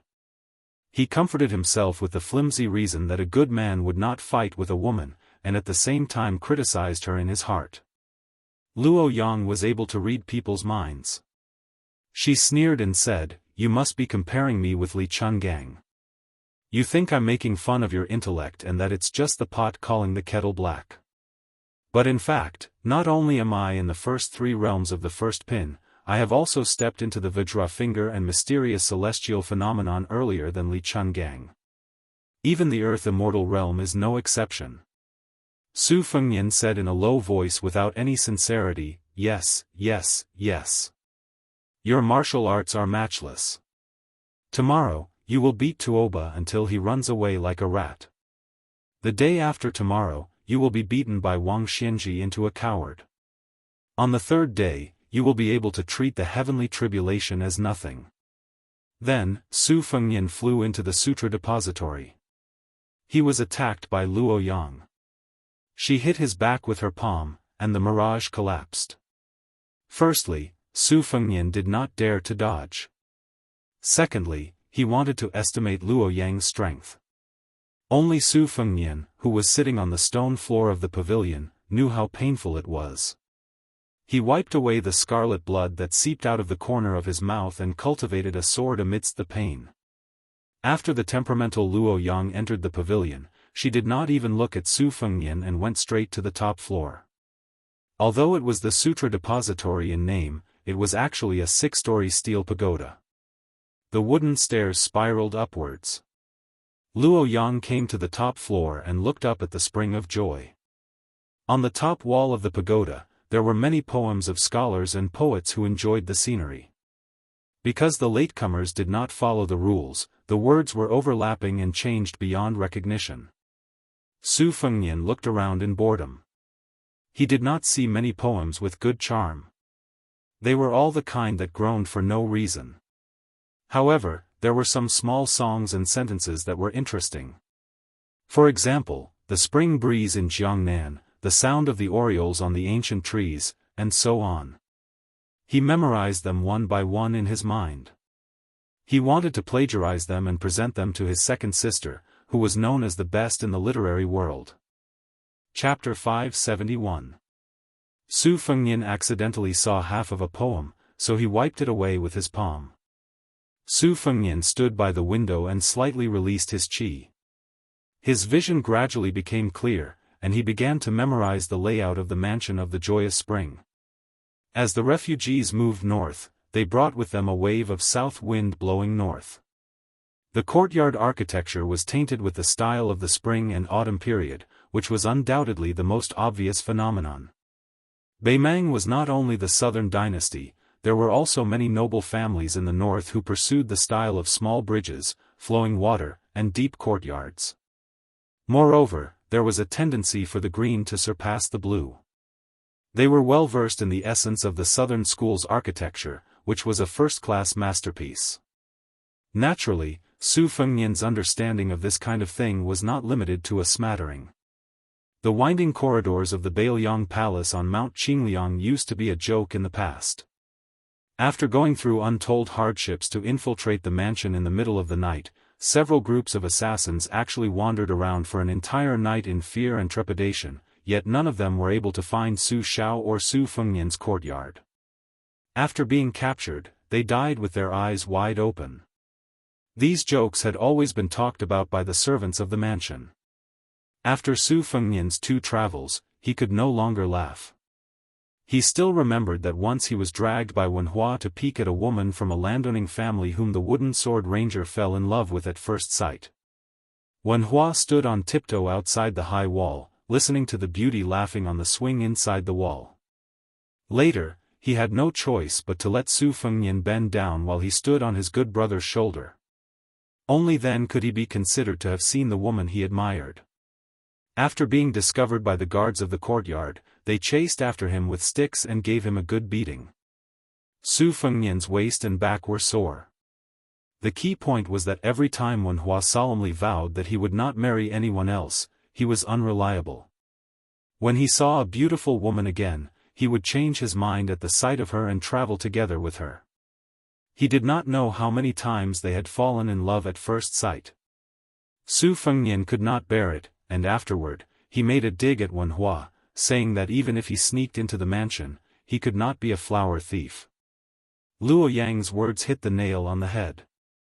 She asked, "Who are you going to the north of the joyous spring to kill?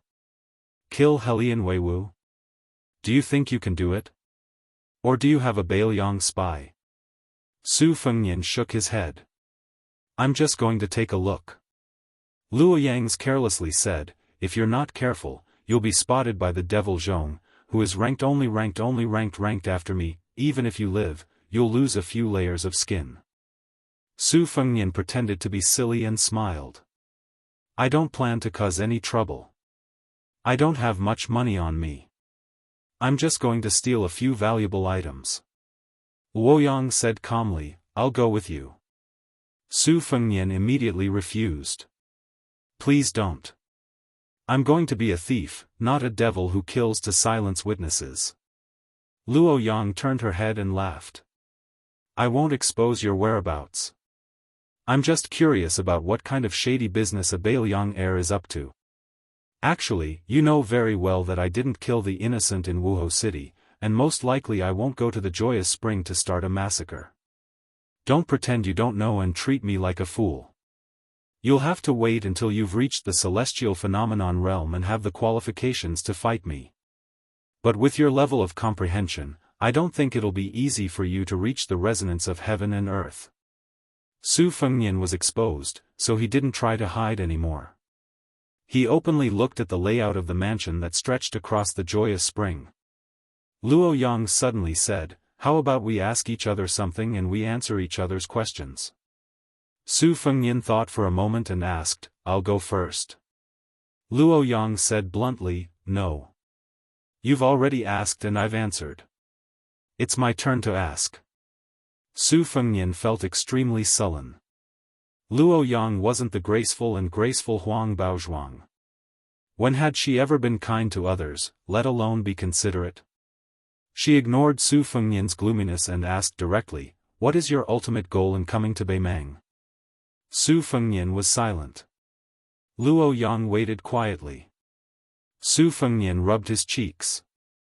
For the first time since he went to the north alone, he spoke softly, "To meet an extremely important person. 20 years have passed, and even my father doesn't know if he's still trustworthy. To confirm this, other than Su Xiao and me, the hereditary heir of Bailiang, no one else has the qualifications to verify the answer. If I want to meet him, I have to do something to make him feel that I'm worthy. Otherwise, just being the heir of Bailiang won't be enough. I can't and I don't want to tell you any more inside stories. In any case, I know that if he really does rebel against Beimang and then against Bailiang, I'm destined to die in Beimang on this journey north." Luo Yang nodded, satisfied with Su Fengnian's honesty. She said, "It's your turn to ask." Su Fengnian asked cautiously, "Is Huang Baozhuang really dead?"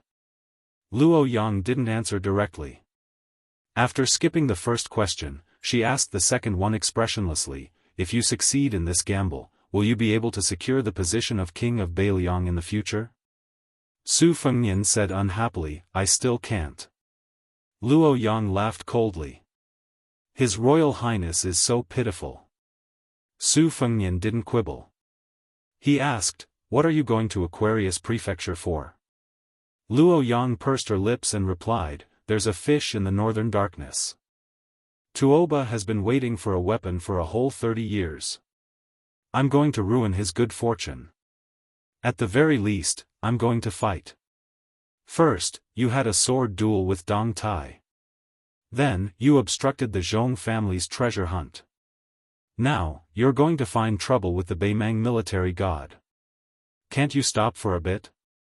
Su Fengnian was shocked beyond words, but he quickly regained his composure. If Luo Yang could be judged with common sense, she wouldn't be the number one person of the demonic path. Luo Yang asked a thorny and unlucky question. "If you die in Beimang, do you need me to collect your corpse and send it back to Beiliang?" Su Fengnian sighed. "Then I'll thank you in advance." Luo Yang suddenly smiled sweetly. "Actually, if I die in Tuoba's hands in the northern icefield, you won't be able to escape either. At that time, whoever dies later will have to collect the corpse." Su Fengnian smiled bitterly. "Can't you not fight with Tuoba? You're still young. Won't it be safer if you wait until you're an Earth Immortal?" Luo Yang's eyes were unfocused.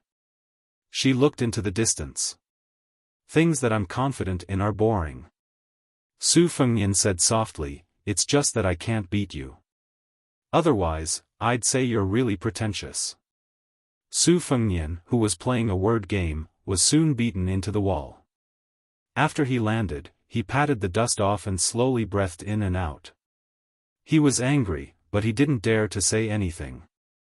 A strange smile suddenly appeared on Su Fengnian's face as he asked in a low voice, "I heard that you killed your way all the way to the northern Mang Imperial Palace. Empress Murong was standing on top of the city walls while you were standing below the city walls." Luo Yang seemed to have never thought about this kind of thing. When Su Fengnian thought she was going to let it go, she unexpectedly spat out 3 words slowly. "Old woman." Su Fengnian was stunned for a moment, then he laughed out loud. It turned out that when this demoness was mean, she was even scarier than martial arts. Would the Empress of Beimang be angered to death when she heard this?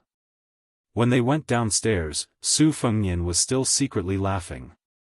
Luo Yang asked, "What words did you erase on the wall just now?" Su Fengnian paused for a moment. "It's just something very unlucky. Out of sight, out of mind." Luo Yang didn't have a good temper and patience. "Say it." Su Fengnian smiled. "The geese have returned, but the people have not returned to the south." Luo Yang turned to him and said softly, "Pretentious."